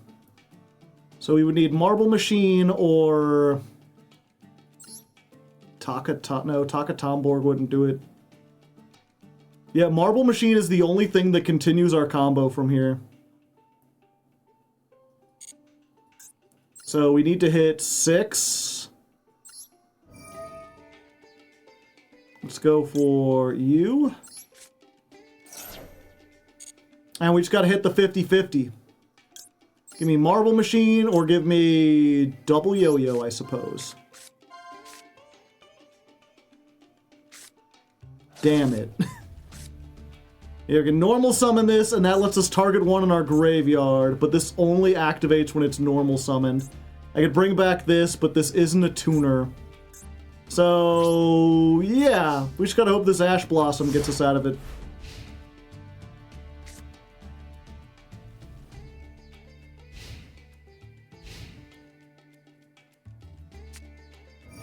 Lightning Storm. Well, I mean, I appreciate you clearing that up. Also, activate Colonel Clackers. Now I've got a defense wall. Thanks for the defense wall, buddy. Bet you wish you had the Auroradon.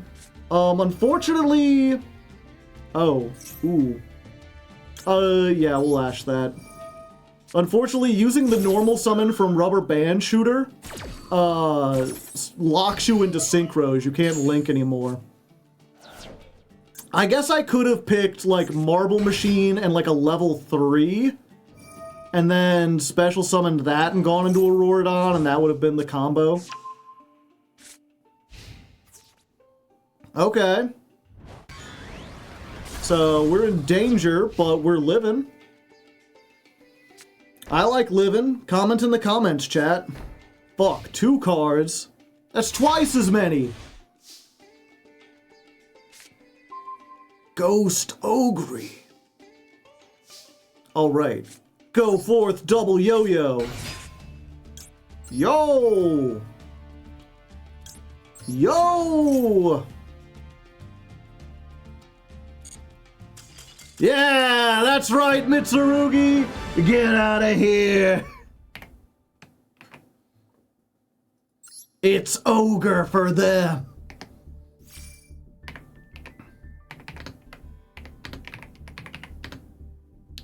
Duel 23 versus Mitsurugi.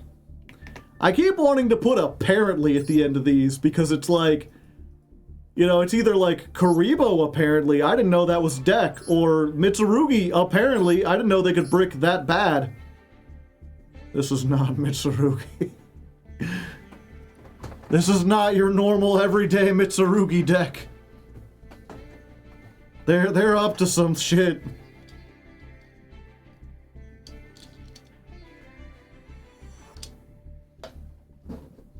They're up to some stuff, alright, and things. I'm not sure I'd recommend it. Mitsurugi on!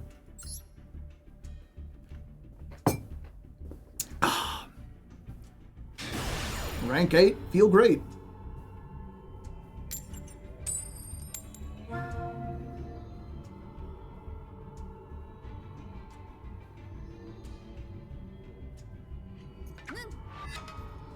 Going second makes me feel bad. I wish I had a different dad. My dad's actually pretty nice. He's a pretty cool guy. I actually have memories, at least one of my friends who was like, I wish my dad was as cool as your dad. And because he was my dad, I didn't really appreciate it. I was like, what? Why? He's not that great. But some people, their dads are, you know, not even like bad guys, they just suck. They've got more important things to do. Yeah, let's just stop this. I don't want you to do anything. I'm pretty sure I have to activate a monster effect to turn on all their stuff. If I'm wrong, then I'm in danger.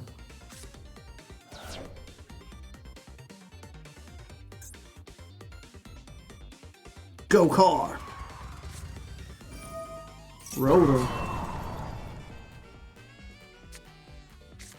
Ah, it's Raisin. But you already used your normal summon. You're negated.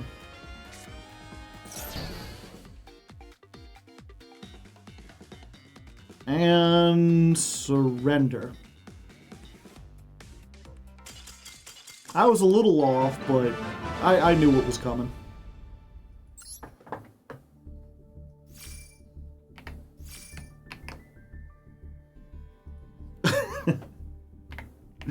Fuck this game. You playing Radiant? Not yet. Versus, K9, if yes.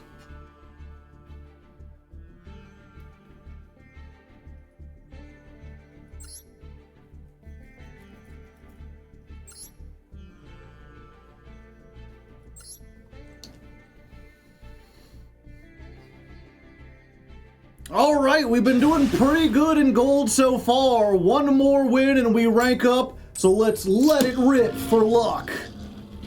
We ain't winning these coin tosses, I tell you what. They ain't liking that at all. So we'll have to go second, but maybe the power of like Beyblades will enable us to like defeat our opponent despite going second. We have 0 hand traps.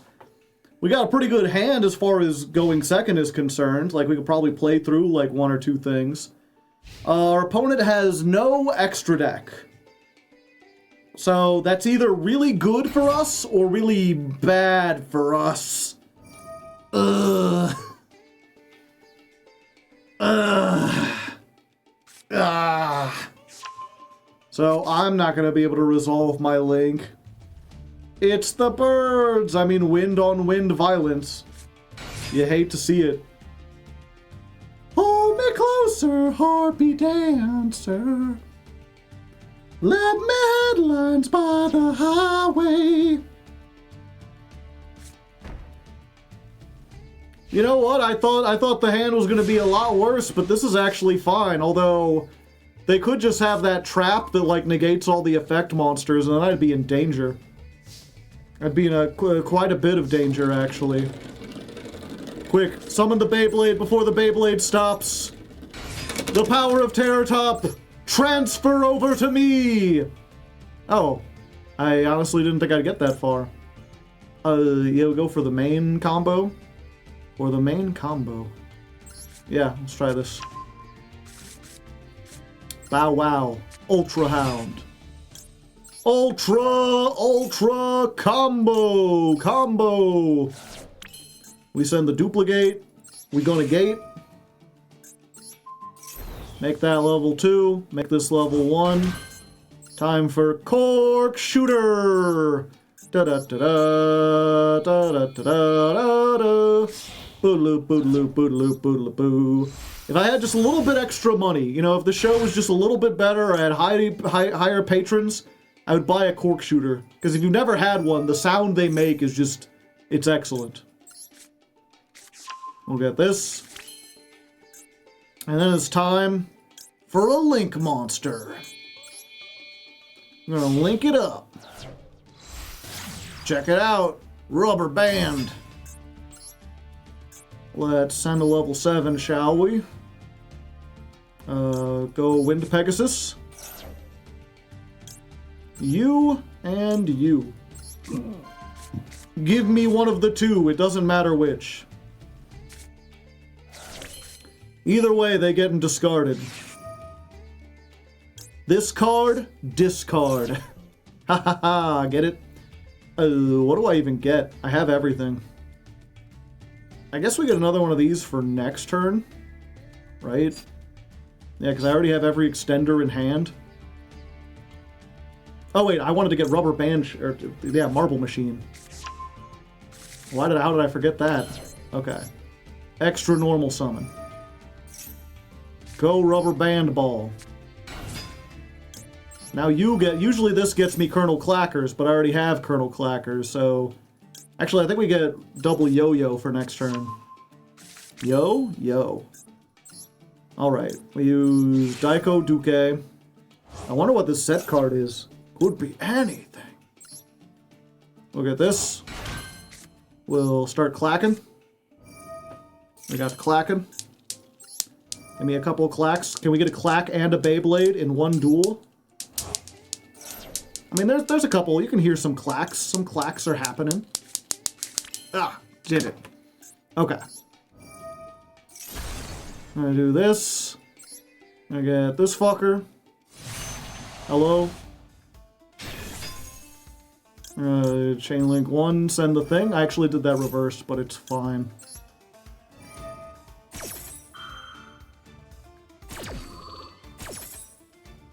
So let's get a clacker on here. The second clacker. And then we send the trap.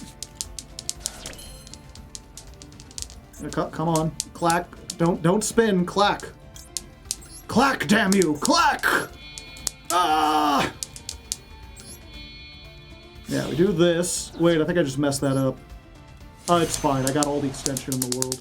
There we go. That's what we like to see. Okay, let's figure out what this back row is. Blue Wonderies in the Scary Sea. I see. That would have been good if card was other card. Okay, go car turbo. We're gonna car turbo, we're gonna make a plane, and they're gonna surrender. Because, yeah, at this point we're gonna get over the Synchro Dragon. Unfortunately, Flu Wondery's just not all that great, not all that good. It can't stand up to the power of letting it rip and the clackers. And as such, we make our way into Gold 4. We're doing pretty good. We didn't even have to use any hand traps that time. We just did good. Scary C? You mean Max C? 441. Duel 25 versus Birds. Clack so hard, I scared the birds away. Fast. I probably want to fast forward through my combo, only slowing down to see the clacking and such. There you go. I think with that, chat, we're going to call it, at least for Master Duel for tonight. You know, we've made quite a bit of progress. We made it all the way from Silver... Or where are we at now? We were like Silver 5? No, not Silver 5. We were like Silver 4. Something. No. Silver 2? We were in high silver, but we weren't in gold yet. And now we're in gold 4. Blueprints, perhaps. First, I still want to talk about something with Yu-Gi-Oh! I've got a new show under works, and I would like to see what you people think about it. Let me get this up here. I would like to get your opinion on something. Through the power of Blue Sky. Which, by the way, you know, if you're not following me on Blue Sky, and you like social media at all, if you somehow don't know, Blue Sky is just Twitter, but it's not run by Nazis. It's actually pretty good. There's not a whole lot of advertising. It's mostly just cool people.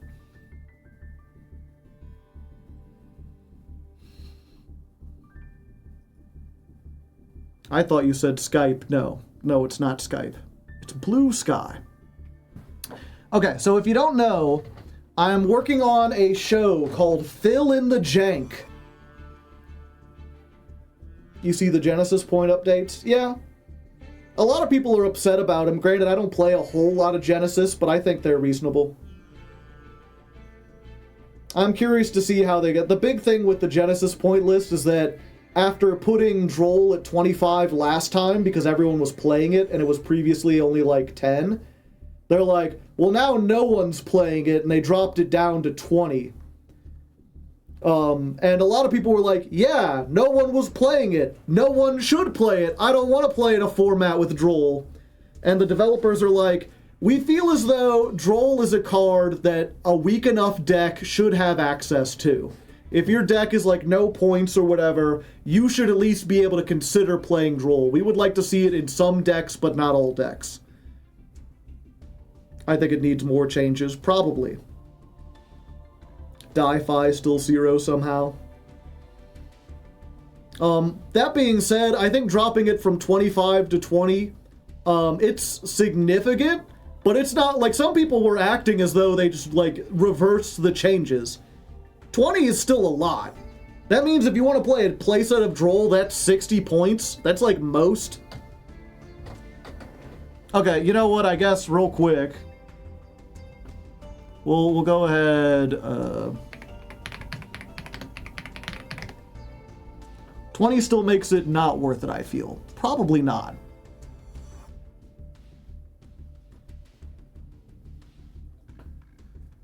Let me get this open. We'll just look. So, Cool Tune, a lot of stuff got points. That makes sense. Cool Tune wasn't pointed enough. A lot of people are upset because they're like, they went from 5 to 6, and that doesn't feel like much of a difference. But honestly, you gotta think, like, if a current Cool Tune deck is using 100 points, and 3 of their cards suddenly get 1 point higher, that's like 1 extra hand trap that they can no longer play. That's one of the things that I really, really, really like about Genesis, that I think no other card game really does. One of the reasons I like it in general, right, is because when you talk about a ban list in Yu-Gi-Oh! Or most games, the problem with it is it doesn't have a lot of fine-tuning. There's not a lot of, like, little decisions you can make. Either a card is at 3, it's at 1, or it's banned. So you don't really have the ability to, like, make a card less useful without making it obsolete. Your only choices are yes or no. A point system is good, but if you look at like Magic the Gathering has a format called Canadian Highlander that has a point system. The difference between that is that every card is just given 1 to 7 points, and I think you get 10 points. And so the idea is like you could add 10 one-pointed cards, or like a 7 and a 3. And that's not a whole lot of variety, it's not a whole lot of nuance. It's really ambitious to do a 100-point system where cards could be anything from 0 to 100, but because of that, you can do cool shit like this, where you're like, it's just a little bit too powerful. We think that they should be able to play as they are, but with 1 less hand trap, and you can increase 2 cards by 1, and it does exactly that. Especially, like, they also got their synchro and it went up to 10. We had an Exo Sister card went up, another one went down. Zaborg the Mega Monarch went to 100, where it should be. Spell card Soul Exchange went to 3. This is basically like DD Crow or Called By. This is a really good card for the new Monarch deck. And so putting this at 3 while also putting Zaborg and the what's it called? There's that spell, the Domain, that locks you out of the extra deck if you control a Monarch. Just putting this at 3 ensures, like, you can either play a really consistent Monarch deck that does all the stuff that the deck does on its own, or you can go cheesy with Mega Monarch or Domain, but you can't do both. Some people were cringe. The string guy being pointed is funny. Yeah, Archmage gets 3 points. It's not great. Medius gets 5 points. Theo Realize. A bunch of tiny points for Archmage, but at least they're pointed. More points for Draco Tail, points for White Forest, and Foxy Tune. Makes sense to me. With Regenesis, a lot of people were playing Regenesis packages. Previously, the only thing hit was the Searcher card. They were like, you can play these as long as you can't search them. So instead, they brought the Searcher down to 10 and then gave points to all the individual cards. There were hand traps that were being played too much. Ghost Mourner goes from 3 to 5. Ghost Ogre goes from 3 to 4. Just a tiny bit. Ghost Bell from 5 to 6. Effect Veiler from 7 to 8. Again, these tiny little changes, 1 individual point, but they will make a difference. Especially when you try to play these in combination, because it used to be if Effect Veiler is 7, and Ghost Mourner is 3, then like 1 of each is 10. So you could play 3 of each and that's 30 points. And then if you have like a 70-point package, that's the rest of your deck or whatever. Just bumping these up by 1 messes up the math, and so now things don't work out evenly. You either have to play different hand traps in different combinations, or you just got to have to accept that you're going to play like a 94-point deck and have 6 points left over. Yeah, and Droll Lock from 25 to 20. I would have preferred, I think people maybe, we'll see. That's the other thing. These lists are fairly, like, fast. So I think it's fine to just do it to 25. They can always bump it back up or put it to 23 next time or something. And then these, they were talking about every single side deck started with 3 DD Crow, 3 Cosmic Cyclone, 3 Dark Ruler No More. Or if not Dark Ruler No More, then, like, Ultimate Slayer, Malong, Garua, Mirrorlogic Aggregator. These were like the staples. And they're not like, they're still fairly fair cards, but they just wanted to make sure that like not every single deck can play them. If you've already got your 100 points, making DD Crow 1 just means you don't have access to that. Makes me kind of sad. I think 1 point is fine. Same with Cosmic. Dark Ruler to 2 is funny. I would rather cards like Droll be printed as 100, as it's bad game design. I don't know. I kind of think like, especially in in Genesis format, where it's not a matter of like, do you always want to play Droll all the time forever? No. So there's kind of a decision of like, yeah, how far does your deck, how many searches do you really want to do? Do you want to pick a deck that is so reliant on searches, knowing that Droll could be in the format? Like, I think that's the sweet spot you have to find with Droll. I think if you make Droll 100, then people just search like crazy without repercussion, and then every single search card and every single draw engine has to be hit to shit. And a lot of the searching decks and a lot of the archetypes in Yu-Gi-Oh! That are fun, like Megalith, search a lot. So I think it's fine to have those in. And you've got to put Droll at, like, it's expensive enough that not everyone's playing it, but not so expensive that no one would play it. So you have to think about it.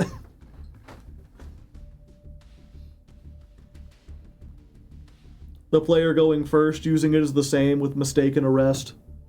Yeah. Maybe. It is also, again, worth noting, I play Genesis casually. I haven't gone to, like, tournaments or anything, or really grinded the ladder. So take my advice with a grain of salt. It's possible that, like, for the competitive players, this is a terrible thing, but I understand where they're coming from. And then there's just a whole bunch of stuff that got points, the greener points taken away. Book of Eclipse wasn't seen play, Book of Moon, Dark Hole, Raigeki, Karma Cannon, evenly matched, Infinite Impermanence, all the traps and spells get a little bit lower, Pankratops from 10 to 5, Interrupted Kaiju Slumber, more board breakers, Meows and Perulia aren't as good as Fuwalo, so they lose some points. Heavy Storm loses some points, Duster loses some points, Lightning Storm, Change of Heart. And then there's a bunch of, like, archetype cards that the same thing, like, no one's really playing a whole bunch of Voiceless Voice, so they lose some points. Ninja Sweep. All the Dragon Rulers go from 7 to 5. That makes them more capable. Here's the new cards, the, like, Dark Magician stuff getting pointed. The new Makonko stuff that's just coming out in the TCG. There are 3 Genesis players at my locals. Me and my 2 friends. And then this is to hit the Exodia deck. Which, I'm with everyone else. I think they should have just... Like, the Exodia deck is not topping. It's just being played on the dueling book ladder and being really annoying there. It's really annoying in locals. I don't think they should necessarily hit the Exodia head to 100, because I think Millennium players should have access to it. Fantastic Machinex to 100. I wonder why. Yeah, it should absolutely. It's just FTK nonsense.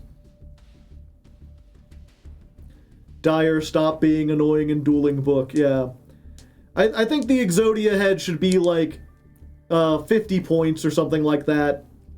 Each piece fit. I don't think you need it. I think just making the Exodia head 50 points with all the other pointed draw cards makes it so that, like, you can't play Exodia Deep Draw. Instead, they're like, Trade-In gets points, Celestial Observatory gets points, Ixchel gets points, Engage, Into the Void, Toon Table of Contents, Upstart Goblin. It's funny, all of these are basically like... Because they group them based on, you know, why they're removing them. You know, these are generic cards that aren't seeing play, so they lose points. These are archetypes that aren't seeing play, so they lose points. New cards that are just coming into the game that are getting points. And these are content creators have made a fuss about it. Content creators have been assholes, and that's why we have to point these.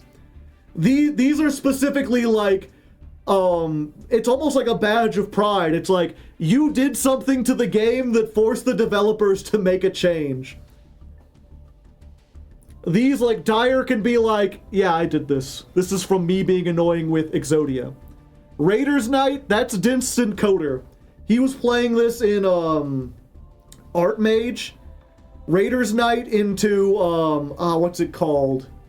It's like Dark Arc Requiem Dragon or whatever that gains like attack equal to all the monsters on the field.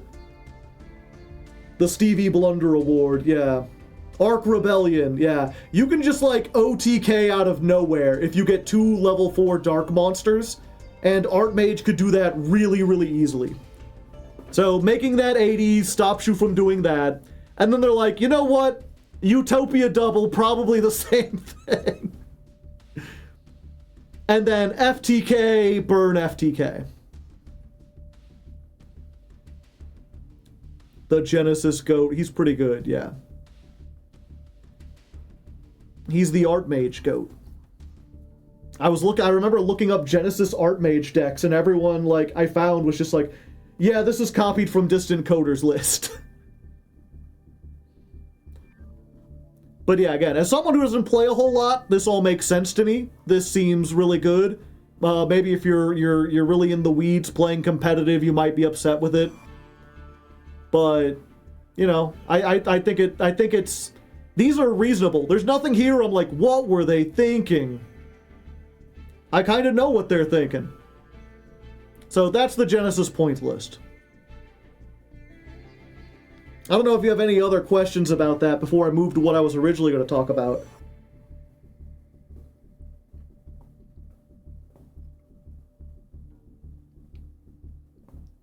No D-shifter or fissure. Yeah.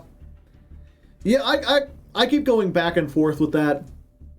Because I see some people give, like, the Max C thing with D-fissure, where they're like, there was a time when shutting off the graveyard was something you only did if, like, you played a specific deck, and, like, that was your reward for it, right? Like, oh, you're playing a non-graveyard deck, so you could play D-shifter, and it gives you an advantage against the other decks. But now what you see is, like, well, Valor and Ghost Ogre and Droll all need to go to the graveyard to resolve, so even a deck that kind of needs the graveyard, but is more worried about hand traps will play D-Fissure as a floodgate and then do all their plays. And, like, yeah, because everything's banished, they don't have any follow-up, but since your hand traps are dead and you couldn't stop them, that doesn't matter. I question why they like macro Cosmos type cards so much. As someone who really likes Metaphys, that's one of those, like, I'm one of those people that wants to play a deck that plays Dimensional Fissure because it benefits my deck, not because it hurts my opponent's deck. And I feel like there's a lot of decks like that would prefer their cards banished, not because it's a floodgate. It's like an enabler. It's hard to fully argue it's a floodgate, yeah. And because you could still do your own stuff, right? Dimensional Fissure, it's a floodgate, yeah. Like, it is a floodgate, but it's a floodgate that doesn't prevent you from playing. It just prevents certain effects from resolving. And it's really just a question of, like, you know, some people will argue it's like, oh, Max C doesn't stop you from playing, it just stops you from special summoning. And the argument to that is, but every deck special summons now. I sat down and tried to think of it, and there's like 3 that don't. 3 total, like in the game, period. And maybe 4 if you count stun. And some people will say the same thing about the graveyard. You know, Di-Fi was fair when not every deck used the graveyard, but now every single deck uses the graveyard. And I would argue that's not true, right? Like, I can still list a whole bunch of decks that either don't use the graveyard, or they use it so minimally that they can still do combos even with Di-Fi up. Unless you're like zombies or something. Yeah, Monarch's like a good, like, Monarch's not a graveyard deck. Actually, it is. Actually, without the graveyard, like, half their plays get turned off. Granted, Di-Fi only shutting out monsters means they can still get things like Pantheism in the graveyard. Speedroid kind of needs the graveyard, but Speedroid needs everything. So I can see both. I'm at the point where, like, If Di-Fi gets banned, I understand. I'm not going to be upset. I know exactly why it's banned, and that seems reasonable to me. But also, I'm not going to be here like, I can't believe they're keeping Di-Fi unleashed. They're ruining the game. It's objectively bad. It's like, no, I understand their argument.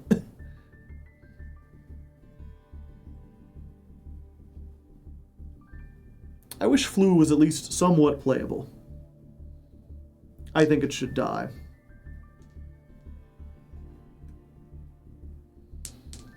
Lancia stops you from playing. Try to fusion under Lancia and you can't at all. Yeah.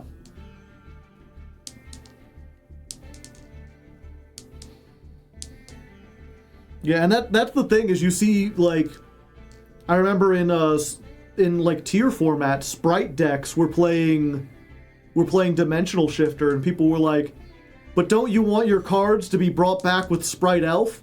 And they're like, yeah, that would be nice, but I don't need that to make my board, and I would rather fuck over Tearlament.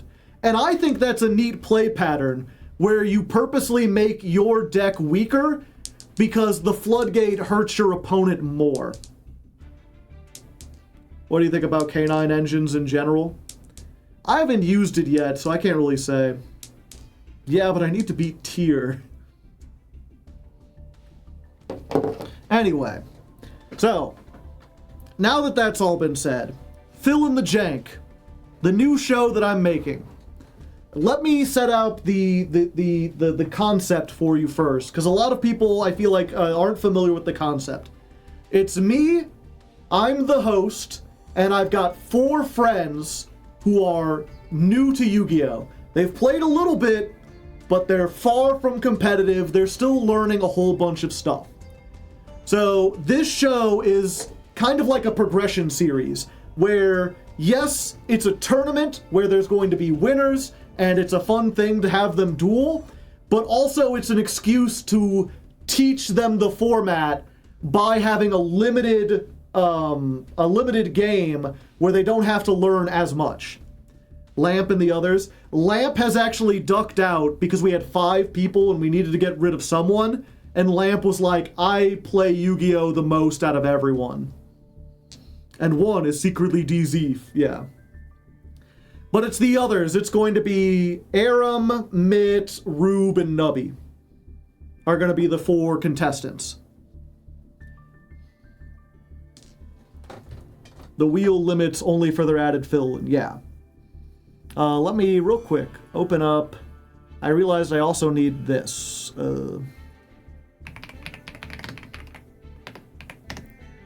So it's going to be the 4 of them, and then it's called Fill in the Jank because every episode I will give them part of a deck, and they will have to fill it in themselves. So let me get the first one that I had the idea. Oh, can I need a different window capture. There we go. Yeah, so this was like my first idea, right? Episode 1. We're keeping it simple. I'm giving them King of the Skull Servants. This is a package that already has a built-in win condition. And it's easy to understand. This gets 1,000 attack for every Skull Servant. This is a Skull Servant. This is a Skull Servant. This is a Skull Servant. If this goes to the graveyard, send 2 Skull Servants. If this goes to the graveyard, search 2 Skull Servants. And then I've thrown in a staple that they should probably know, Unizombie, which can be used to send Skull Servants. I've given them Mizuki to show that, hey, there are zombies in here that aren't Skull Servant that might be useful. And I've given them 2 Raiden, a Light Sworn that mills stuff. And I'll let them know, you know, hey, if you need to get stuff in the graveyard, which you do, Light Sworns are a card that does stuff. So, as they go into deck build, they don't necessarily have to, you know, figure out, learn every single card. They can start by being like, well, Skull Servant. Oh, it's Skull Servant. And hey, there's other cards for them to read. It's not overwhelming. They could also be like zombie. Now there's a lot of zombies, but at least for the first episode, the first 5 episodes, no extra deck. So you can just ignore all the extra deck cards and go for all the other cards that like mention zombies. Or you could go with what I recommend and type in Lightsworn. There's 2 pages of Lightsworns. Although we're playing, what was it? We are using the Genesis points list. What's preventing them from adding 20 tier limit cards? They could if they, what's preventing them is we're using the Genesis points list, and they're starting with 0 points.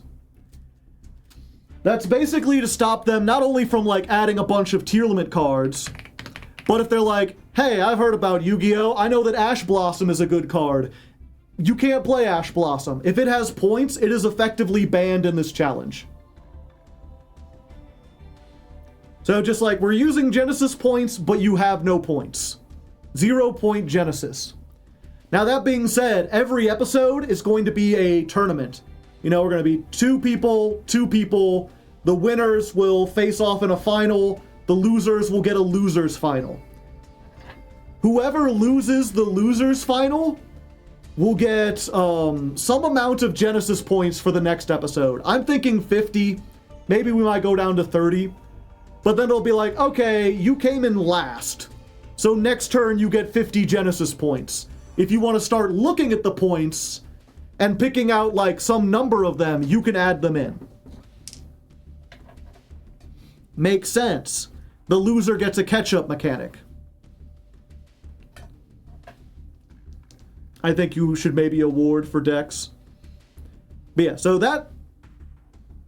Someone built a good deck and still lost. Yeah, that would be cool. Oh, maybe that's how I should do it. Okay, so the loser gets 25 points. And also, we can have like the Hardleg Choice Award. Whoever builds the deck that impresses me the most gets 10 Genesis points. Do they keep the points moving forward or just for one episode? Just for one episode. They had a neat idea that was clever, but they're new to the game. Is this a new series? Yes. I just explained how the ban list works. We're using the Genesis ban list, but they have 0 points. So anything pointed in Genesis is illegal. And they have to start with this. They can make 40 or 60 cards, but they have to include all of these. No extra deck. And also, because it's in Genesis, no pendulums and no links, obviously. So all of that I think is already sound, but I wanted to add one more mechanic that would limit deck building a little bit more, while also adding in some drama and stakes, and ensuring that not everyone copies each other. And that is a wheel! It wouldn't be a Yu-Gi-Oh! Show without a wheel. So the idea is, every episode, after they get shown the deck, but before they build, they will spin a wheel. And the wheel has 50 restrictions on it. It's the Wheel of Restrictions, TM. Oh, let me get rid of this so you can see a little better. And I gave every restriction, instead of just putting it on there, it has a name. So like if they land on Skill Drain, that means the other decks there, the other cards they add, can't include effect monsters. The Wheel of Woes. Maybe.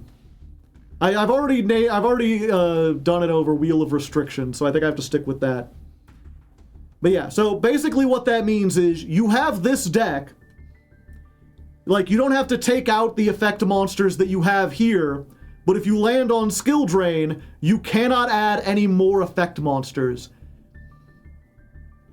It sounds terrible to hit. A lot of them are terrible, a lot of them are like almost inconsequential. That's one of the things that people kind of went back and forth on, because some people are like, Well, light imprisoning mirror doesn't do hardly anything. No light monsters? That's easy to build around. It's like, yeah, in the Skull Servant episode it is. Getting dark imprisoning mirror on the Skull Servant episode, that might limit you quite a bit. If you land and they say, okay, you gotta play Skull Servants and zombies, but you're not allowed to add any dark monsters. Suddenly that's a big thing. I think it's important that some of these effects will be like absolutely crippling and some of them will do practically nothing. Because if they were all the same, if they were all kind of fair and you kind of got a little restricted no matter what, there wouldn't be this big swingy drama with spinning the wheel. And also, you wouldn't have these great moments where like, what if someone lands on skill drain and they decide, okay, I can't include any effect monsters. So what they decide to do is just include every mirror force. And they're like, fuck it, if all I can do is play spells and traps essentially, I'll just play all the spells and traps and no one else is prepared for it and they win. If they win with that, it would be the most hype shit ever. There are light skull servants, yeah. That was just an example. If someone learns about Di-Fi in the first episode, they'll have a huge advantage.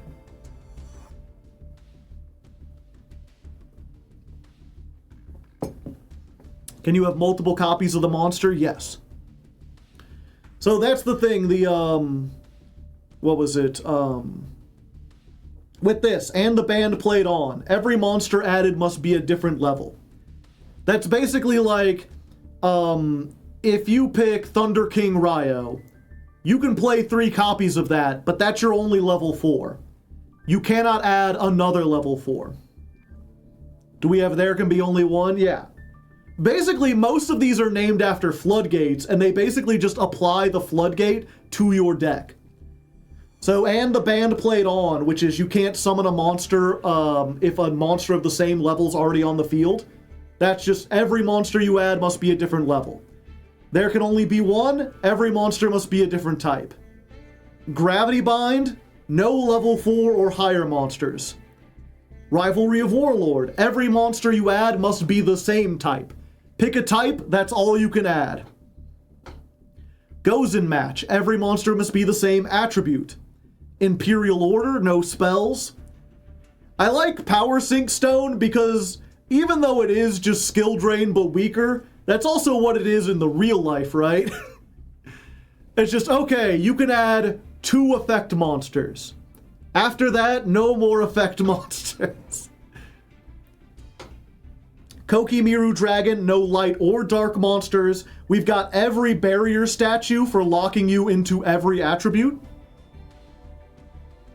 That grass looks greener. Your deck must be 60 cards, but you can add that grass looks greener for free to your deck, even if you don't have the Genesis points for it. No dimensional barrier. We are playing without an extra deck. Gotta pay attention, buddy. The first 5 episodes are no extra deck, and the last 5 episodes are all based around a specific extra deck mechanic. So like, just for example, the 6th episode, I was thinking this is what I would give them, because I want to teach them fusion with a package that is easy to understand. So the actual deck is very slim.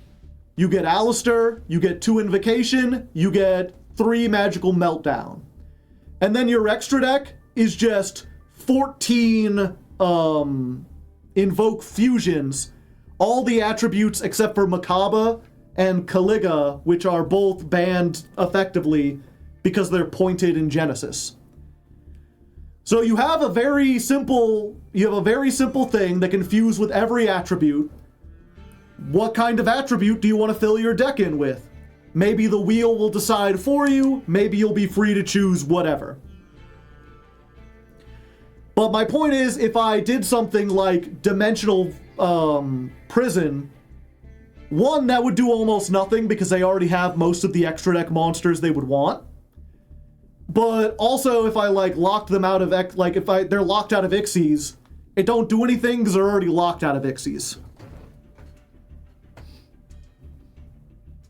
Okay, so going back, that grass, Royal Decree, no traps. Dominus Purge. You cannot play dark, water, or fire.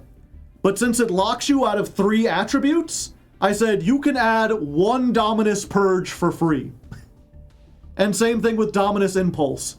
It locks you out of half of the attributes, but you do get 1 card for free. Cuban. Roll a 6-sided die. You can't add monsters of that level. Denko Sekka. No traps and no quick play spell cards. Basically anything that you would set and then activate are banned.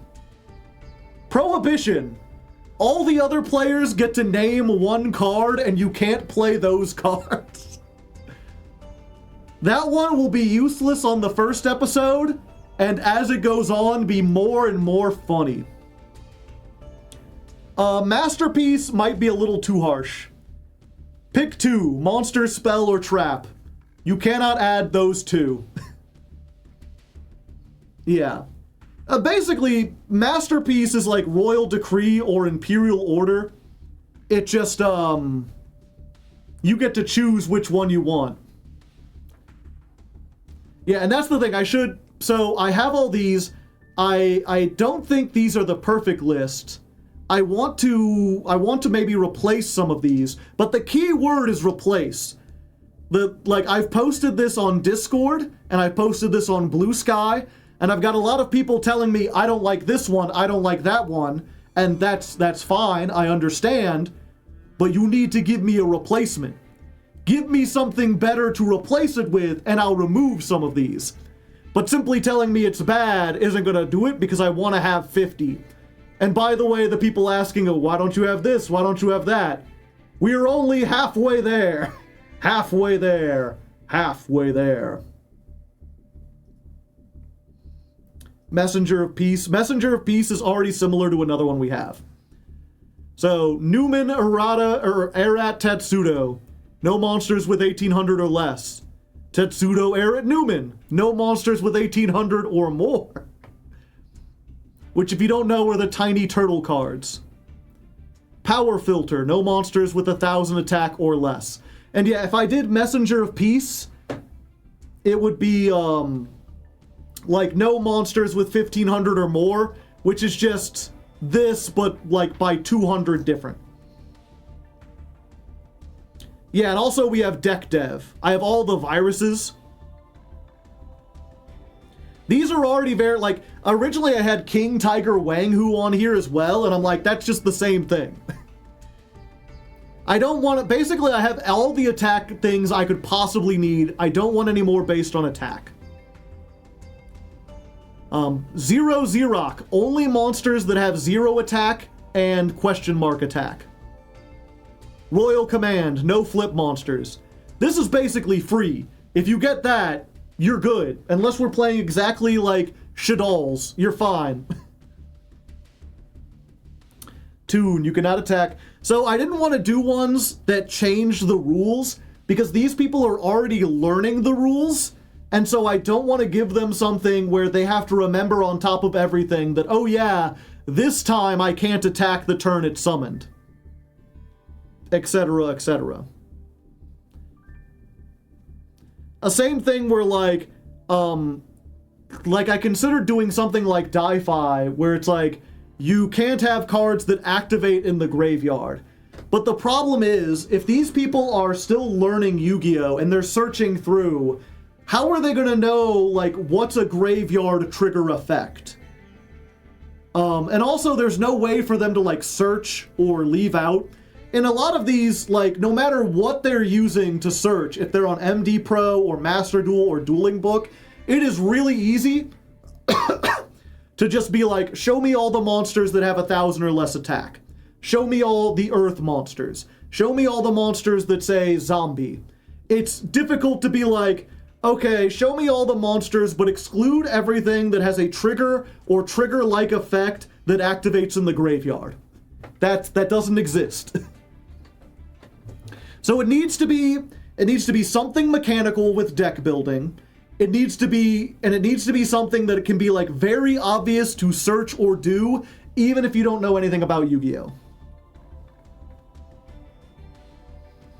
Every card must start with the same letter. That would just be annoying, I feel like. Every monster must miss the timing. Not light or dark. We already have one for no light or dark. Unending Nightmare. No continuous spell traps or field spells, because they will be popped. Grave of the Super Ancient Organism. No level 6 or higher. Crush card, Eradicator, Full Force Virus, Deck Devastation Virus, Grinning Grave Virus.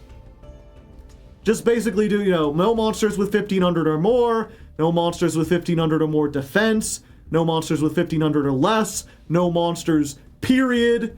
Eradicator is pick spells or traps. You're locked out of that one you pick. No cards that draw. I think that would be a little too difficult, unfortunately. No cards that draw or add. I could maybe do that one. Perfectly balanced. Your deck must add... See, that's a good one.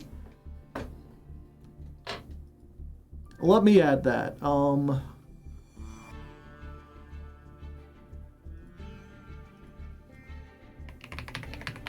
Perfectly balanced.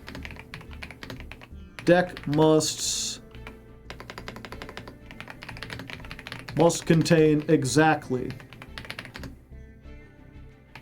20 monsters, 10 spells, 10 traps.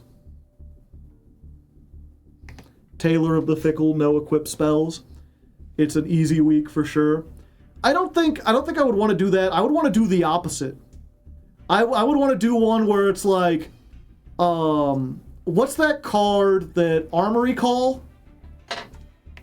Armory Call. You must include 5 equip cards.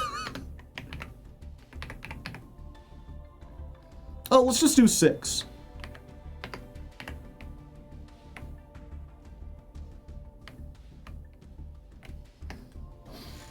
That way, like, pick 2 equip cards, you can play 3 copies of them. I think 10 would be too much, but basically saying, like, yeah, you gotta play 6 cards. 6 of your cards have to be equip cards. Or maybe that's another way to put it.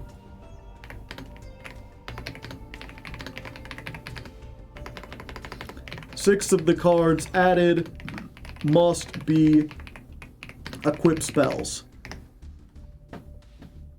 Union Carrier, you must the thing is, there aren't any like generically useful union monsters. It's good to have them read through the equip spells, like that's a great way to teach them some stuff, but like unions are just useless. Same thing with like, I was thinking of doing one where it's like Gemini Spark and you have to play Geminis, but that's just like, you know, it's basically just like, here, put in some cards that you aren't going to use.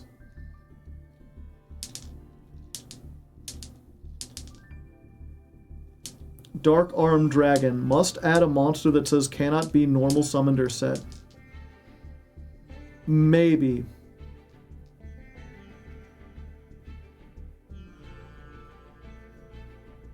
All monsters? Flip monsters. Must include flip monsters? What would be the premier? It'd be like Pot of the Forbiddens, right?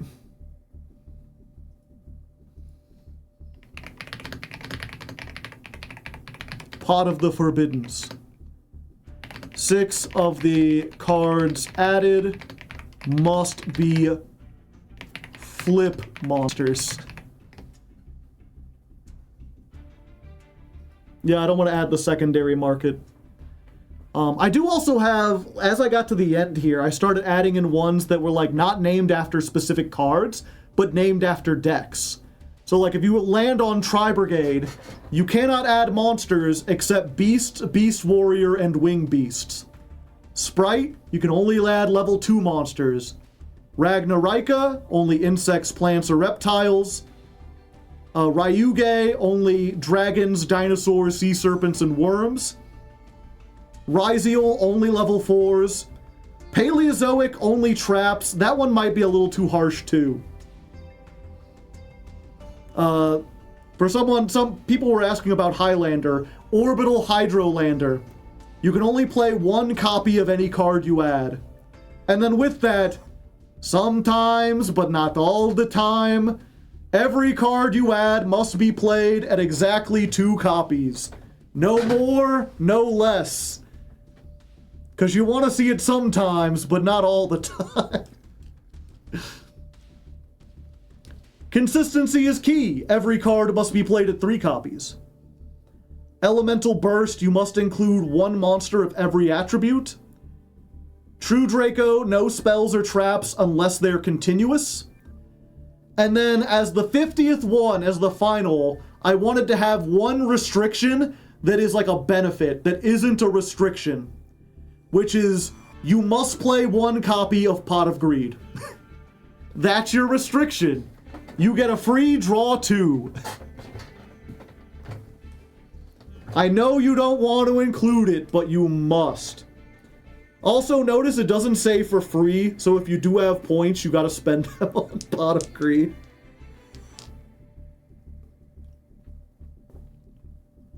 If you do have points, you get negative points.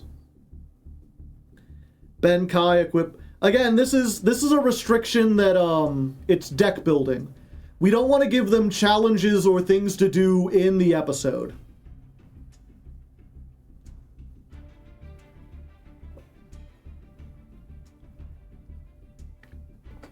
Dark Paladin, only add warriors and spellcasters. The thing is, there's not a lot of synergy with warriors and spellcasters. It's not like the other tri-types where they like kind of work together. You know?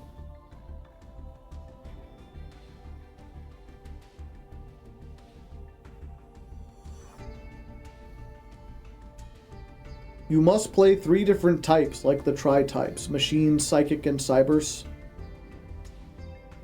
I feel like we already have, like, you have to play every type, and you have to play just 1 type. I think going halfway and being like, pick 2 types, you must use those. Favorite hero, add your favorite cards. I have an idea that's silly, let me know it.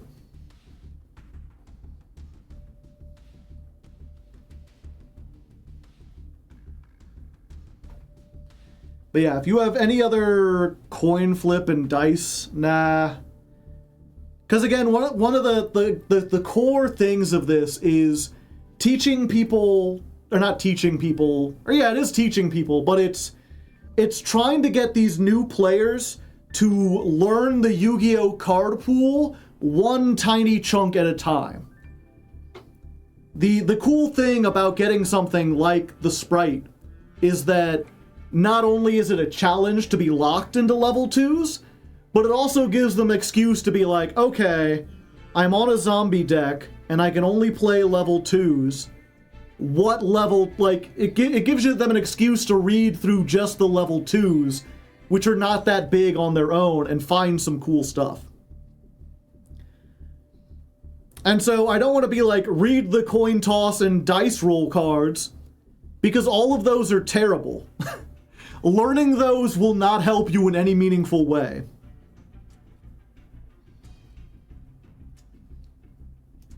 Only low attack monsters. We already have one that forces them to have 0 attack and to have less than 1800 attack and less than 1500. No attack-based ones, although what would be a name? I do like this one of you can only play cards who have defense higher than their attack. Pumi raiding with a party of 47. Welcome, welcome. How did your stream go? I assume you were playing Yu-Gi-Oh! Super Heavy Samurai? Yeah, I guess so.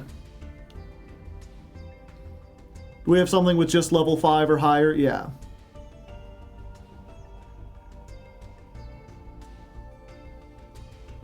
some super heavy samurai. Give me 1 second. All monsters added must have higher defense than attack. Although that doesn't really get them to build something.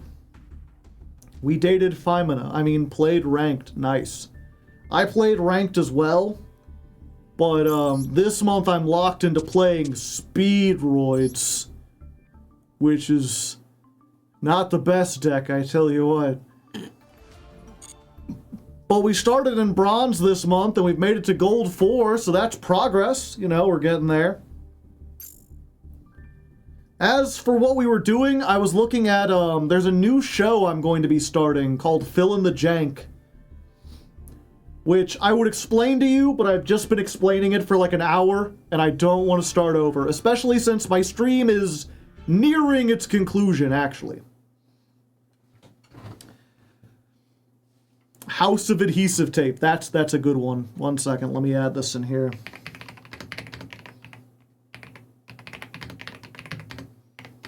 All monsters... Oh wait, must have more than 500? That's not hard. I'd want one with like... only monsters with 0 defense. Or maybe less than 1,000 defense. Something like that might work. That's going to be a nice challenge, very much. But yeah, if you're new raiders, I'm a Hardleg Joe, if you didn't know. Every month I climb the Master Duel ladder with a different deck as chosen by my patrons. This month, Speedroids. Last month, Megalith. Ooh, that's a little bit stronger. Before that, the Man with the Mark. So I don't just play complete jank. Sometimes I play meta decks. It just depends on whatever my patrons choose for me. I stream every Tuesday and Thursday, but we were just at the end. We were just wrapping up at least the Yu-Gi-Oh portion. Usually, when I'm done with Yu-Gi-Oh for the night, we switch over to a little bit of variety. And there's one game we've been playing for months now that we will continue to play, which is Blueprints. So, you know, if you just came for Yu-Gi-Oh, if all you're interested in is Yu-Gi-Oh, you can follow me. I'll be here on Tuesday and Thursday doing that.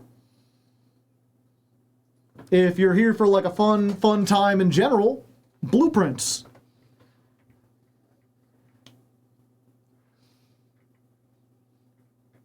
Are we also doing Blueprint? Oh, I forgot to tell people. I should have mentioned that. So the stream for tomorrow has been rescheduled. Usually I stream on Fridays as well. I've been doing a playthrough of Silksong, Hollow Knight Silksong, with a friend of mine who really likes the lore of the games, but can't beat him himself. So I've been giving him like a guided tour. But he had something come up tomorrow where he can't record, or he can't stream. So he moved it to Saturday. So no Friday stream this week, but you'll be getting a bonus Saturday stream instead.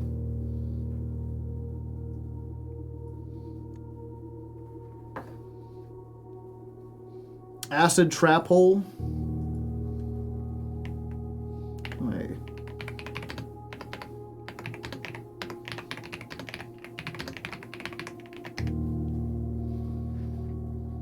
Yeah, so we won't be streaming tomorrow. We'll be streaming on Saturday, but we will probably be doing Blueprints then as well. Hopefully finishing the game up. We're near the very end. Let me go ahead. Blueprints. Change the category over.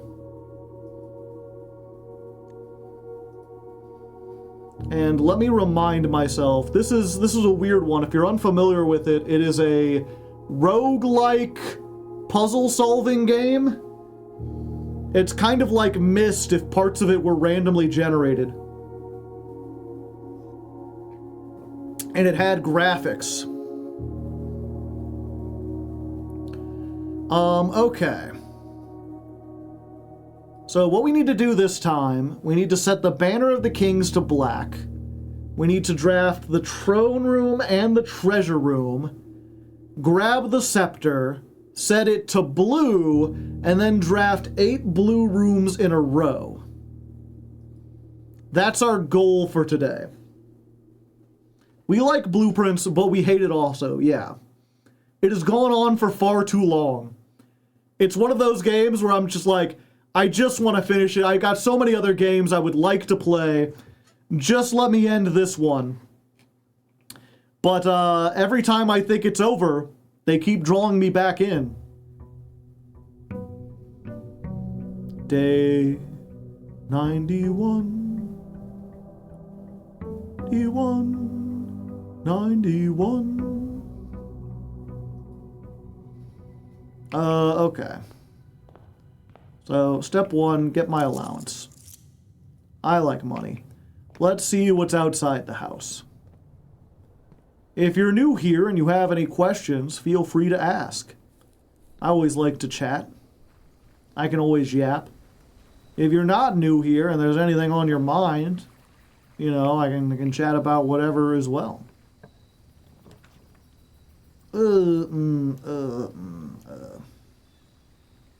No, we haven't done the shelter in a while. Someone told me, and it was like a red room. Well, first of all, there's a gem in here. That's good. Get the gems, Bentley Bear. Why do I have 16? Oh, yeah, that's why. Give me a moment. I've been taking notes. I have a document, and I seem to remember something mentioning the shelter.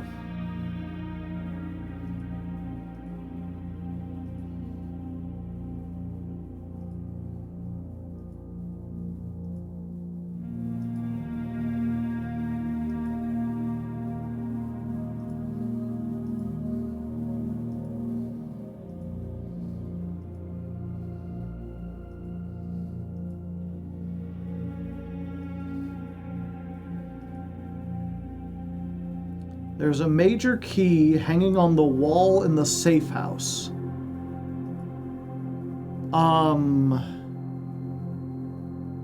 Is the shelter the safe house? I know they used it as a safe house, right? They like hid out here, that's why it's full of stuff. But there was never a key hanging on the wall. Is there anything else I could think of that would be... Oh, they mean the one in the basement. Okay, in the reservoir. Gotcha.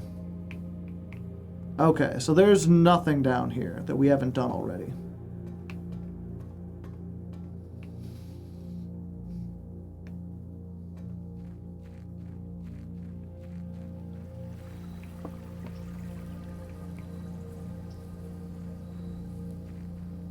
Back we go into a world of a big unknown, and then we get it in back. Okay, so we want to use the banner of the key, set to black. I want to get the treasure room first. Neither of these are the treasure room. I'll take a nice corridor.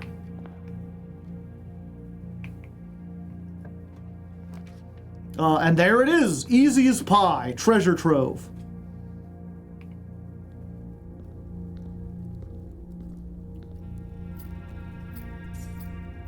We'll come back for this. Now we need to get the throne room. Yeah, observatory. Ooh, commissary.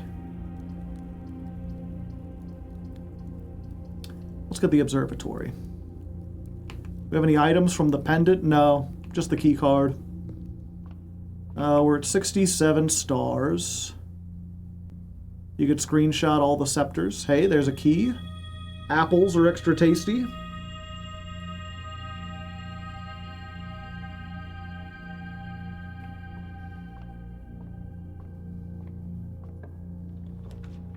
There we go, and there's the throne room. So we get the throne room. Then we go, what we do now is go back.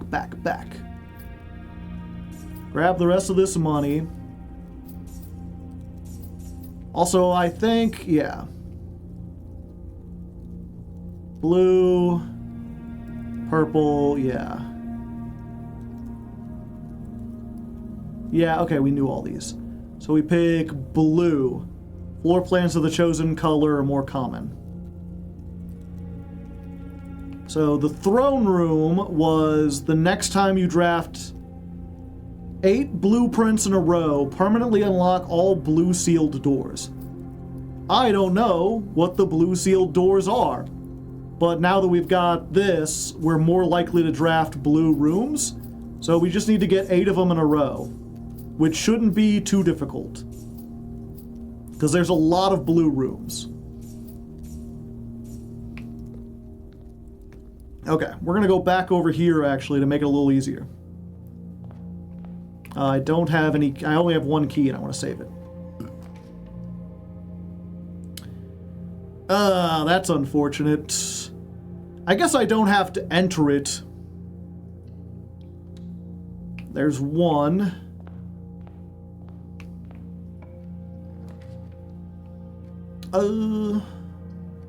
Yeah, aquarium, there's 2. Aquarium counts as every color of room. Anything here? No. Boiler room? Oh, boiler.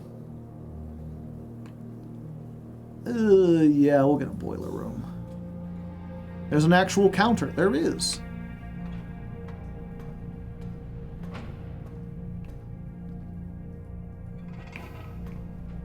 Open up this. Yeah, I want to try to go this way. Oh, did I just close it? I'm dumb as hell.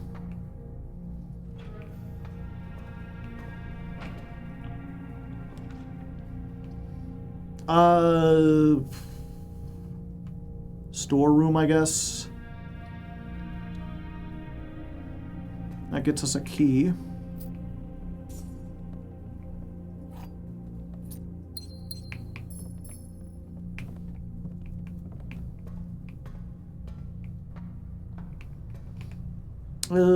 Yeah.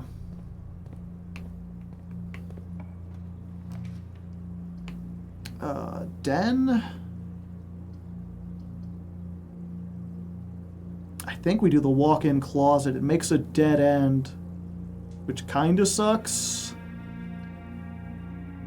But it gets it out of the pool. And we get more keys. There's supposed to be 4 things in here. Right? Yeah, 4 items. What's the 4th? Oh, it's a salt shaker. I didn't recognize it amongst everything else.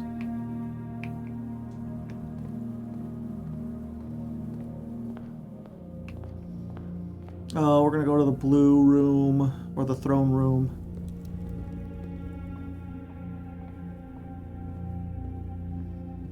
Might as well go ahead and open up the door.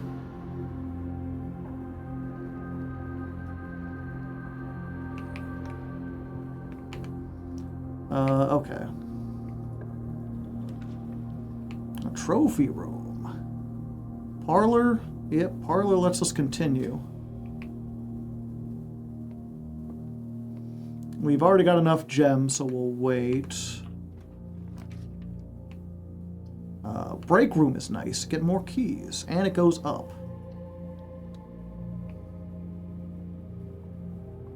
Let's do our daily mandated math. Okay, so 5 rounded to the next thing. It's 10, right? So 10 divided, no, it's times 11. Rounded to the nearest 3. That would be like more than 100. It would basically round to 100. And then 100 divided by 20 is 5.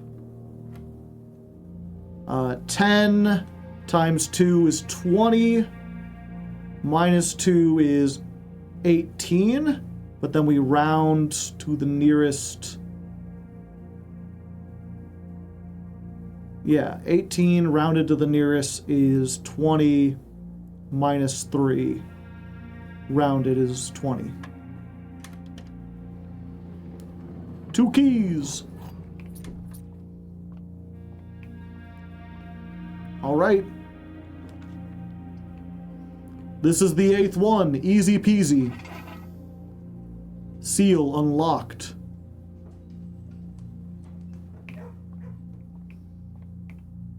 I thought there'd be a cutscene or something. Pet the pupper. Who's a good doggo? You are.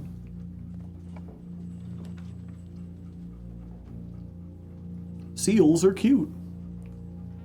'Cause I could see you to a kiss, fry a rose on the grave. Ooh, the more I get of you, the stranger it feels, yeah. And now that your rose is in bloom, a light hits the gloom on the grave. La da da da da da da da da da da da da da da da da. There is so much a man can tell you, so much he can say. You remain my power, my pleasure, my pain. Baby, to me you're like a grown addiction I can't deny. Won't you tell me, is it healthy, baby? And did you know that when it snows, my eyes become large and the light that you shine can't be seen? Oh, baby, I compare you to a kiss from a rose on the grave. Ooh, the more I get of you, the stranger it feels, yeah. Now that your rose is in bloom, a light hits the moon on the grave. Didn't even have to redeem points for this one. Remove a tunnel from the crate each time you bypass a security door. Yeah. Oh wait, the next 10 times, no, I think this is better. I don't want to lose a bunch of steps. Remove a tunnel from the crate? Yes. How big is this crate? It's pretty big.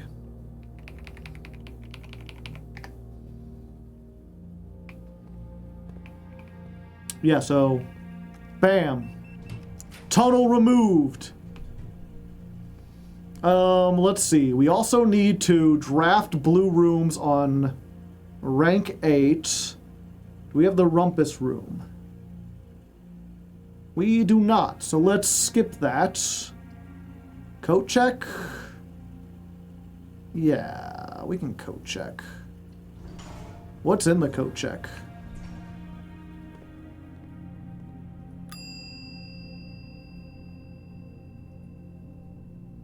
Oh, I thought I put the crown in there. The coat, presumably.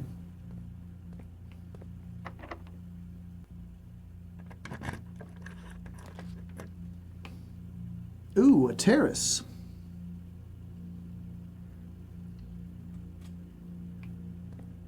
Shovel! I shovel well, all right.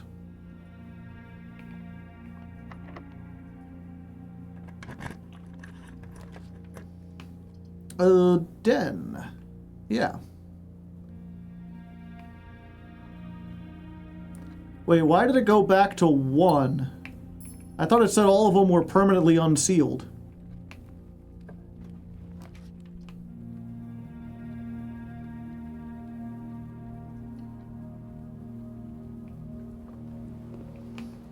Still no sledgehammer. So we can't open up our swim trunks.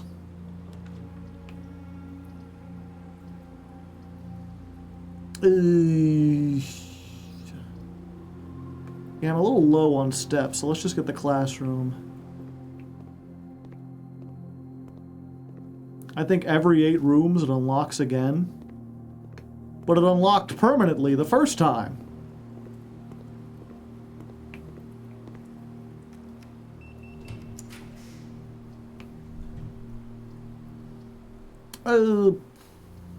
Yeah, I guess we closet. A crate has been removed from the tunnel. Just one? Just one item? Oh, it says 2 items. Oh, it's the running shoes.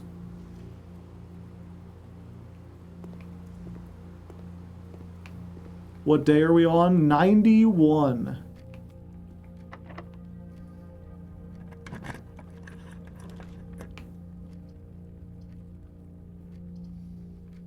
Yeah, dining room.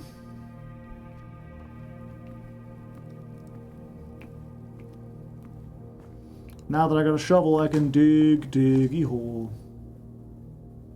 And salty turnip!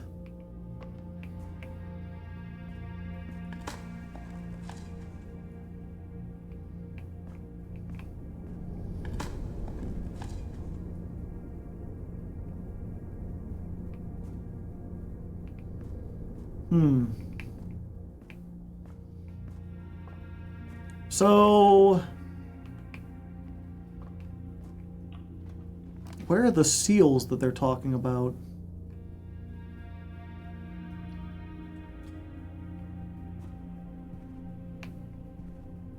Oh, I thought that was a... I thought that was a key, but it was just a pen.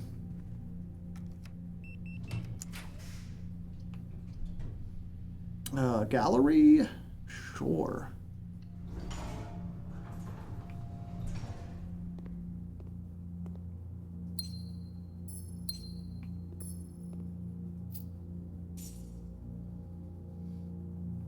We haven't found the one... The 8 room is blue too, right?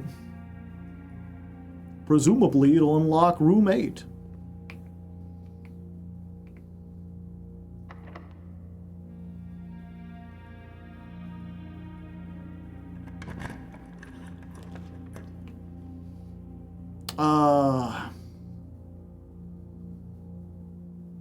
I haven't got the drafting room, so I think we just go attic here. Probably on ice, but Tish. Shut up, Meg. Okay, there's got to be a sledgehammer up here, right? No. They're like, you can have everything except the sledgehammer.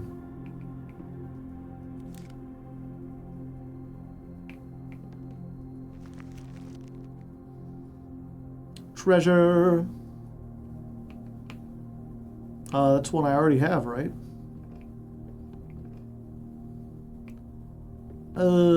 Fuck it, I'll use a key. There's probably a key in here. Haha! I traded 1 key for 2 keys. I think I'll take this today.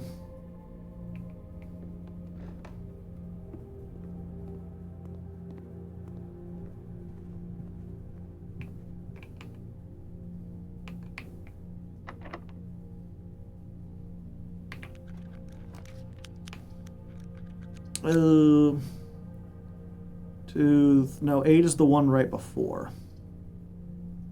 We'll go to the office.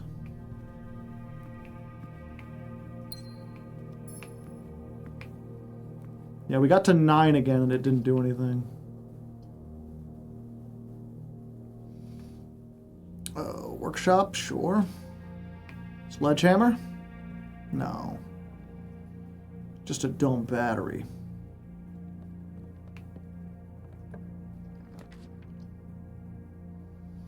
This gets us up to tile 8.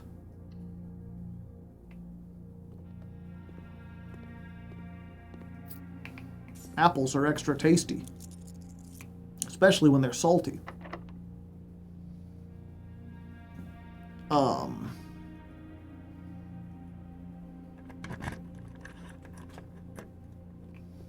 Eight. Okay, so there should be a blue letter in here somewhere. On the underside of the 8, the back of the 8, probably on the side or behind one of these. There it is.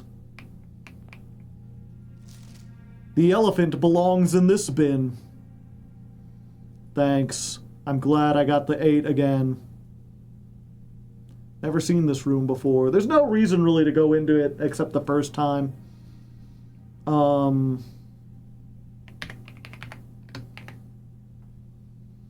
Thanks, Blue Note. Useful as ever.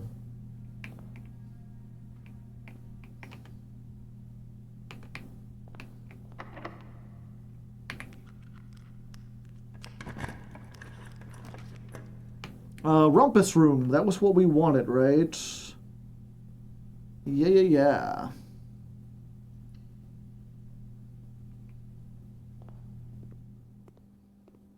Rumpus Room has $8 for all the good it does us.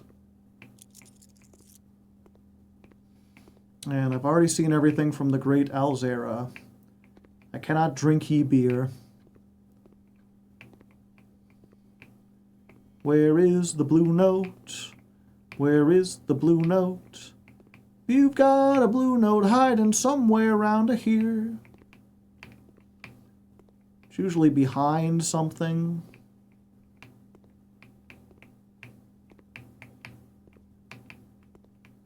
Oh, there it is. Ooh, that's a long one.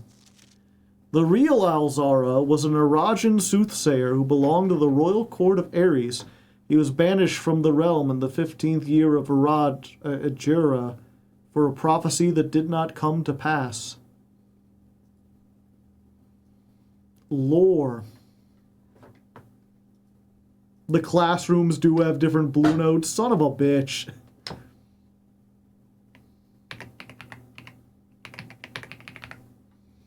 How does this help? It doesn't at the moment unless there's like something where we end up having to like know the dates of everyone in the lore or whatever. Drawing room. I've got the drawing room. I've got the pump room. I've got the clock tower.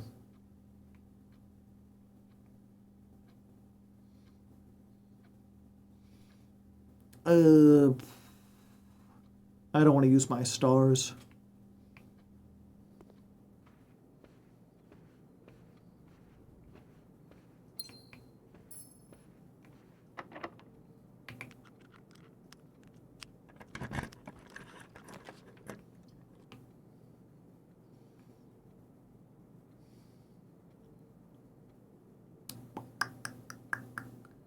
What are the rooms that can open up the thing?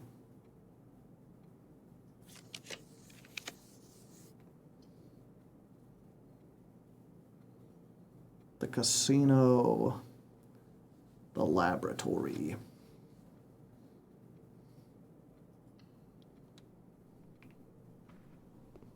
Hey, we remove another box.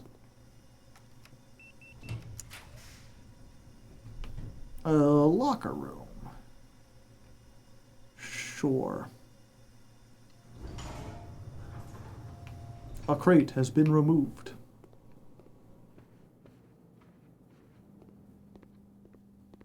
What we do now is go back.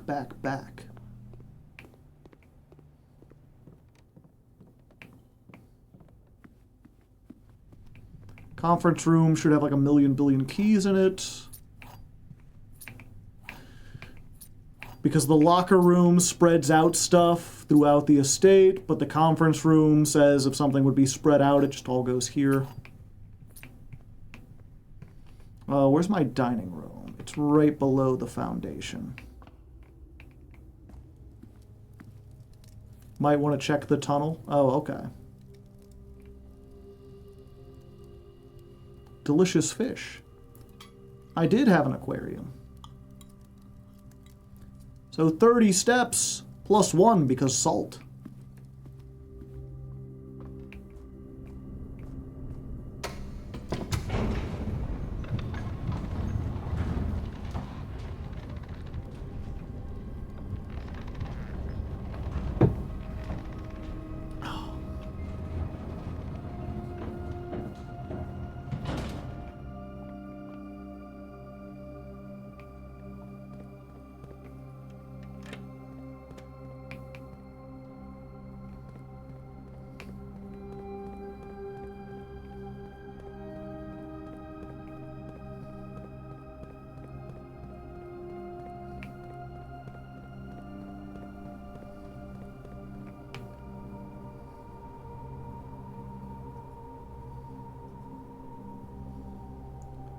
All blue sealed doors. Trying to remember, were there any blue sealed doors?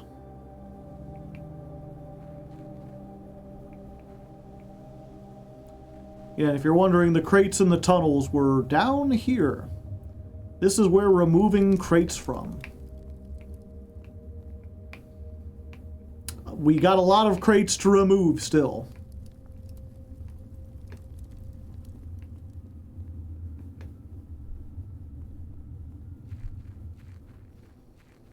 We didn't see any yet, I assume. I presume.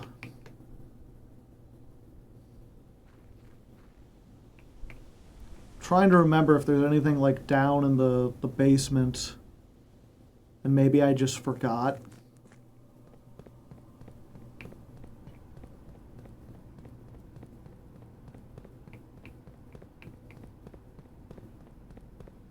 Oops, that's the wrong way.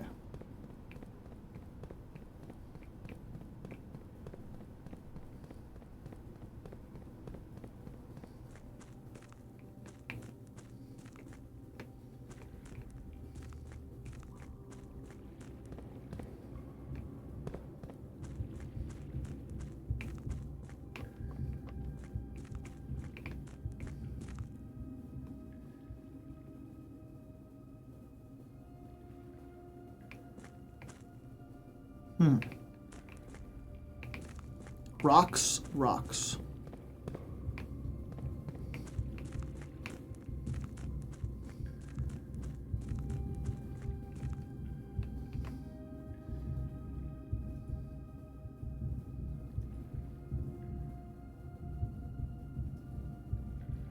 Awesome.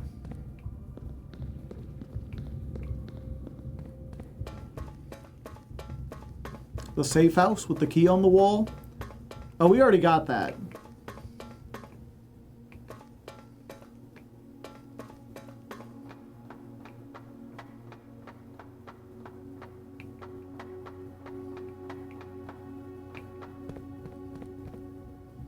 Oh, I'd have to rotate this again to get around there.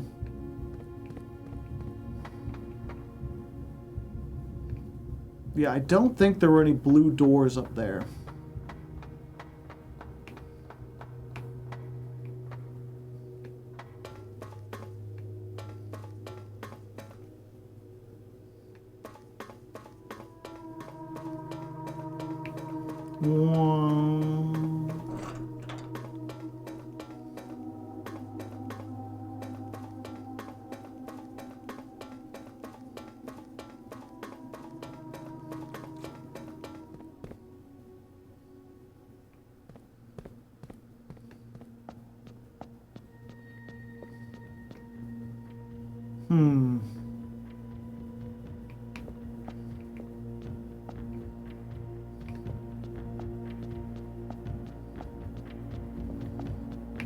Yeah, we can. And that's got the symbol of the door. Give me 1 second while I'm down here anyway. I think we have enough to solve one more of these. Close to it.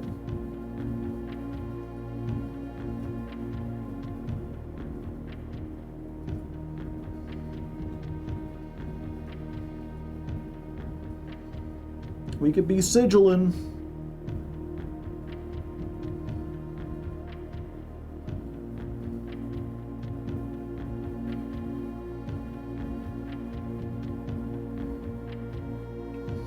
No, everything we're missing 2 of.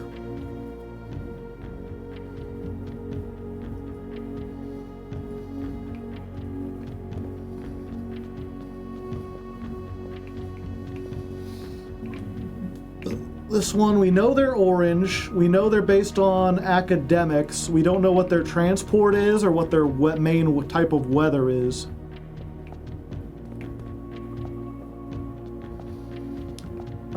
This one, we think they're based around snow and shipping, but we don't know what their specialty or their color is.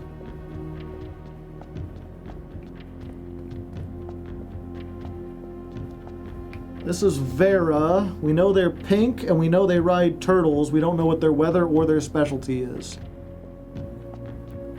How many colors are left? There was a note that said 2 countries share a color. This is nuanced. They're green. They have airships. We don't know what their weather is or what their specialty is.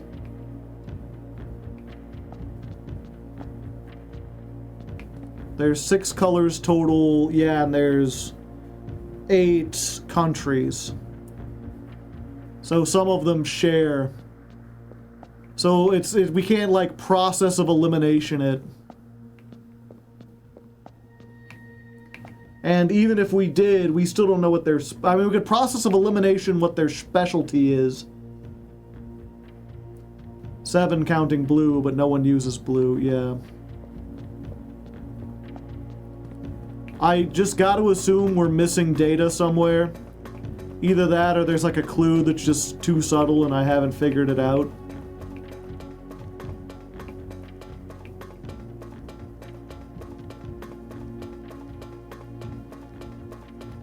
We use blue. We're the blueprints.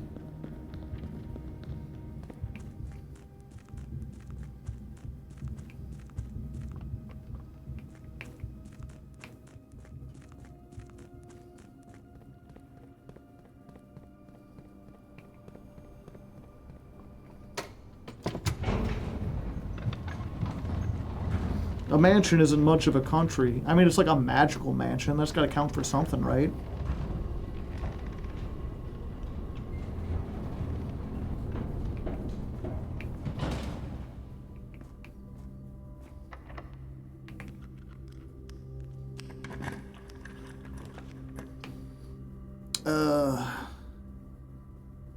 Yeah, this is the only one that continues. Sucks to not get it on the final one, but... Yep, Rotunda allows us to continue.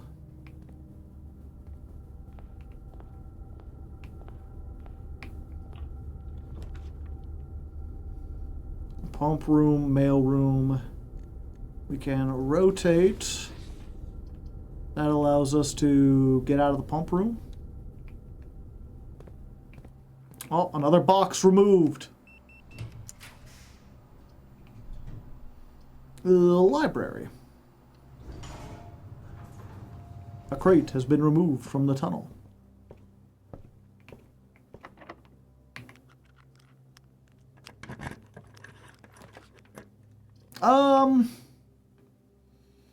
Yeah, we haven't gotten the sauna one.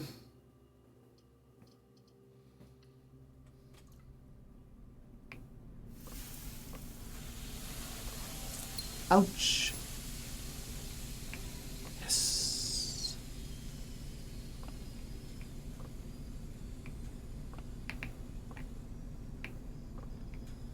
Oh, there it is. Saunas are commonplace in both business presidents and residences in Kororica.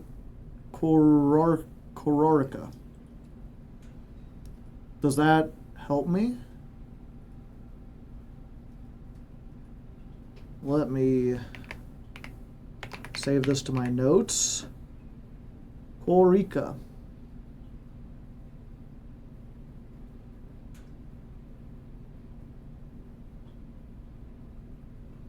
So the A is silent. Kororica.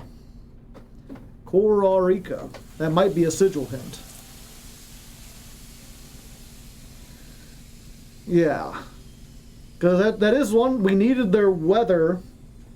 If the saunas are commonplace, what are the weather options for the sigils?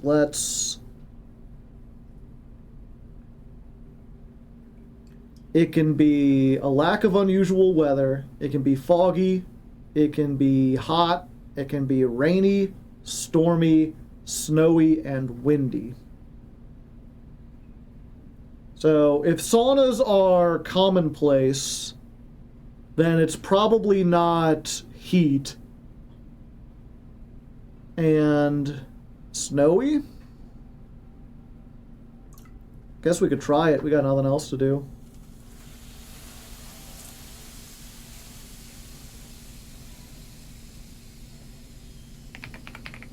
Snowy? Yeah, like if saunas are common, maybe it's snowy. Is that what they're trying to imply? Someone, real quick, do a Google search.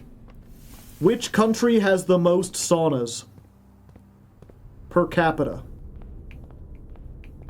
Make sure you do it per capita or it don't count. We have nothing to lose. We have time. We could lose a bunch of time. My guess would be Finland. I don't want your guess. I want you to look it up. Finland.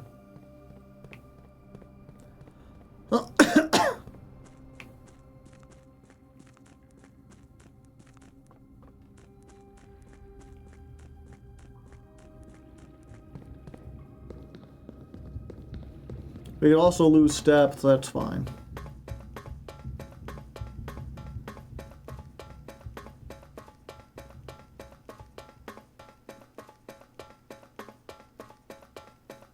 Google not AI says Finland. Okay, so I guess it's snowy. Which was the one with... that ain't it. Okay. So...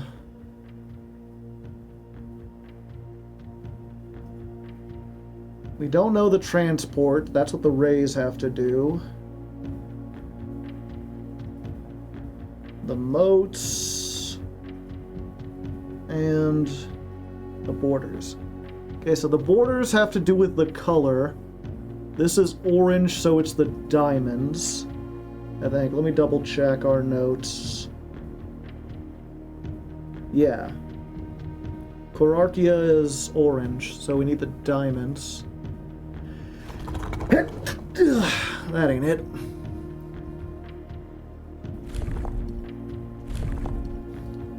Yeah. That was the... no, that's yellow. We want smaller diamonds.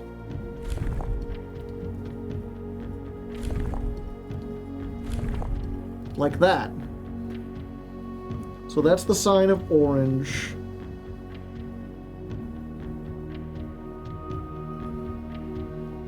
The weather is snowy. Snowy is the... oh, that tilts that too. I always forget how this damn contraption works. Okay. Real quick. Oh, this changes the rays. Ah, that's so annoying. That's the one thing we don't know, and it changes this as well, so every time we want to check, it'll change it. Shit sucks. Okay. That's... oh, that changes it too.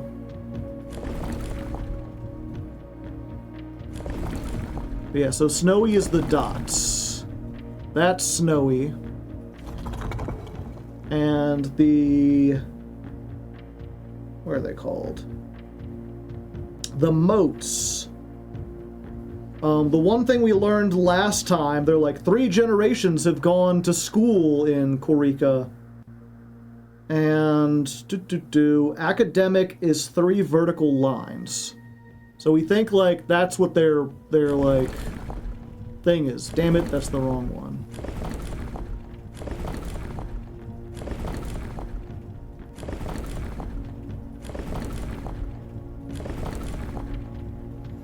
Okay. That's industry. So that's academic. And then we need to change the big thing is the lines. The rays, they're called. They determine what is the most likely, or their most prominent transportation.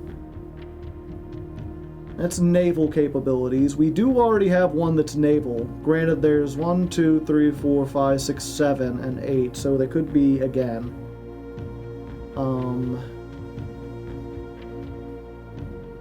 It's probably not train because 3 of them already had train. So could be naval, but it's snowy, so it's probably not naval, but I guess we'll try just to double check.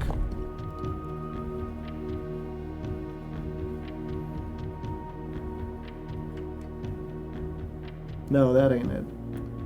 Okay.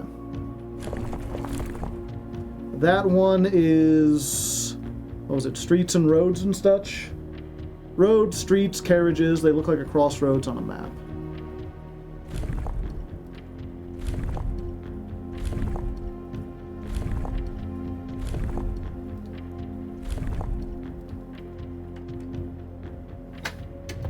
And there we go!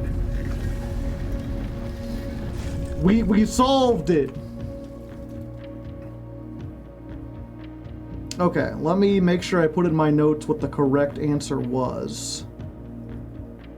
So it's snowy, academic, roads. Thanks, Blue Sauna Note.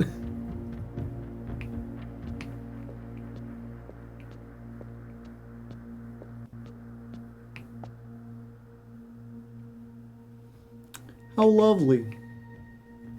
And then we get Uncle's thing, which I need to take a screenshot of.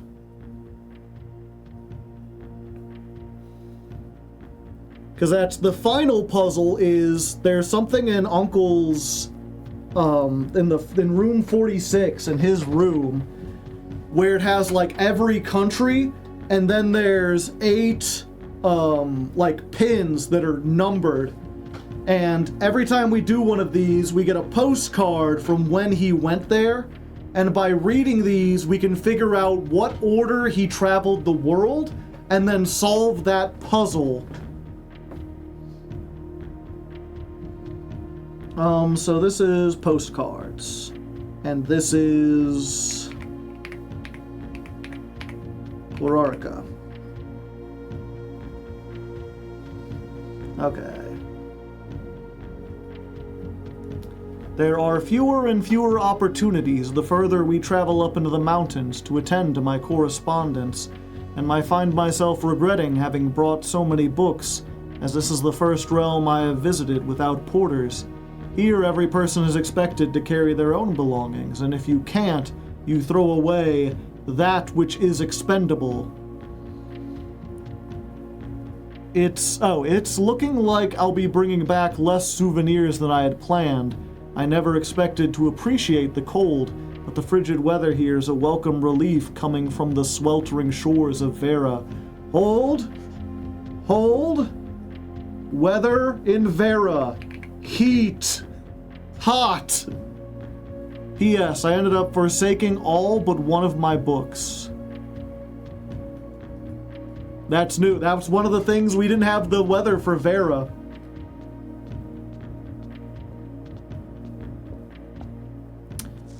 Okay, the university variation. Far from the port towns of the lesser islands, the academics of Coratia were among the last strongholds where the puzzle box fad spread. Unlike other realms, whose regional rule variations emerged organically over time, the students designed orange tiles by committee, voting on student-submitted designs and picking one they felt best represented the realm. When these tiles are pressed, if the majority of the adjacent tiles share a color, then the pressed tile will change to that color. Okay. Let me remember. The purple ones go down. The greens alternate. The blacks, basically, if you think of this as like a slider, like the black will go to the right and everything else will move over one. If it's on the edge, it'll come back around. It's the way to think about it. And so, because we got that, we can do something like this. And then the green will switch places, because the green always jumps to the other end.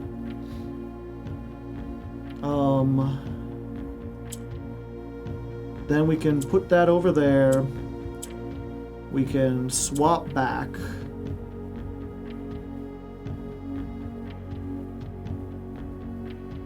We need to...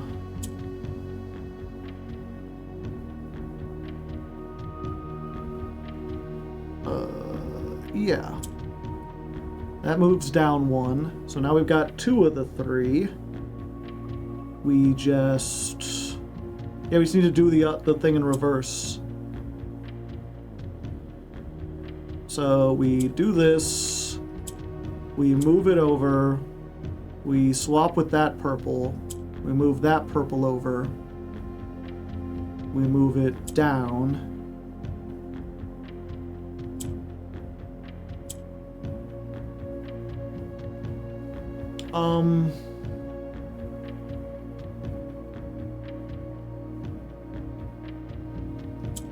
Oh,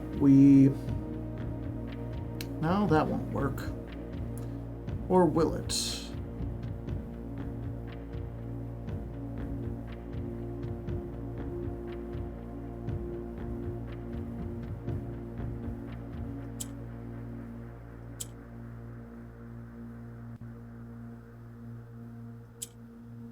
Now we've got the right amount, we just need to get them in the right places.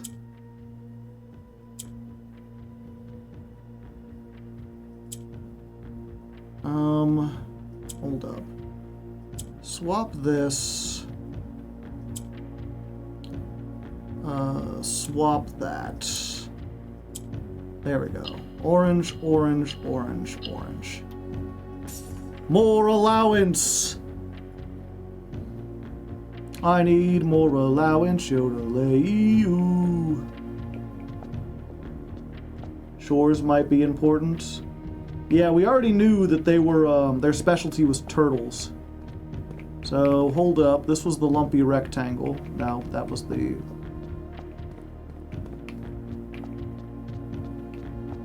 Okay. So, oops. They are pink. That's their sigil. So, we need... Pink is the squarish one.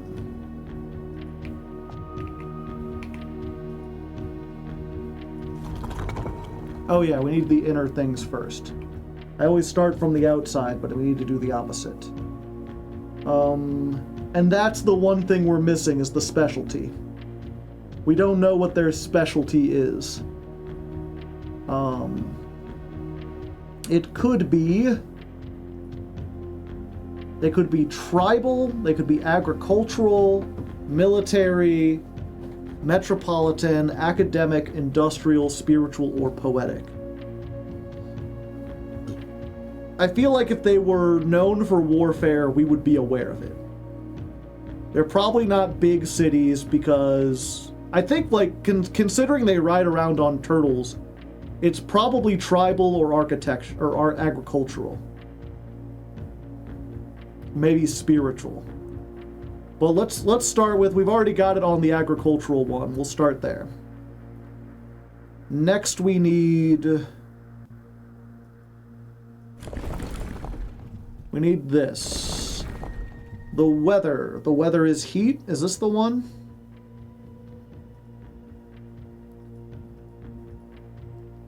No, that's rainy. Heat is like the wavy line. Why is it doing up there?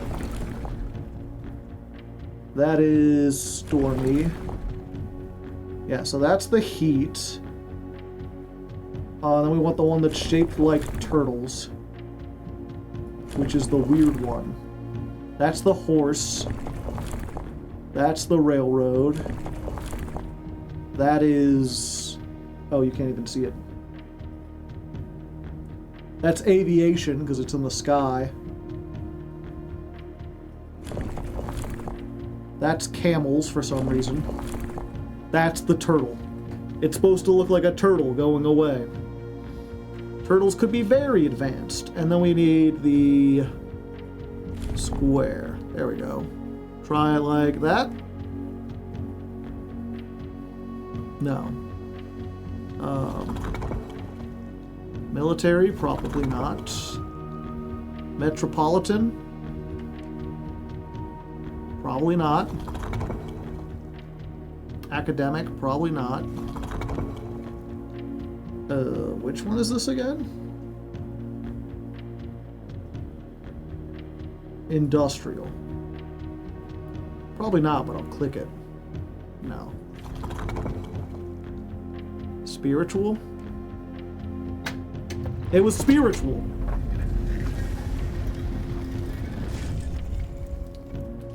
Alright, let me get that in my notes as well. Pink, heat, spiritual, turtles. They're religious people. Riding into battle on a turtle. Ooh, how exotic. Turtle Rider! Boop, boop, boop. Despite my prejudice against Mother Nature, I own that I have deeply loved my time here at Vera. The memories of that youthful trip I took here with my brother have been relentless, and as I have gotten older, I find less and less occasion to recollect on such trivial pleasures. One thing I do remember vividly, which has not lost a single speck of charm, are the famous turtles. Each visitor of Vera, upon arriving, is lent one of these hard-shelled friends for the duration of their stay, to serve as both steed, guide, and companion. I am still under the spell of island life, even if the weather here is much more serene than it was at Morajai. Much more severe.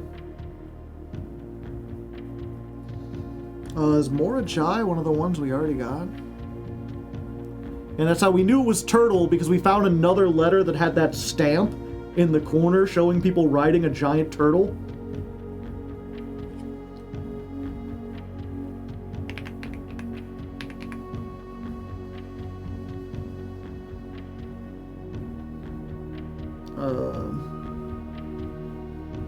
Yeah, Farah.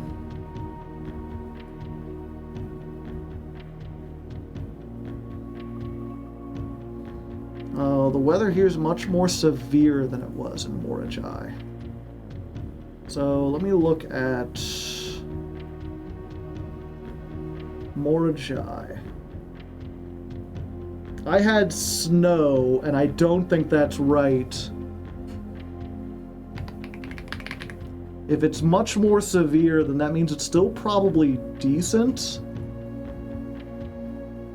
So maybe just like a lack of unusual weather. Maybe windy.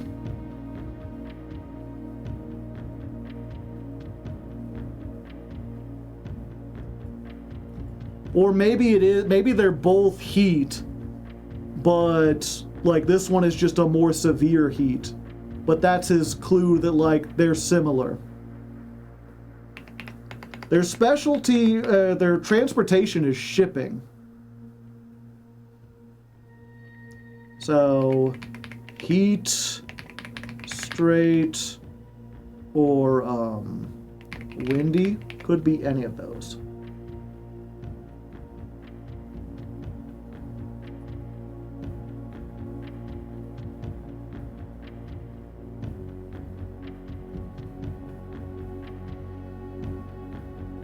Foggy goes for me. The thing is, two of them were already foggy, I'm pretty sure. Oh, whoops.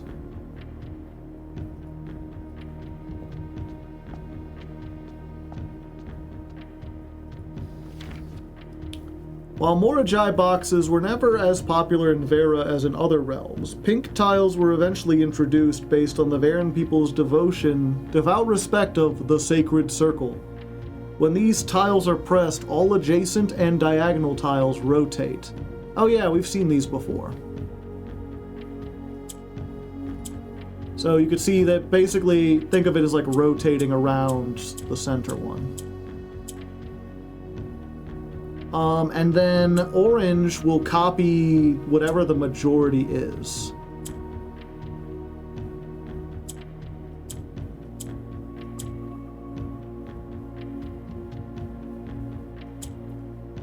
So...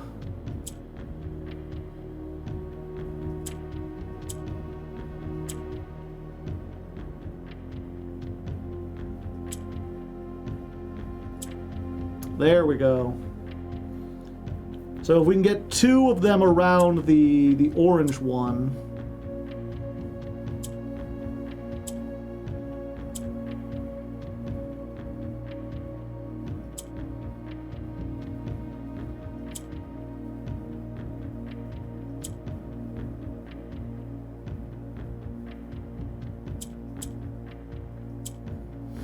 We can turn them pink.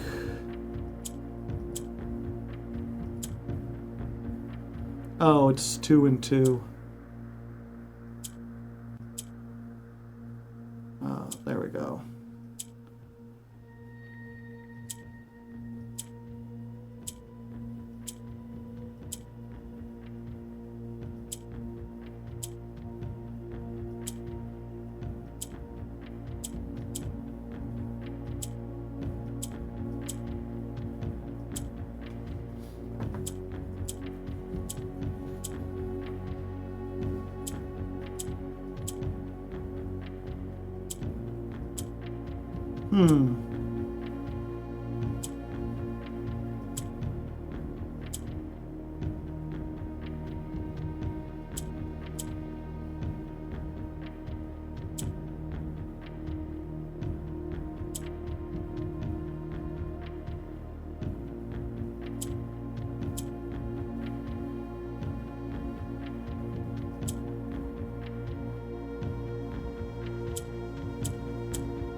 How do I get one down here?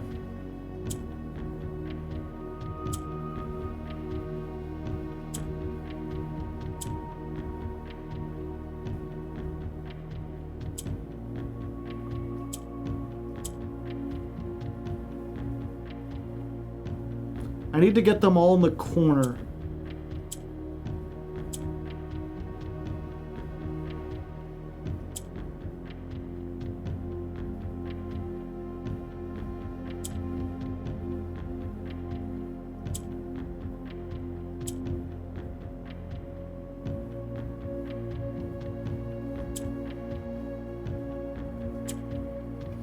So I've got 1, 2, 3, 4, 5. Where would the 5th one need to be?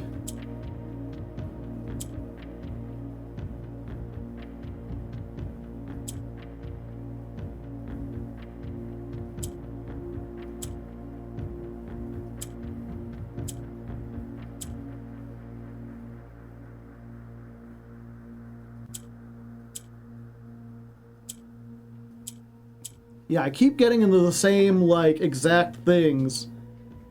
The same exact sigils.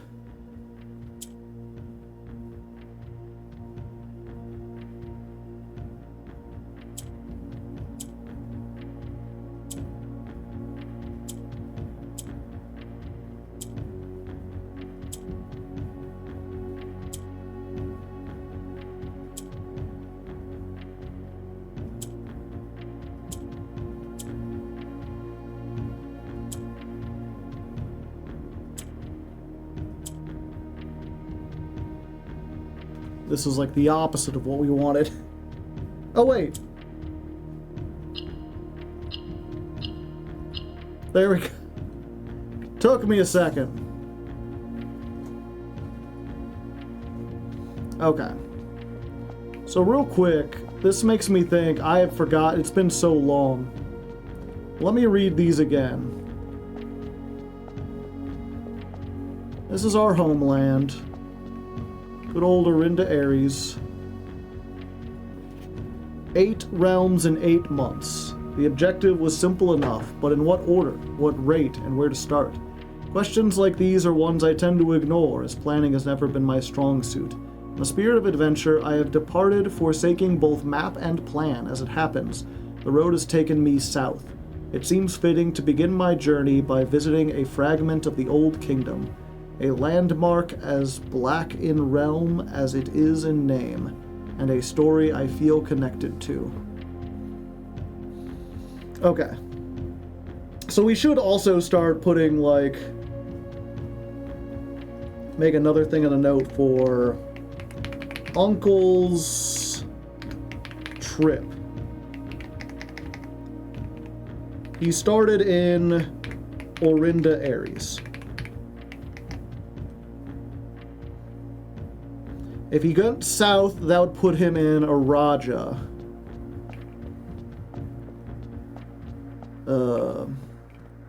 This is Fen Ares. That is Arch Ares. This is a Raja. Which, by the way, I should also... Raja was the Hourglass. They were purple. They were...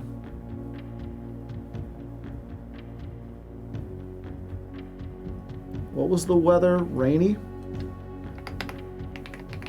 Rainy. Poetry.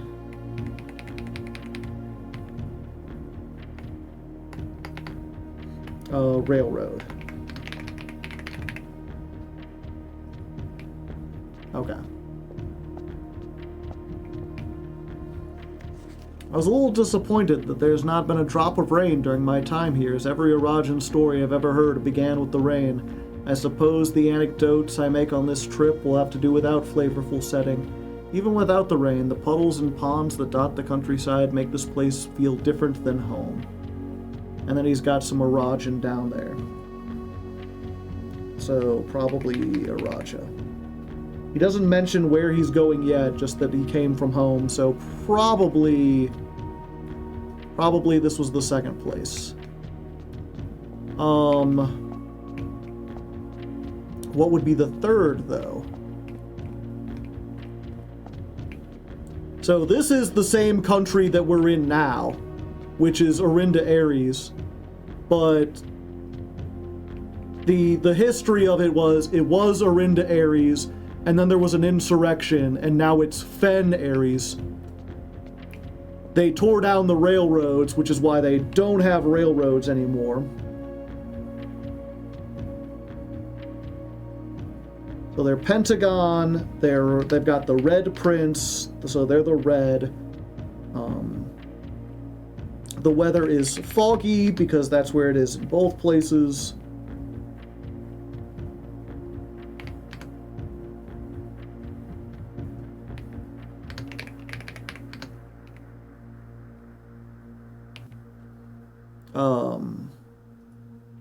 But it's roads, and their specialty is military.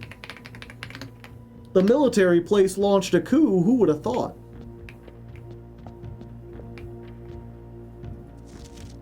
I'm actually writing this last postcard sitting at my desk at home. I suppose I should put forth the extra effort and drop it off in the mail for consistency, but I am tempted to save the postmaster a trip, as it'll just end up here once again to join the other 7, which I have pleased to report are all waiting for me on the desk, safe as can be. Flipping through them has reminded me of the many friends I have made, lessons learned, and look back. Air travel is much better than sea travel. P.S. Remind Anne to replace the books I lost. Okay, so we know he ends up back where he started. So this has to be the last one.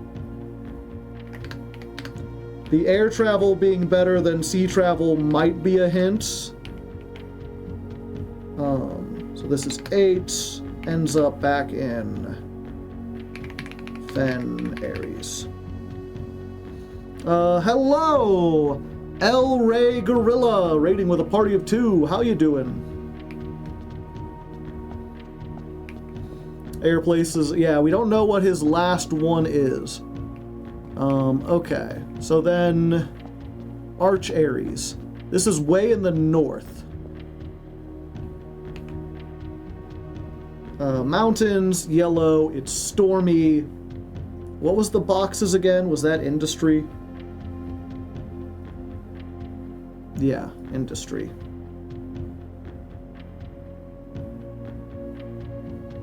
Where are my notes? There they are. Storms, industry, and they were, railroad. If you could see the map, it would make sense. How are you? I'm doing pretty good. We're just trying to beat blueprints. Huh. Trying to put together a bunch of clues to figure out this final puzzle. We arrived here after a few days of sailing, and it made me realize how much more convenient it would have been in the old days when the railway tracks extended all the way north. Arch Ares is a destination which I am well acquainted with, having traveled here countless times on business. This time I will avoid the familiar towns and factories and trek along the northern coast in an area which I am wholly unfamiliar. Okay. So I'm going to say that 7 was Arch Ares, which makes sense. Because let's see if I have a map here. I have a map of the world. Yeah. So we're in Orinda Ares. This is where the story takes place. Uncle went down south to Araja. He went around the world and visited every major country. Then he came back at the top to Arch Ares and ended back up in Orinda Ares. Yeah, so he went Orinda, Araja. He probably sailed. Or he said he sailed here from somewhere. We do know from our notes that Nuance's thing is airships. So he didn't come from Nuance. I imagine he went to Nuance afterwards because it's right next to there. Granted, you look at the other half of the world. Wow, that's big. It's possible. No, it probably makes more sense. We got Vera, we got Corica, we got Morajai.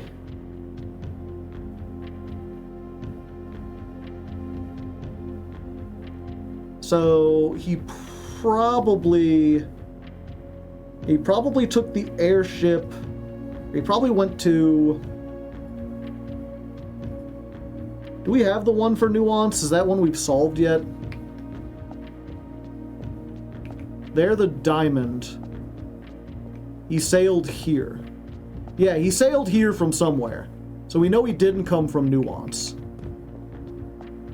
We already did that one. We figured out Corica. No, those are the two that we have left. Morajai and Vera, which is this one. We still haven't figured out all the symbols for that one.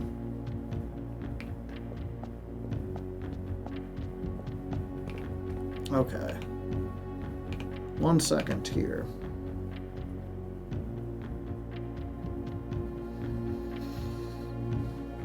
Yeah, so it probably makes sense that he went from Araja to Nuance, because those are like right next to each other. I assume he didn't go all the way around the world and then... Yeah, because he nuances airships. So he wouldn't have like sailed around the world, come back to Nuance, and then went from there to Arch Ares. He sailed to Arch Ares. Probably, if I had to guess...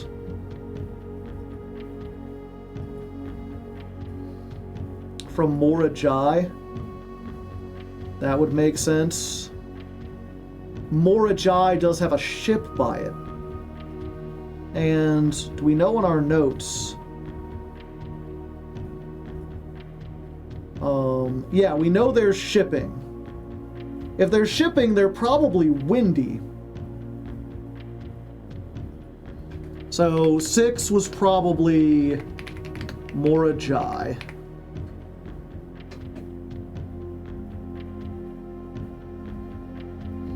And we just need to figure out the order from there. Oh yeah, but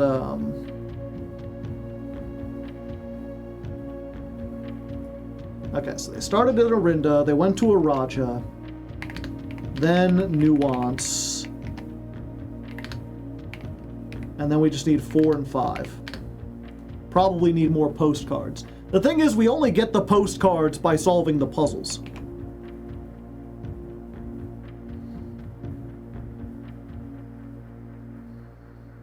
But if we know Morajai, we might be able to figure it out. The only thing we don't know about them is the color. Morajai is the rainbow, right? Maybe we can use some context clues. Oh, we don't know their specialty either. But I think they might be tribal. because the Morajai box... hold up. Let's go look at the thing real quick. It's probably windy or calm. Yeah, I assume windy if they're doing that.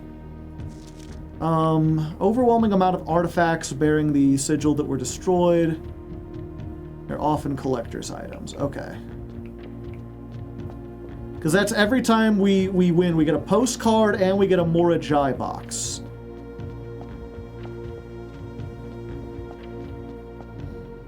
At the end of the war, the Grand Realm of Fen-Ares was established. They were graced with red tiles in honor of General Tiskins, and then it tells what they do.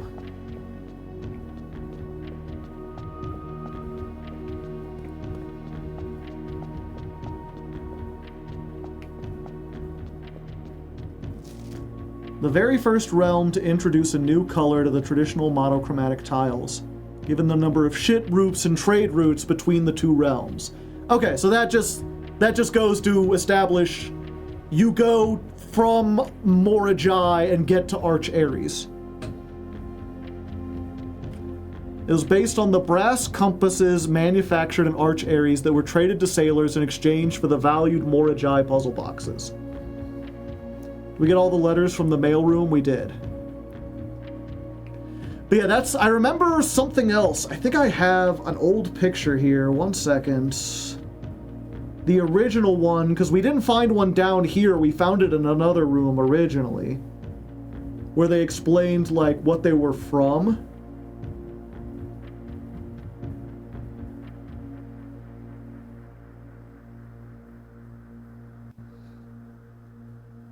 See if I can find the first original Morajai box. Or maybe it was in Uncle's room. Damn. I don't have it.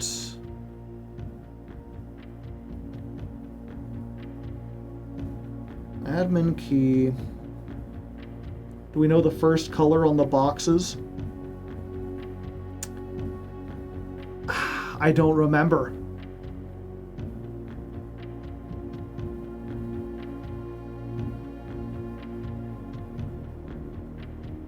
It couldn't be gray. We saw it somewhere, but fuck if I know. Yeah. You really do just need to, like, write down and take pictures of everything.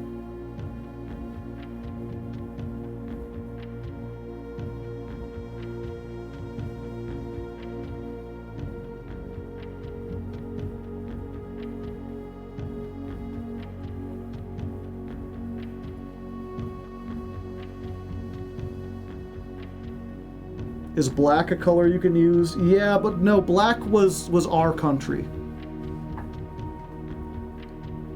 And I don't think we shared it with anyone else, because that would have been a big to-do. Yeah, because the other ones weren't there. They were monochromatic and they added red. Were they? Okay, so the first ones didn't have color. It was in the no, this was, they're like, this one was the first one to add colors. Oh, the mono, oh yeah, so they were just black and white. Because Arch Ares was the first to introduce a new color. The original ones just had lights on them. The big thing I wanted to know, I could have sworn, I think the first time you run into one, they talk about them as being like, ooh, from the exotic, like, untamed lands of Morajai, which makes me think they're like a tribal society. You know, they're much more simple, and that's why people think the Morajai boxes are, like, exotic, right? Because they're not something made by, like, an industrialized nation. They're something that, like, the natives figured out how to make them.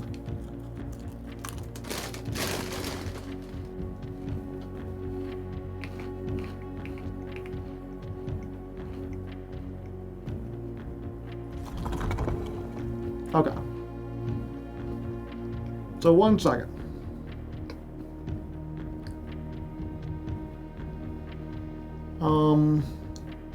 We need the moats. In-universe racism, essentially. So tribal is like the asterisk looking thing.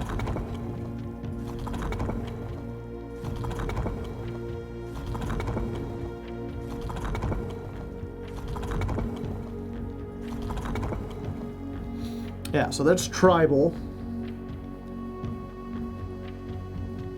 And then the next one is the weather. We think the weather, since they're shipping, it's probably windy. They're up north. The windy is the curved, which would also make sense with their curved emote. And then we need their main transportation, which is shipping. Look at the rays again. Shipping is everywhere.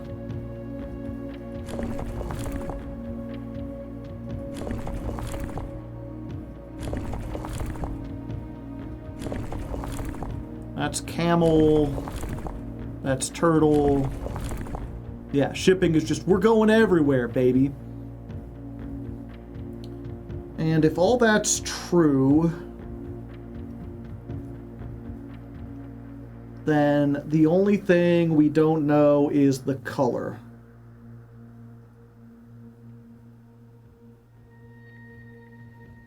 The color is on the border. Oh, white. White is an option. That's the little dots. If the things were originally monochromatic, maybe that's why they decided to make the different colors. The little dots, is that right? No. That's black if they're different sizes. That's white, I think. Yeah. So it's this? No.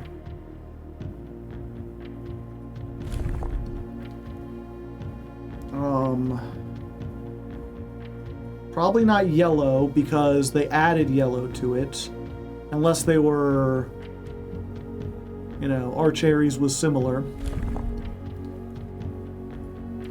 This would be pink. Pink for the rainbow. No.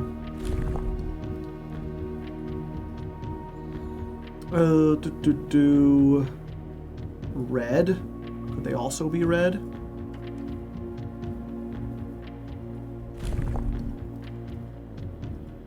We just did this one, right? This is orange.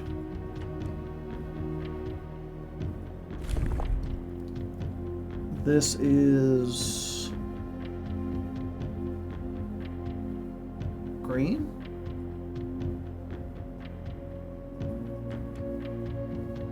It probably wouldn't be green because nuance is also green. Violet. Purple, maybe? Damn it. I clicked the wrong one.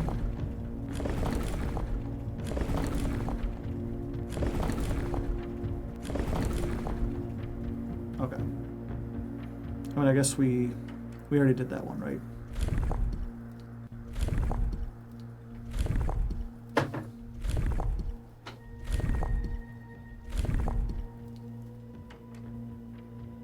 Not violet. Also black? No. Yeah, so we've done all those, so we're wrong about something. I'm still thinking that it's probably white if they started off monochromatic. So it might be that I'm wrong about the tribal thing. Either that or it's calm winds. But that doesn't make sense up north. Could be that they're more... They wouldn't be agricultural if they were shipping, right?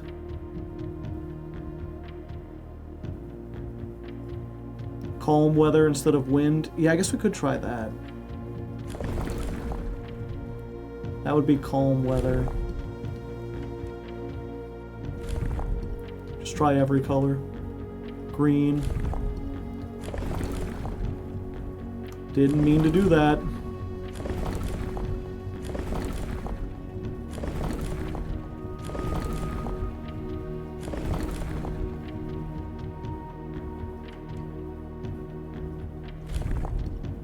Violet.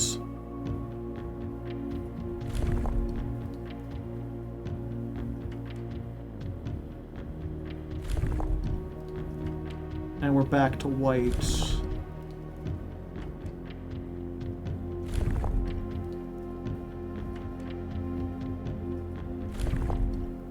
Now it's a guessing game, yeah.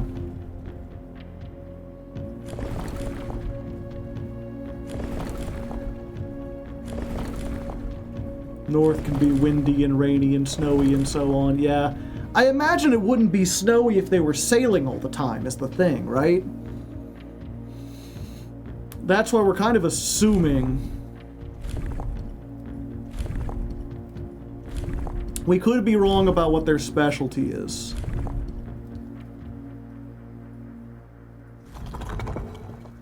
It could be agricultural.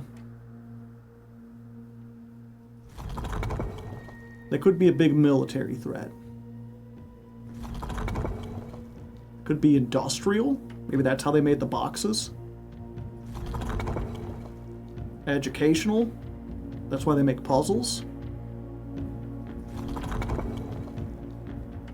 Manufacturing. Also spiritual. Poetry. Yeah, and we're back here.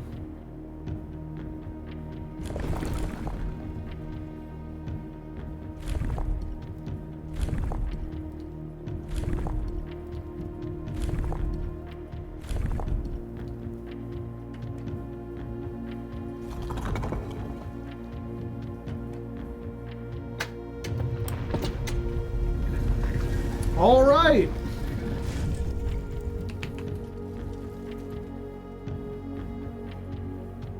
So the answer was, the color was white.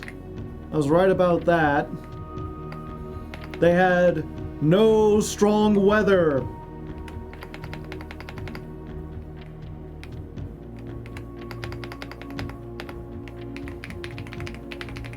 They were agricultural. White, calm.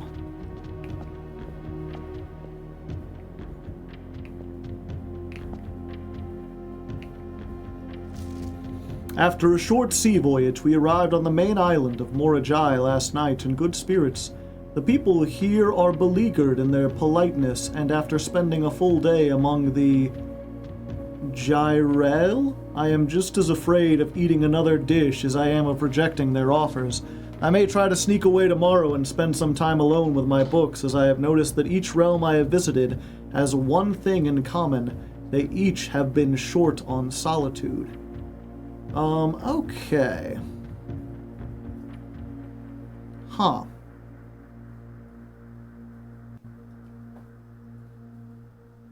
That's interesting.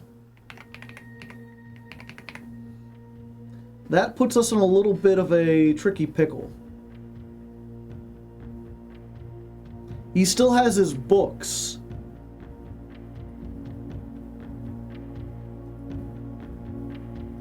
And in Corica, he had to get rid of his books.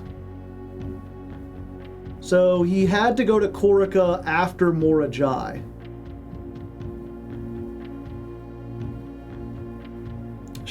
After a short sea voyage.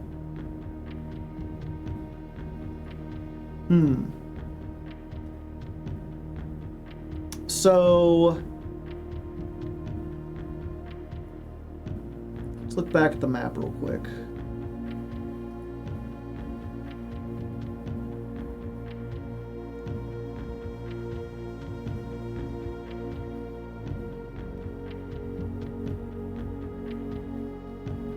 after a short sea voyage.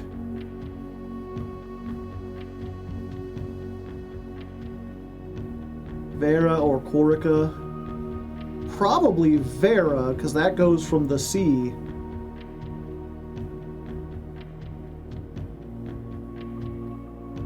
Okay, so...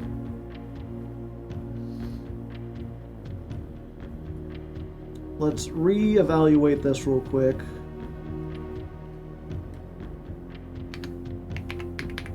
Vera to Morajai to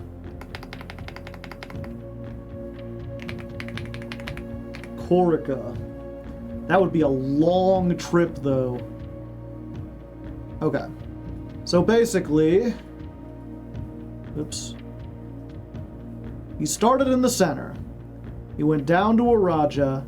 He went to Nuance. From Nuance, he took an airplane over to Vera. Then he sailed north to Morajai, went over to Corica, where he lost most of his books, and then took a long boat ride back around the world to end up in Arch Ares before going back down. That's what I think is the trip.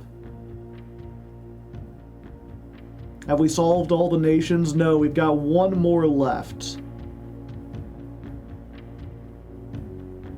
Nuance. Let's solve the Morajai box real quick.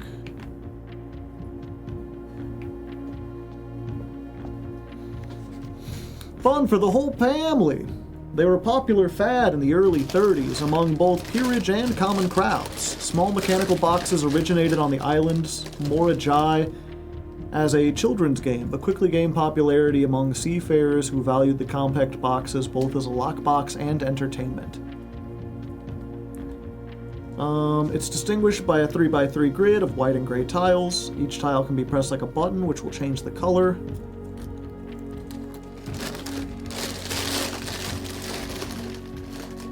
Okay.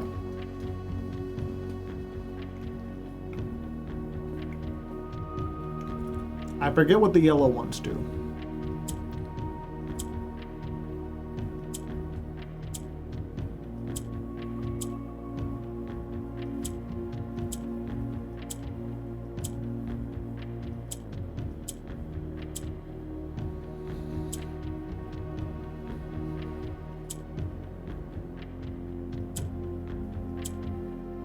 So white becomes gray and then spreads white everywhere that's on gray.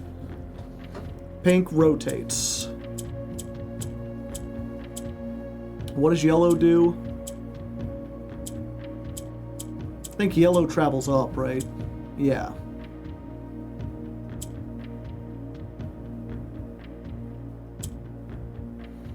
And we can reset it by clicking on one that's not gray. Okay. So we need 4 of these total. We do it like that.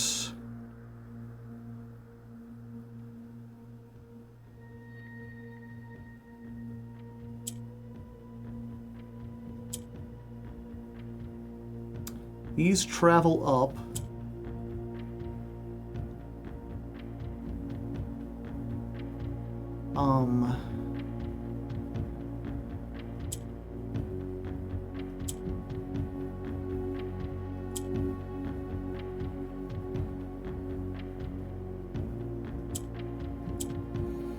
We need to get, okay, that'll make 4 of those. That's how many we need.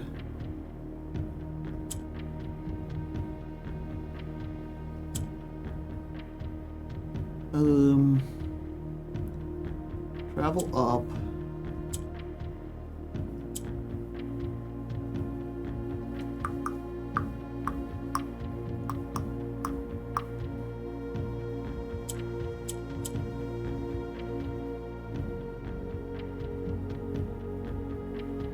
I think I might have screwed it up. Because now that we've got one up there, we're never going to be able to move it.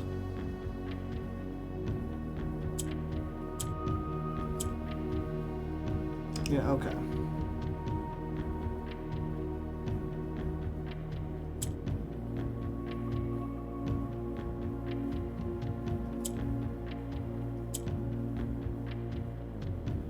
We're stuck because pink don't have any way to reach the top. Yeah.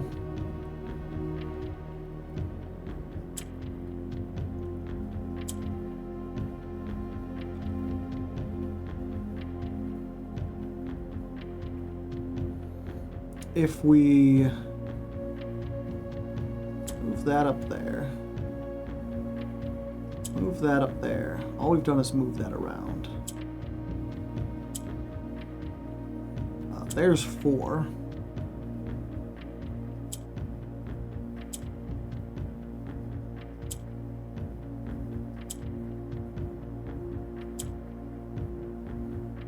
We just need a way to get this up there.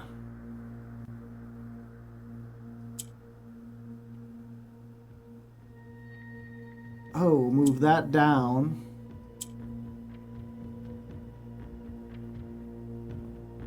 Move.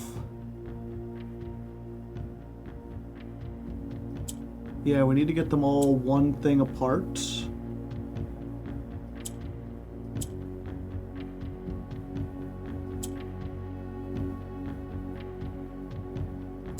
There we go.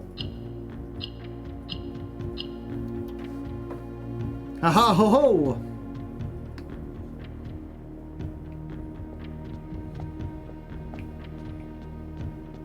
Okay.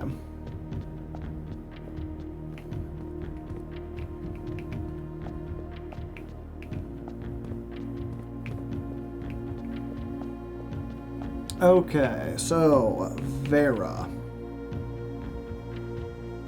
What do we know about Vera? This isn't Vera. This is Nuance. So we don't know their specialty.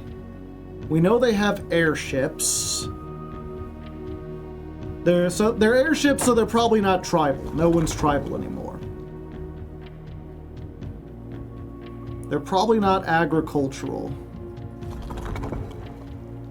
They could be military, because they did help out, whatchamacallit. They helped out Fenaries with airships.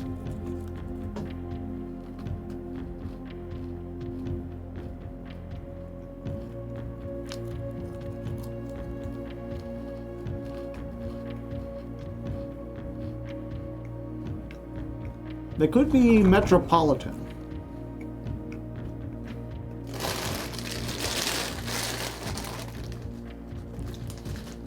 Large city-state with dense populations. I feel like that makes the most sense for like someone who has airships.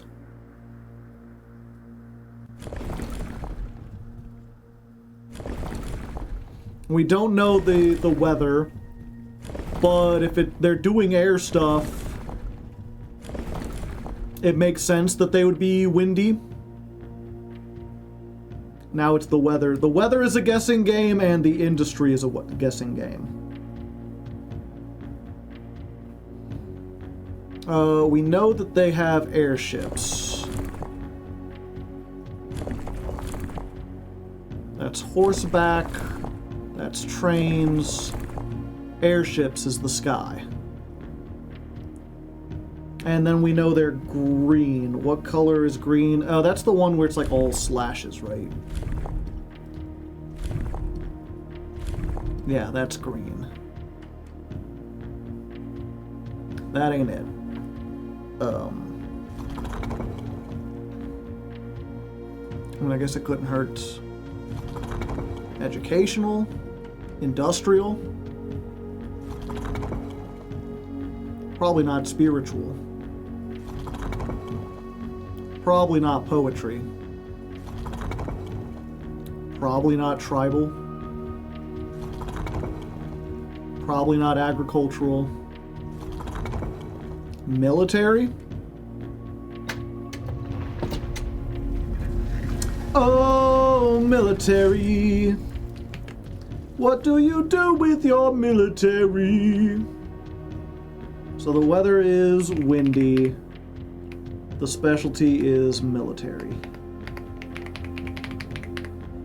Airships. Time to track Uncle's journey.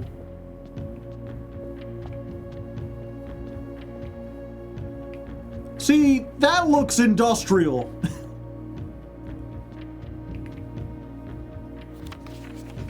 Via airmail. By far my favorite realm I have visited during this trip, but I have always had a penchant for technology and less moved by the beauty of nature than others.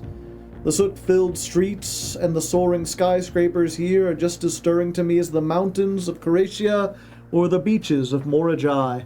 Perhaps I'm letting my childhood love of didgeridoo compromise my objectivity. From the shops I have visited, it seems the series is just as popular here as it is back home. Speaking of home, I look across the eastern sea. I can almost see its shores. I never thought I would miss the sight of red flags. Very metro.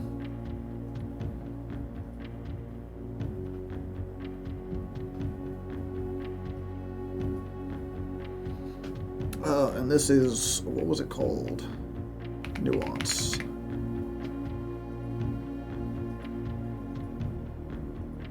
Okay. Nuance box. Just as popular in the air hangars of Nuance as the ports of Morajai, green tiles were introduced with the ability to allow them to instantly jump across the board, representing the ease at which air travel conveyed its cargo. Yep, we've seen these before. Pop. Pop, they go diagonal if they're in the corner. If you put them here, then they'll go up and down. I believe the purples travel downwards, right? Yeah, they're the opposite of the yellow ones. Are these orange or yellow? They're orange, okay. So we need to get greens. The orange ones will copy if there's more than one next to it. So we need to get 2 greens next to it, which is not hard. The problem then is getting the greens over there, but that shouldn't be too difficult. We get the green up here, or the black. Then we can... Oh, we need to make this green as well. Then we go...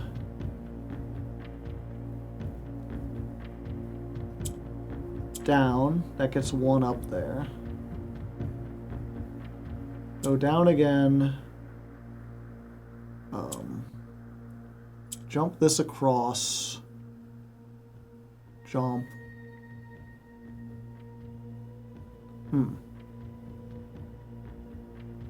Yeah, we need to jump this across and jump this across.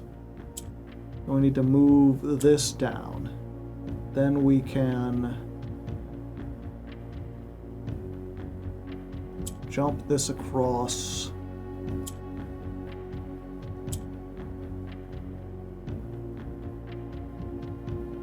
I need to move those to the side, so...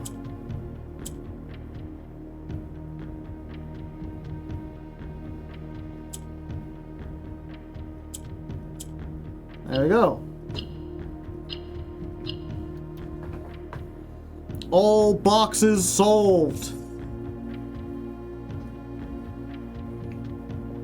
Okay. And now that we know Uncle's trip, we can't get into the antechamber. So we can't do anything about it today. Oh. Ooh. Trophy of the Sigils, in recognition of visiting all 8 realms in all 8 months.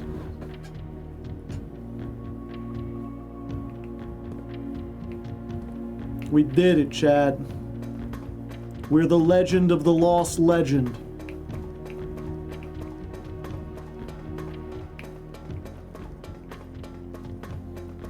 All we gotta do is get to room 43, which is not hard. It's 717. The Legend of Lefty, slowly but surely. Do we have time for one more run where we just try to speed run our way to the last room?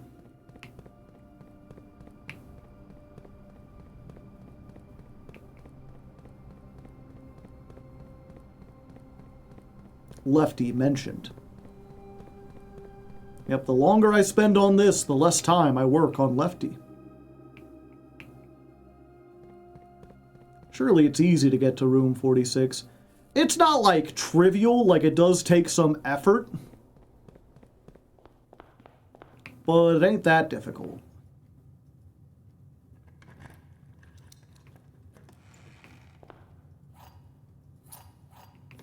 Use a key, get 3 keys.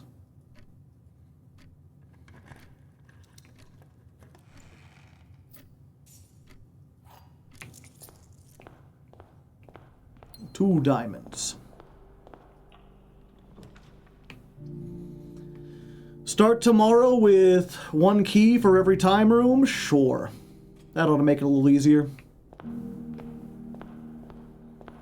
And then we just need to make it to the break room.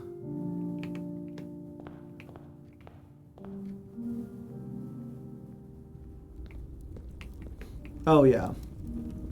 And this nonsense. The next 3 green memos you find in this room will all be true.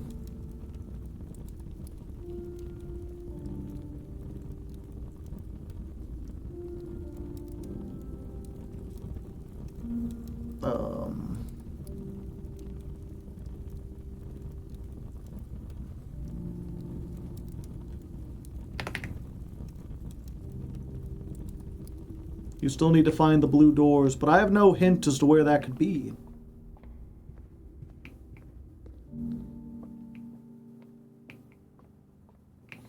Okay, we end in here. That way we get to retain.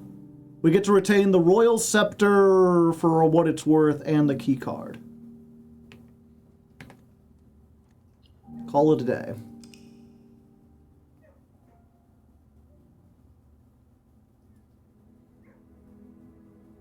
The Castle of Tomorrow.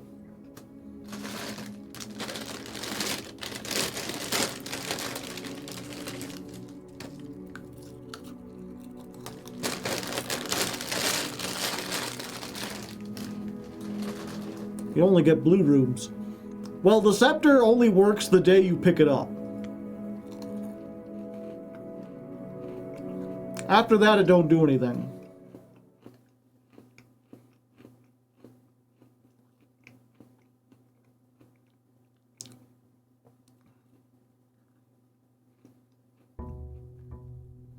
I wonder what my allowance is at now.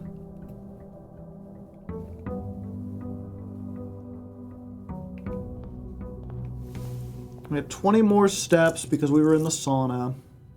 $84.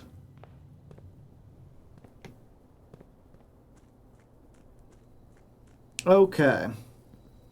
Let's see what we got outside. Can we get the monk room again?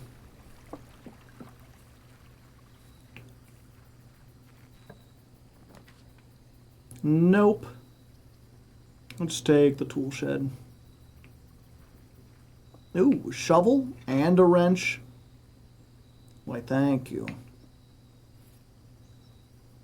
Thanks, Sarah Elizabeth. What is this, Finland? What am I? I'm not a Finn. I'm just a little Finnish.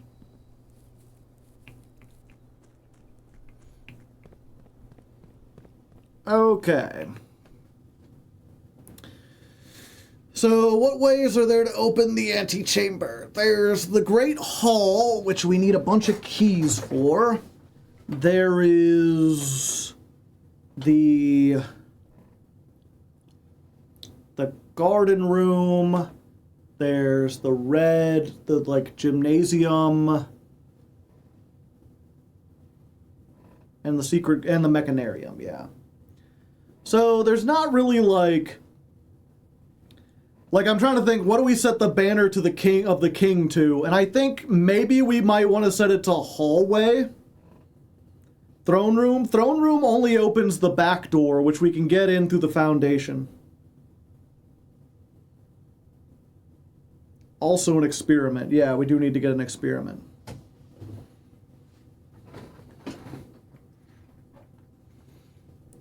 It's either hallways, because getting the grand hall would make it fairly easy, and also hallways in general are just kind of like good ways to get to the end of the house really quickly.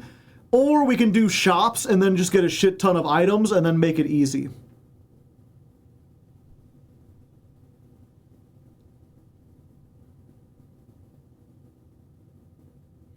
I think we try the shops. We'll see if that works.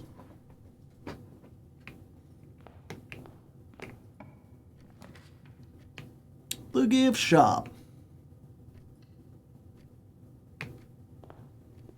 We already bought everything in here. Observatory. Yeah. More stars. Nice. 5 more diamonds and another key. That's what I like to see.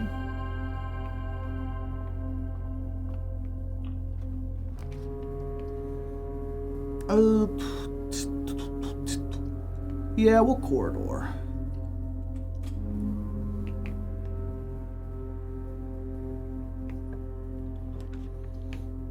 Aquarium?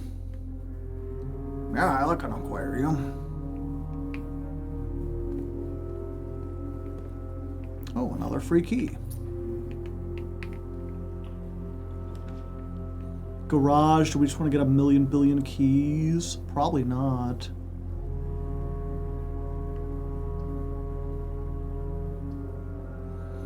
Yeah, I'll just do the spare terrace. The sparris, as some people call it. No shovel today. This might help, though. Wonder if there's anything at 100 stars. They said the 50-star one wasn't the last one, so I assume it'll be at 100.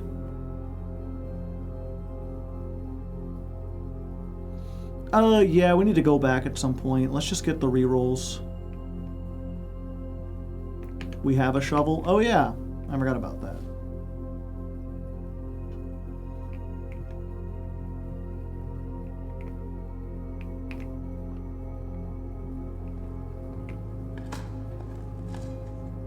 One coin.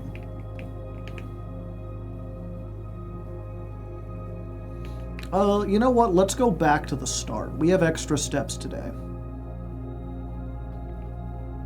Have a good one, Mari. Thanks as always for showing up and existing. Coat check? We don't have anything in the coat check. I'll just get a storeroom here. Extra shit.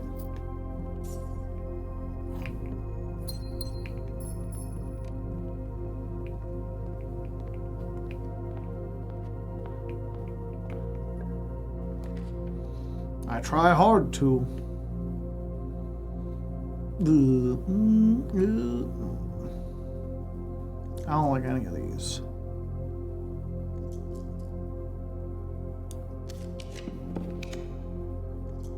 Laboratory. Yeah, I'll take that early on. Yeah, it's already commonplace, and I kind of like it that way.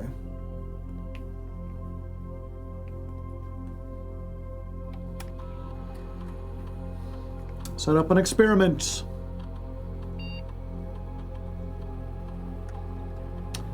Oh, unseal one of the antechamber doors, you say?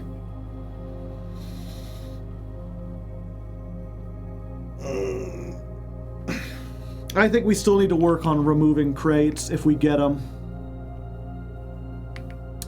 Each time you unlock or bypass a security room. Yeah, I think that's probably the best. Start the experiment.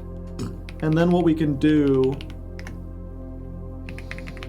is log into the network now. Go to the security office.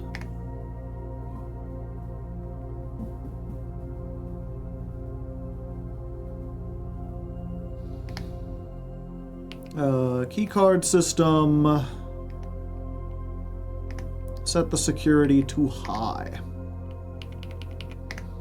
And that way they'll be more likely to show up as we move forward. Ooh, a showroom. That could trivialize some stuff. Yeah.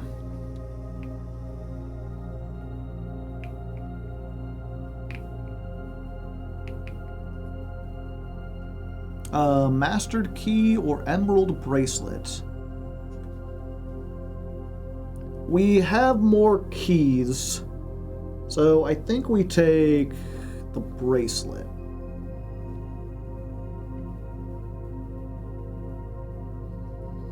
Yeah.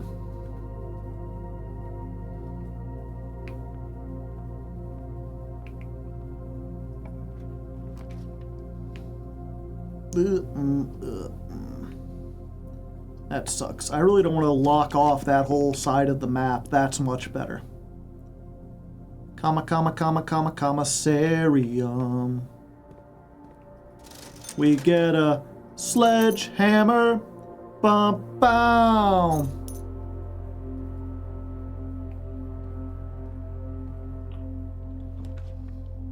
Security. Den.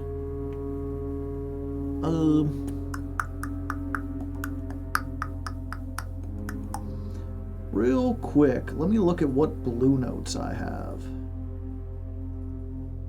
Do we have the security one up there? We don't. So let's try to see if we can save security.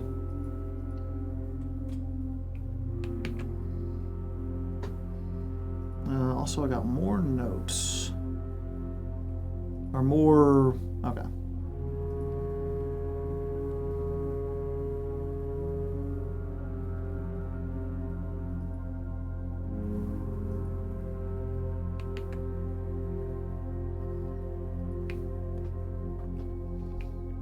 Do I even bother picking these up? Yeah, if we find a frozen room or whatever. Or a laundromat, we can trade the gems for, like, money. Or steps or whatever. Treasure trove. We are in a room full of shops, so I think I'll take that. Or a house full of shops, I should say.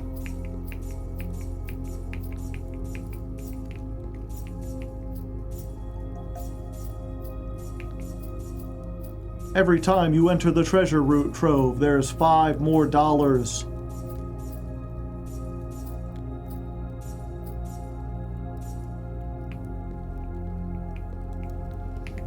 Sure, I'll use one of my keys here. As you have always suspected, there is more to the den than meets the eye. The fuck? Don't say that shit to me.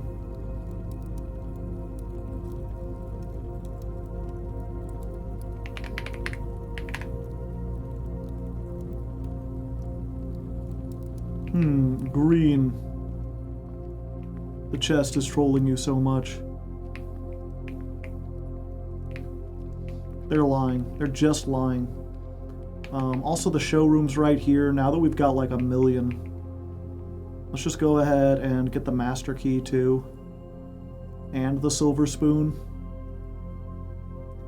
And fuck it, I'll take the moon pendant.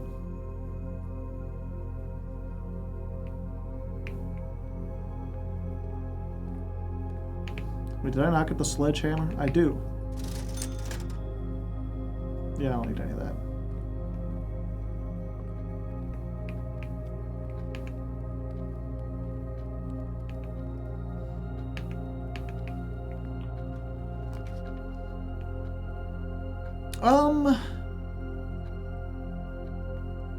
Yeah, we can just call it here. Secret garden key, maybe? That would be useful.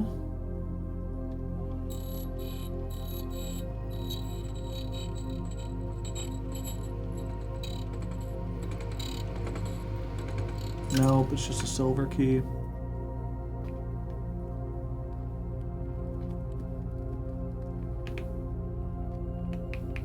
Wrong way.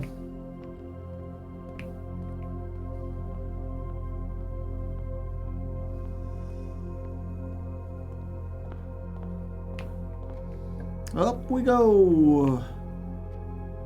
It moves forward, so let's get that.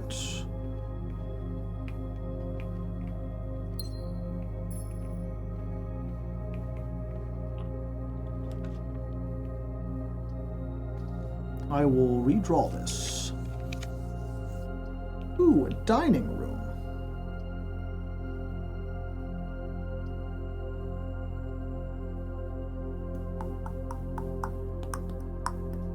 Yeah. I'll take the box.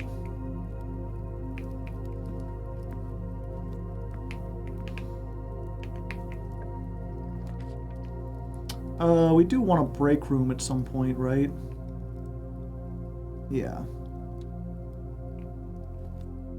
Oh, there might be a secret garden key back here. 4 squared is 16.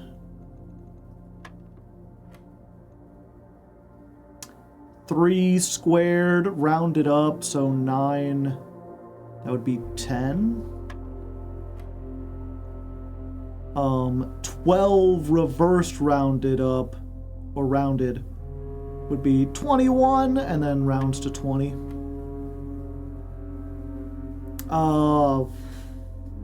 18 plus 1. Then you reverse.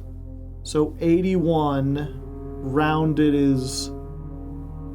No, that doesn't make sense. It'd be 91. The fuck?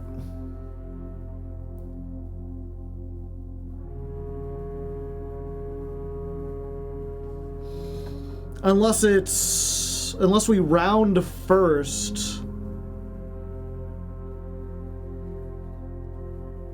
Oh, we do it every... Okay. Gotcha. So, 1 plus 18 is 19. Then we reverse it to 91. Then we round it so it's 90. Then we add 1 and reverse it so it's 9. And then we round it so it's 10. That was not right. 3 squared is 9. This rounds it to the nearest tens place, so it's 10.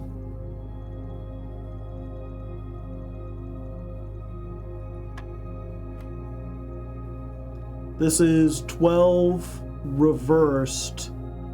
Yeah, we know we reverse it first, so it would be 12 reversed is 21, then you round to 20. So 19 reversed was 91, then you round to 90.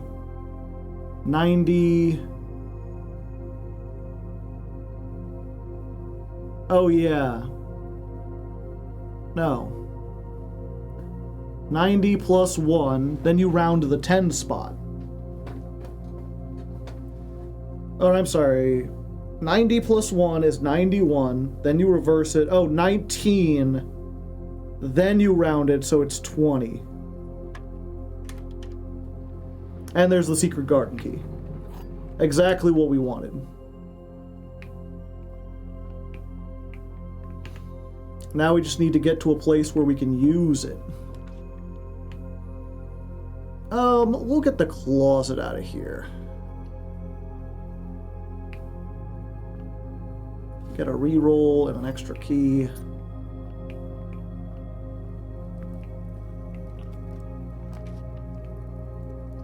Oh, yeah, we'll kennel it. At the pupper. Ooh, so many dig spots.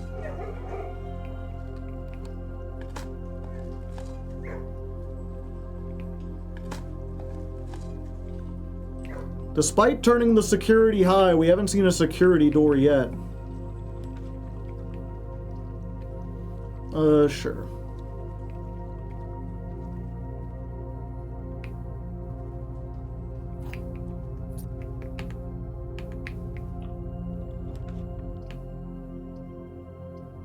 Boudoir? Boudoir. More rerolls.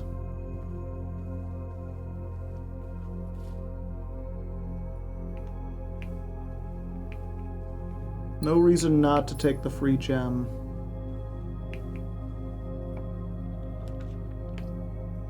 Oh. Workshop.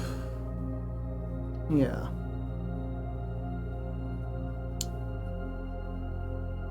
Standard. Yeah, we want it to be standard.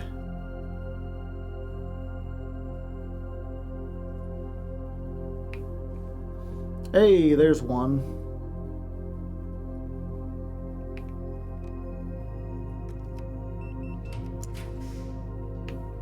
We'll get the casino out of here.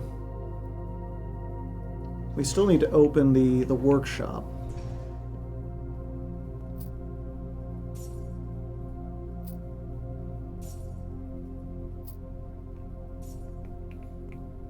We'll come back. We might get more money by the end. Kitchen, courtyard. Yeah. And we don't want to dig, we don't want to take that. Because if we can get a secret garden room... There we go!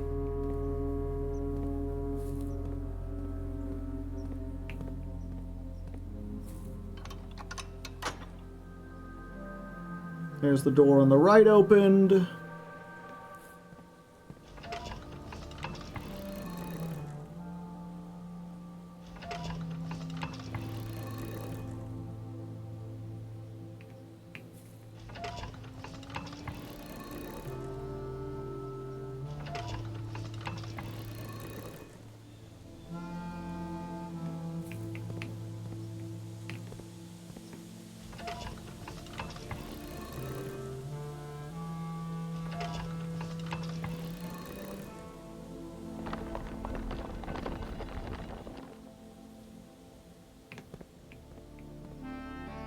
And there's the other one.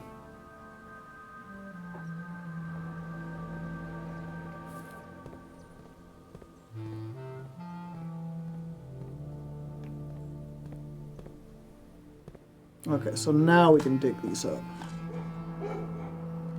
Because we've got the pupper place, if we dig up something in a room, it unlocks all the doors in that room. So you don't... That's why I didn't want to dig beforehand. I wanted to be able to... The only way to get to the secret garden is to be on the left or rightmost side in a green room and use the secret garden key. What opens the last door? That's the gym. Yeah. Kitchen. I'll take a club sandwich. 32. Jim opens the door. He's just great. Oh, yeah, in the Great Hall. Yeah. Might as well. I forget which one does this.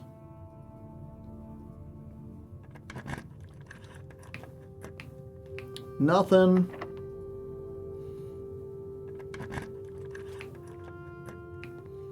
Doorway.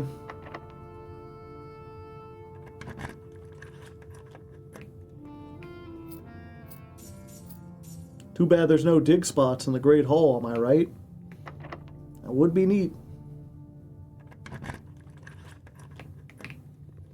Yeah, this is just another way to open the left door. Or the right door.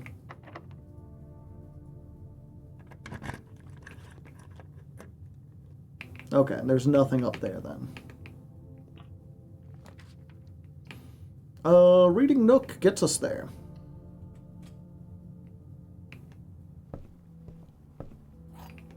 But I need to open the room.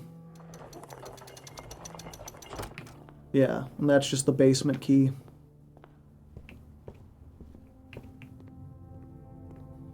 So, we need to get to the foundation. Or the greenhouse? Is it the greenhouse? I thought the greenhouse was the other way to get to the right door. Yeah, but you need to grab the lever for the greenhouse. Yeah.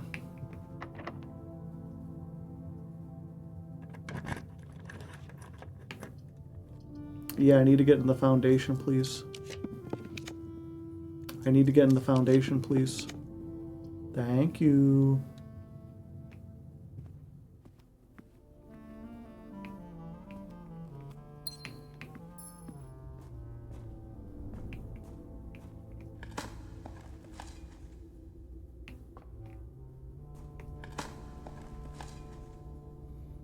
Delicious turnip. 14 with spoon and salt. Okay. And way down we go, go, go, go, go. And way down we go, oh, oh, oh. Since I solved the puzzle, chat, I think that deserves for me to have a chocolate chip cookie.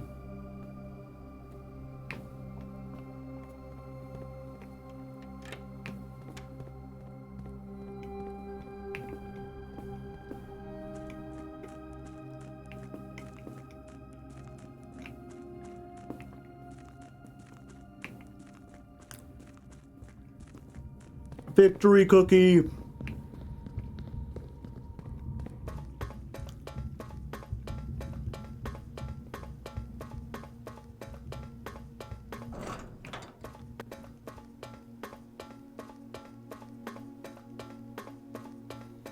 Back to the room of 8 doors.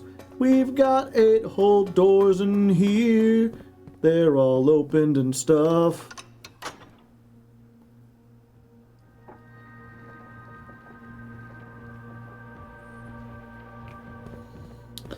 Yeah, and perhaps, I don't know if there's anyone here who knows what happens. Should I spend my time trying to find more doors before I do this final puzzle? Or does it not matter? Can I go do this and then come back? Or do I need to leave some rooms undrafted for what happens next?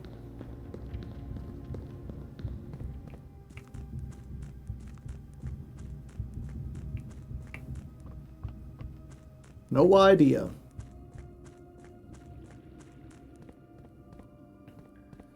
You can just do it. Just do it! The final puzzle. It's never the final puzzle. The end is never the end, is never the end, is never the end.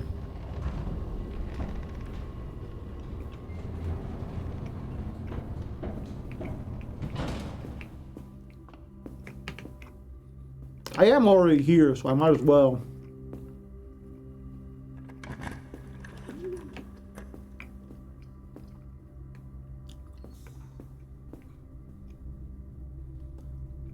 I don't really need the boiler room anymore.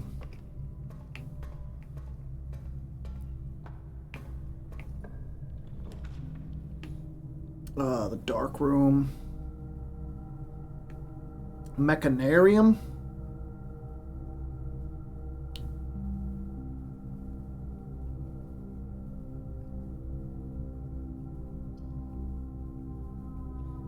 Yeah, I could just get the dark room to get it out of the pool. I don't want to deal with that anymore. Patio.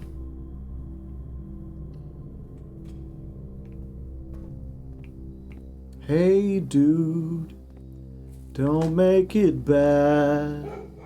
We'll take a sad song and make it better.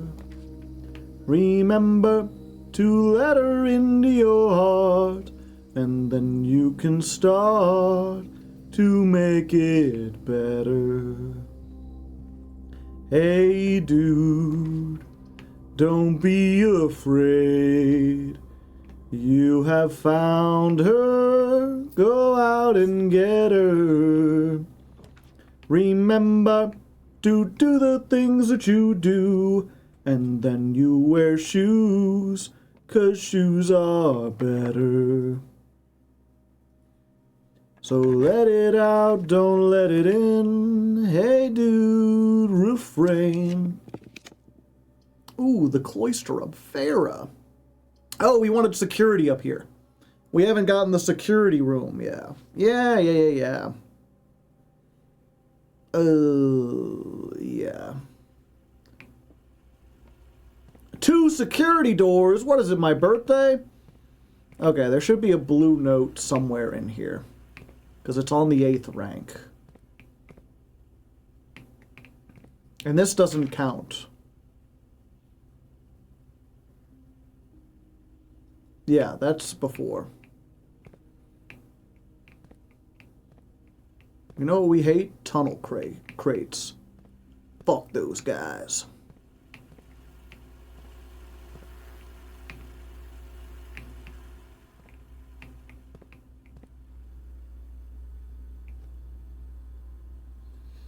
I love this note. Because of where it's at or because of what it says?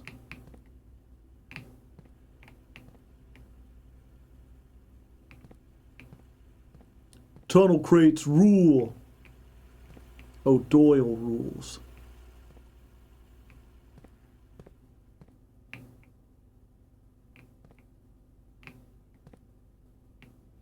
I saw the note. Oh, did you?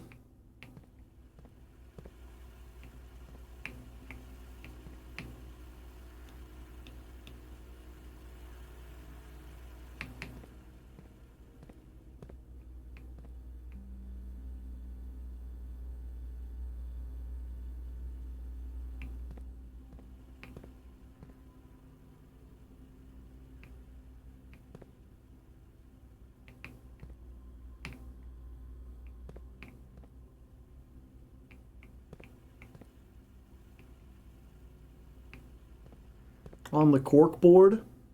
This one's oh. Surveillance recording can only be accessed via the terminal and security. Yeah, I figured that one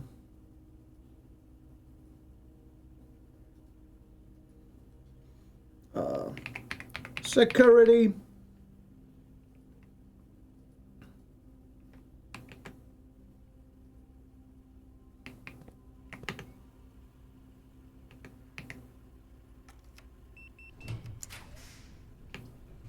Oh, the weight room. A crate has been removed. And so have half your steps. That's fine, I didn't need those steps. I might have needed those steps. This is a pool. Sledgehammer. Keys, car keys, gem. I should not have picked up the car keys.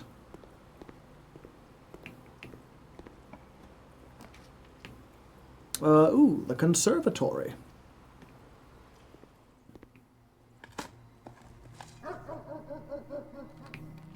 Oh, row. Okay.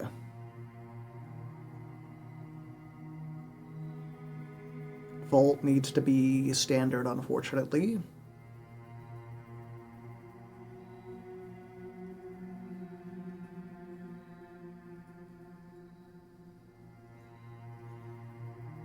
Code check. Yeah, we're still standard. Patio. I don't really need a patio. Yeah, make that shit rare. Shit don't do fuck.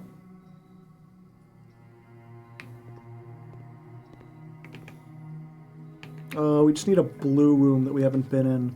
Drafting studio? Have we done the drafting studio? We have not done the drafting studio.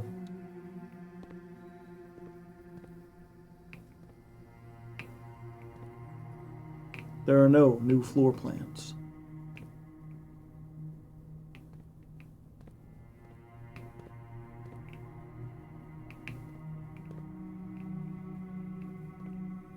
That is not the new note. That is the old note.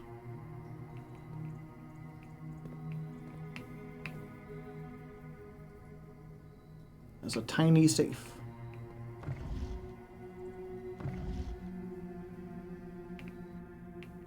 So important at first, and then irrelevant. And then irrelevant. Oh. The full directory comprises 46 numbered rooms plus 8 categories of 8 rooms. Huh. 64. Gotcha.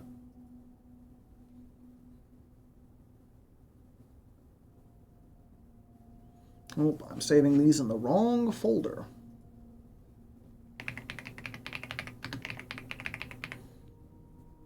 What does it mean? It's just, I think it's just showing, like, what's it called? It's just showing a connection in general. Because everything has to do with, like, 8. 8 is like a sacred number to these people.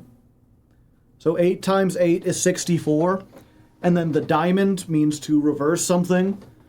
So it's saying if there's 46 rooms, that's 8 times 8, but reversed.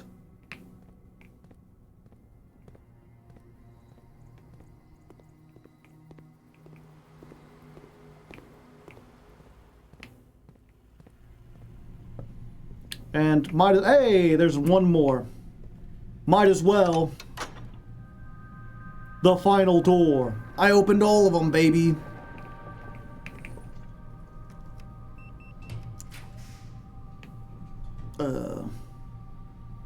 Sure, let's get the laundry room.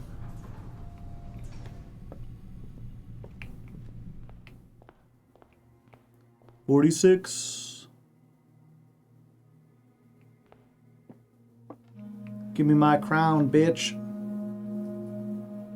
Okay. 8 realms in 8 months. We started in Morajai, Orinda Aries. We went down to Aracha. Took an airship over to Nuance. Nuance, we went down to this place. Fuck, what was that called again? Vera. Vera, we went up to Morajai. Morajai, we went over here. Then we took a boat around the world back here and ended up back home.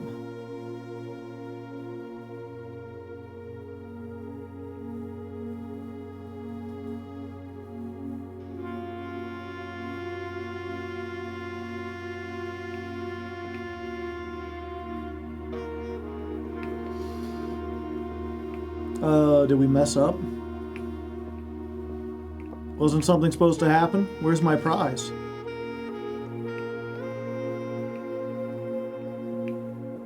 Maybe that's wrong.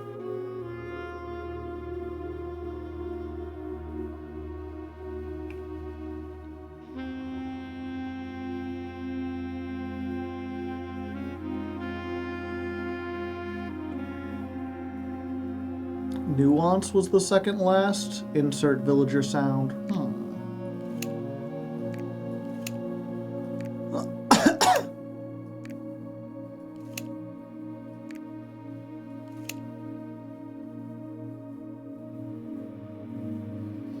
Yeah, the only other option would be... No, because they took a boat.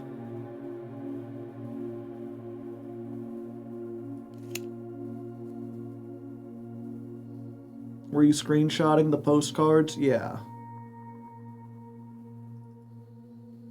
So, let me start... 8 realms in 8 months. So it starts in Orinda Aries. We know that. Araja... A little disappointed there's been not a drop of rain. Oh wait, let me start. The first one says, as it happens, the road has taken me south. So it makes sense he'd go south and he'd end up here. In Araja, there's no indication. Unless the part in Arajan at the very bottom. So the third, I thought, was Nuance. By far my favorite place I've visited. Penchant for technology. Yeah, it doesn't really say anything. I never thought I would miss red flags. So maybe that is farther. But why would they go, like, farther away and then over? The big thing, if we go backwards, right, we know he ends up back in Fen Ares. Like, that's the last one. I'm writing this last postcard back where he started.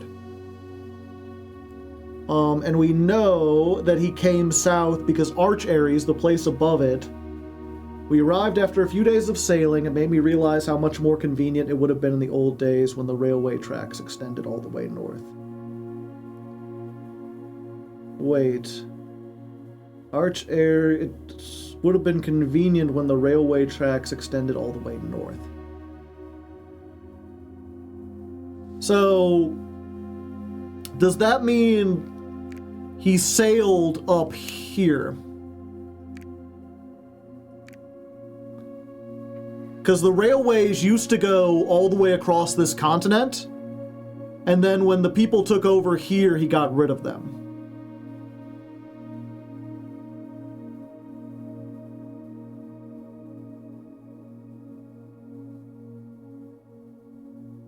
Okay, so then he gets there.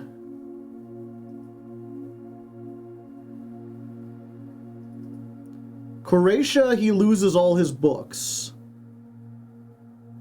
I ended up forsaking all but one of my books. Yeah.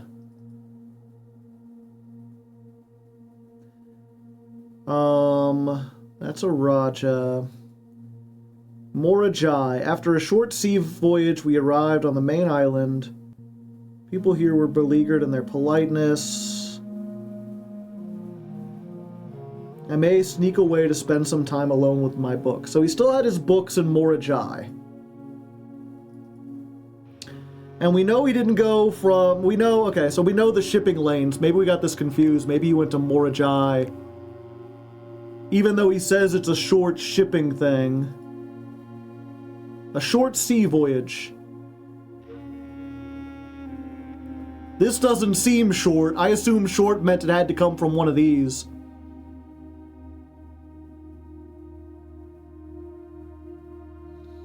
And let me look at nuance. Skyscrapers here are just as stirring as the mountains of Karika and the beaches of Morajai. I can almost see its shores. I never thought I would miss it. Okay. So maybe this was the second to last. He came back here and then flew home. Because his final postcard does say...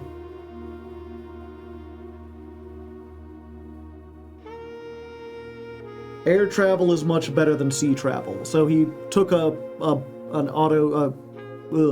dirigible, a blimp over here. Morajai, and then what was the other? Vera.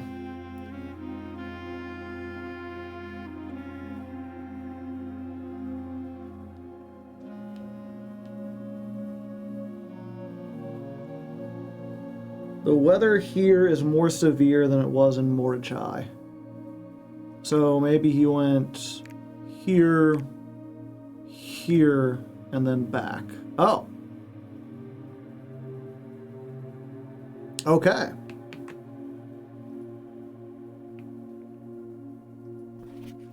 Certified copy of the property deed. Lord Arthur Clementine to Lady Orel of Tinsdale. Satisfied by the record. Okay.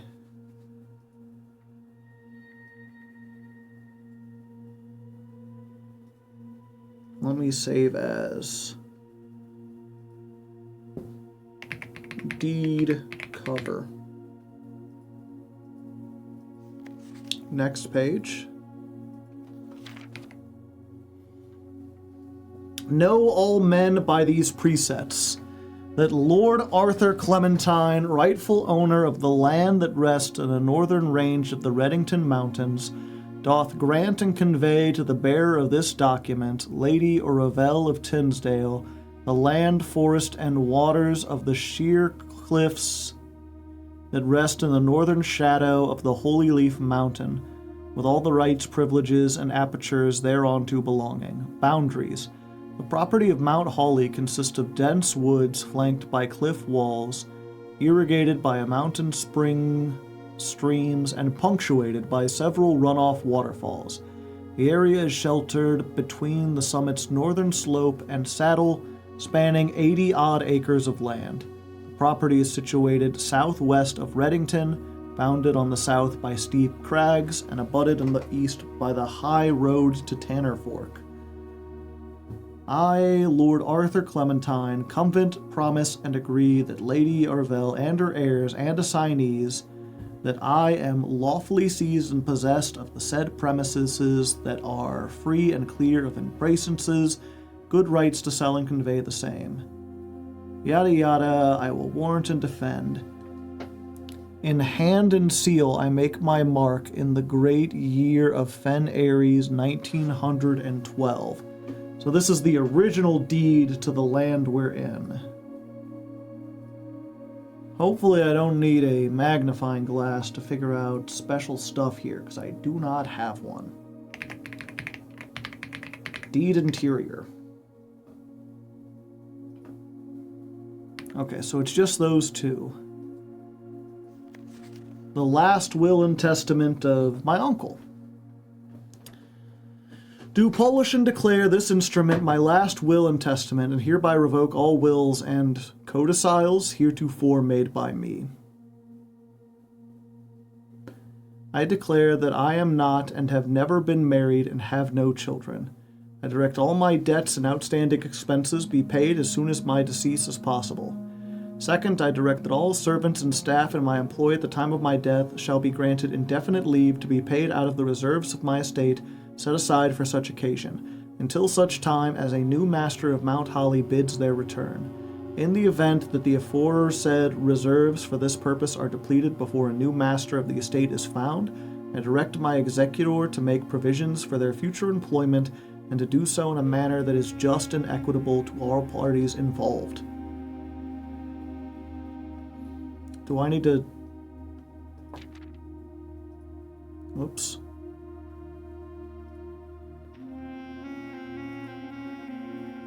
Let me...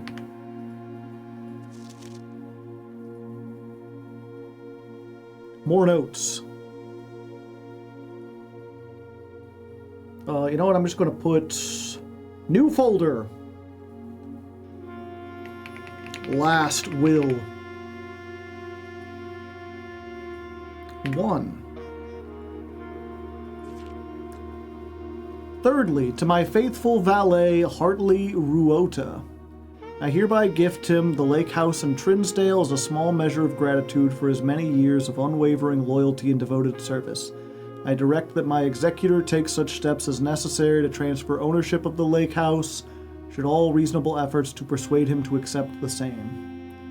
Furthermore, to my late cousin Tillion's 2 children, Courtney Fairine and Rygard Fairine, who I have sometimes been impulsive and hasty in their actions, I grant to each a cuckoo clock set eternally on the sacred hour, for only time will tell when they are ready to slow down enough to appreciate the gifts bestowed upon them with patience and wisdom that comes with maturity. Take a cuckoo clock. Learn to tell the time. In the case that Lionel Epson should return from his travels abroad, or in the event that any of his heirs should present themselves, I bequeath to him or them, as the case may be, the diary and its related key which formerly belonged to my sister Clara Epson, which I have kept in her room beside her grave, respectively and respectfully. Troll gifts. If he ever comes back, he can have her diary that says, "Fuck you." In addition, it is my fervent desire that the gallery, along with all the artwork contained within, be bestowed upon the Reddington Museum of Art, including the sculptures, exhibits, and the entire collection of drawings by Christopher Manson, comprised of 4 pieces entitled, "This generous donation shall be made 1 year hence following the date of my earthly departure, when it will be removed from Mount Holly's draft pool." So, this is a gallery hint, by the way, 40 hours late. If you still haven't figured it out, Also, I like it. If you haven't figured it out after 365 days, you can't anymore. To the Grand Cathedral of Araja, I bequeath 8 stone statues sculpted in the likenesses of the 8 Arajan angels. Oh, and there's all their name. Orinda, Lydia, Rena, Joya, Devoya, Vera, Milla, and Draxus. These sculpted figures have been in the Sinclair tomb for multiple generations, and even though there has been much debate over their natural numeric order, they have nonetheless remained steadfast in their safeguarding of the family's secrets. Names and order. I'm not sure what I would need those for, but I feel like a puzzle eventually. Every time I click out. I give and bequeath to my grandnephew Simon P. Jones, that's me, the son of my niece Mary Matthew, all the rest, residue, and remainder of my estate, and my right, title, and interest in, and to the house and land which I own near Mount Holly, as a token of the cordial and affectionate friendship for which nearly half a century his grandmother Clara Epson has shown me. Grunkle. The above provision and bequest and contingent on the aforementioned nephew discovering the location of the 46th room of my 45-room estate. This room, along with other things of value, holds the physical deed to the entire estate, as well as many other personal effects and policies of insurance. The location of the room has been kept secret from all staff and servants of the manor, but I am confident that any heir worthy of the Sinclair legacy should have no trouble uncovering its whereabouts within a timely manner. Should my grandnephew fail to uncover this room, or provide proof of his discovery to the executors of my will, then this gift shall lapse, and the above clauses on this page and provisions pertaining to that clause shall be considered null and void, and the rest of my estate shall be disposed of and gifted to the Arindian Heritage Foundation, under the condition that the house be immediately winnowed and sealed with explicit instructions and allowances that the site shall not be reopened until black flags are once again flying over Oris, or 110 years have passed since my death, whichever comes first. If I don't get it, no one gets it. At least for 110 years. Or until, they find out that my granduncle is the Blue Prince. As one final gift to my grandnephew, regardless of whether he finds room 46 or not, I have bequeathed him the original manuscript of his mother's works that were produced here under the roof of her childhood home. These preliminary draft copies include red prints, which she wrote while visiting the estate during the brightest of her days, and a new clue, which she penned here during the darkest. I hope that in due time, and in the natural order of things, you will come to be content, as I have, with what little of herself she left us. In witness, I hereunto, 1993.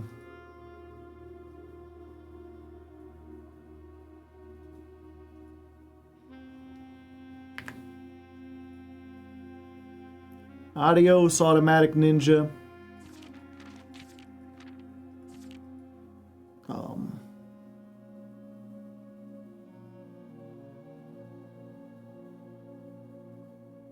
Okay. So that doesn't really tell. I mean, I guess I got the deed now. It was already clear that I had done the thing, but I guess now I have the deed.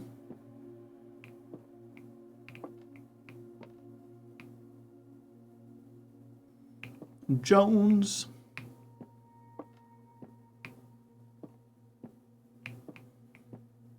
Seems like there's always more.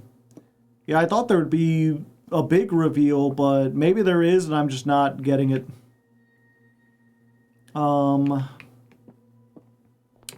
Real quick, where's the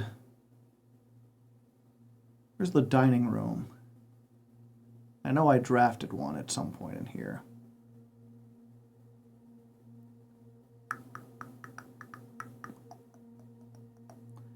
Way down there. It's easier to get to the kitchen first.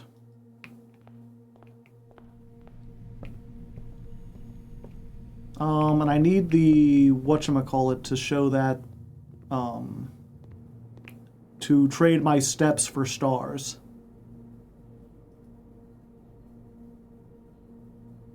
Okay, that's more than enough to make it out of here. I can even finagle around. Haven't you ever wanted to finagle around? Let's check outside real quick, and then I'm going to call it a day. And then the only other clue I have left as far as what to do... yeah, we can go straight out. Oh.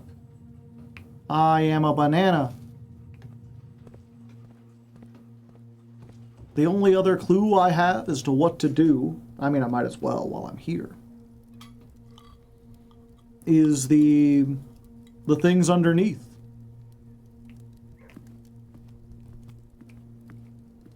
I think that might be a new record for steps. Yeah, the crates. It's the crates, and we want to get to 100 stars.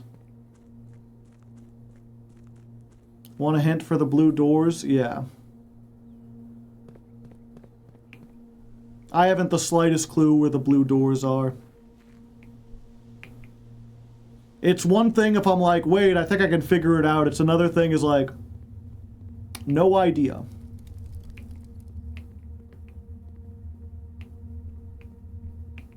There's a lot of crates down here.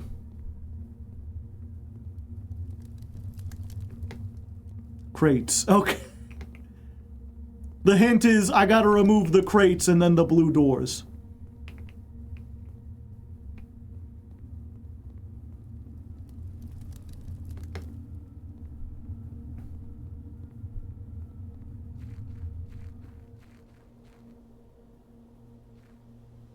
Okay, let's rest in the...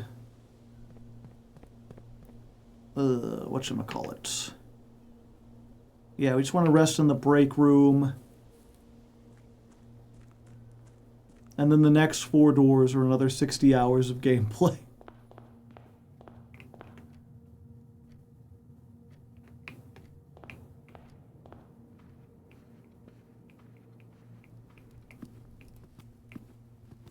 Sounds exciting. Okay. Calling it a day. Am I joking? Does it never end? There's that. I do also want to do the drafting challenge, but I want to get to 100 stars first. Once we get to 100 stars, then we'll do the dead end challenge. That's going to be our goal for the next thing. In fact, let's go ahead and write that down again. Goal for next stream. Remove boxes, get stars. At 100 stars, do dead end challenge. You could start new and try to get room 46 on day 1 and do curse mode. I'm not really interested in those.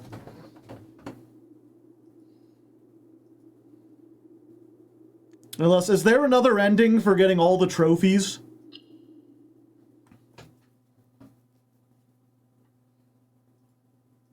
And dare mode.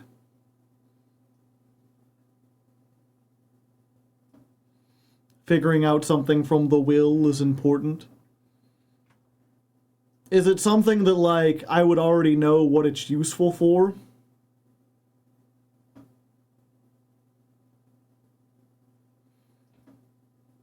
I think the trophies are just trophies. Oh, okay. Gotcha. It's something you... Okay. Yeah, at least looking at that... Again, because it's been so long... It's, I will say, if nothing else, you know, this game, how much was it? Let me look at, how much does Blueprints cost?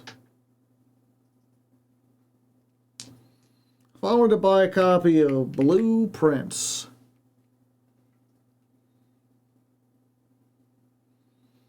it's $30 normally. Right now, it's on sale for $20. And so far, let me look at my activity. I have played Blueprints for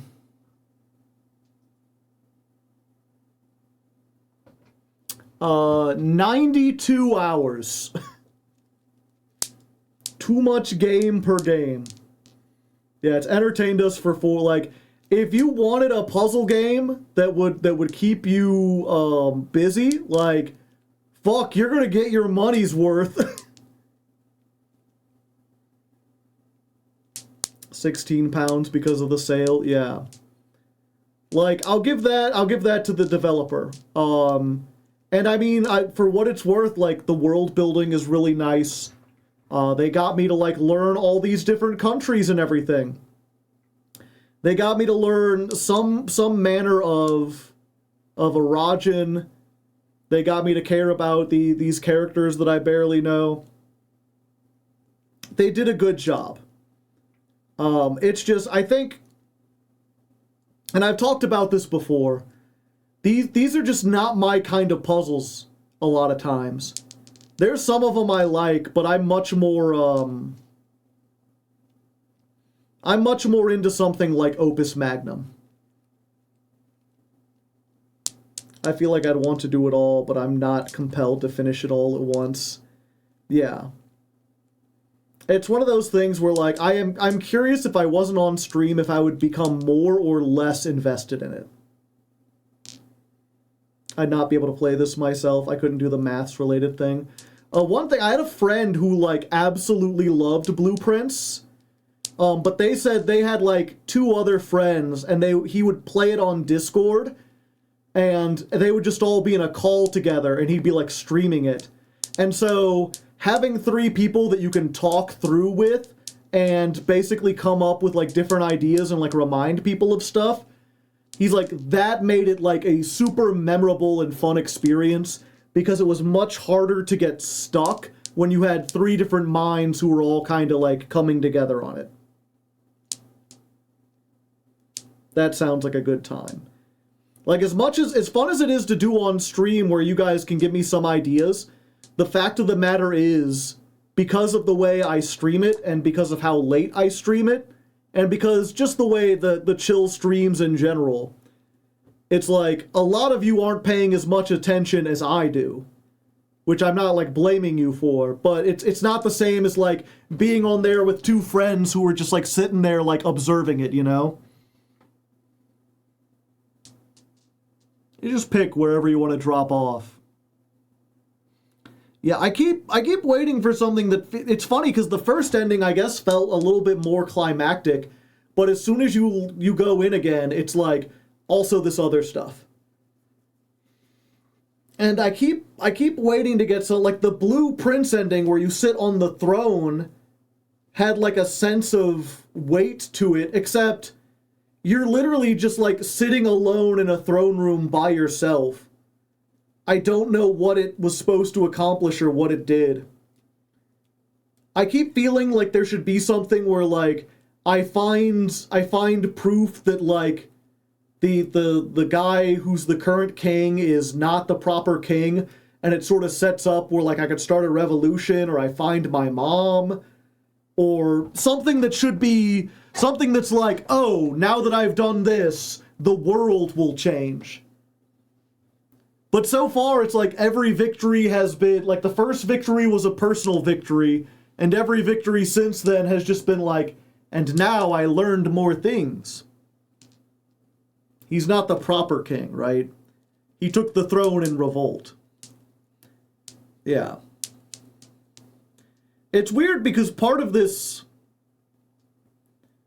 I'd almost like to see, like, either a visual novel or some other kind of game, maybe like a point-and-click adventure. I don't know how you would do it. An RTS? Something that takes place in the same universe that just, like, you know, you aren't alone in a mansion. I think the blue might be enough to stop. The final ending is, I have no clue how the fuck to get there. Yeah, at this point, it's mostly just like, One of these days, I am going to end a stream or get to the end, and I will go to my notes and be like, what clues do I have to go forward from here? And I won't have anything. I keep thinking that's going to happen, and every time it's like, okay, well, we've got the crates. We have a lead to follow. There was a short period of time where we didn't have any, and I thought about giving up, and then we found one. And it's basically like, if we ever find ourselves without a simple lead to follow, I will call it quits. But we know right now, remove the crates, find the blue seal. What's behind there? Will that lead us to another thing? Who knows? You're just digging up secrets. You have ancestry from the original rules of Orinda. Yeah, but I mean, I figured that out in like hour 10. Anyway, for now, I'm going to get going. Thanks, as always, for joining me. I hope you enjoyed. As I said before, we don't have a stream tomorrow because my friend who was going to be on the stream had to, what's it called? Reschedule. Yeah. We're rescheduling for Saturday. So there will be a stream on Saturday, but not on Friday.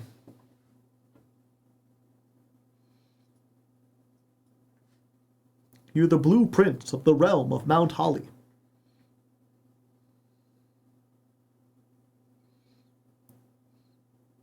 My pillow screams Saturday. I probably can't join for blueprints, but maybe. If not, you know, the VOD will always go up one way or another.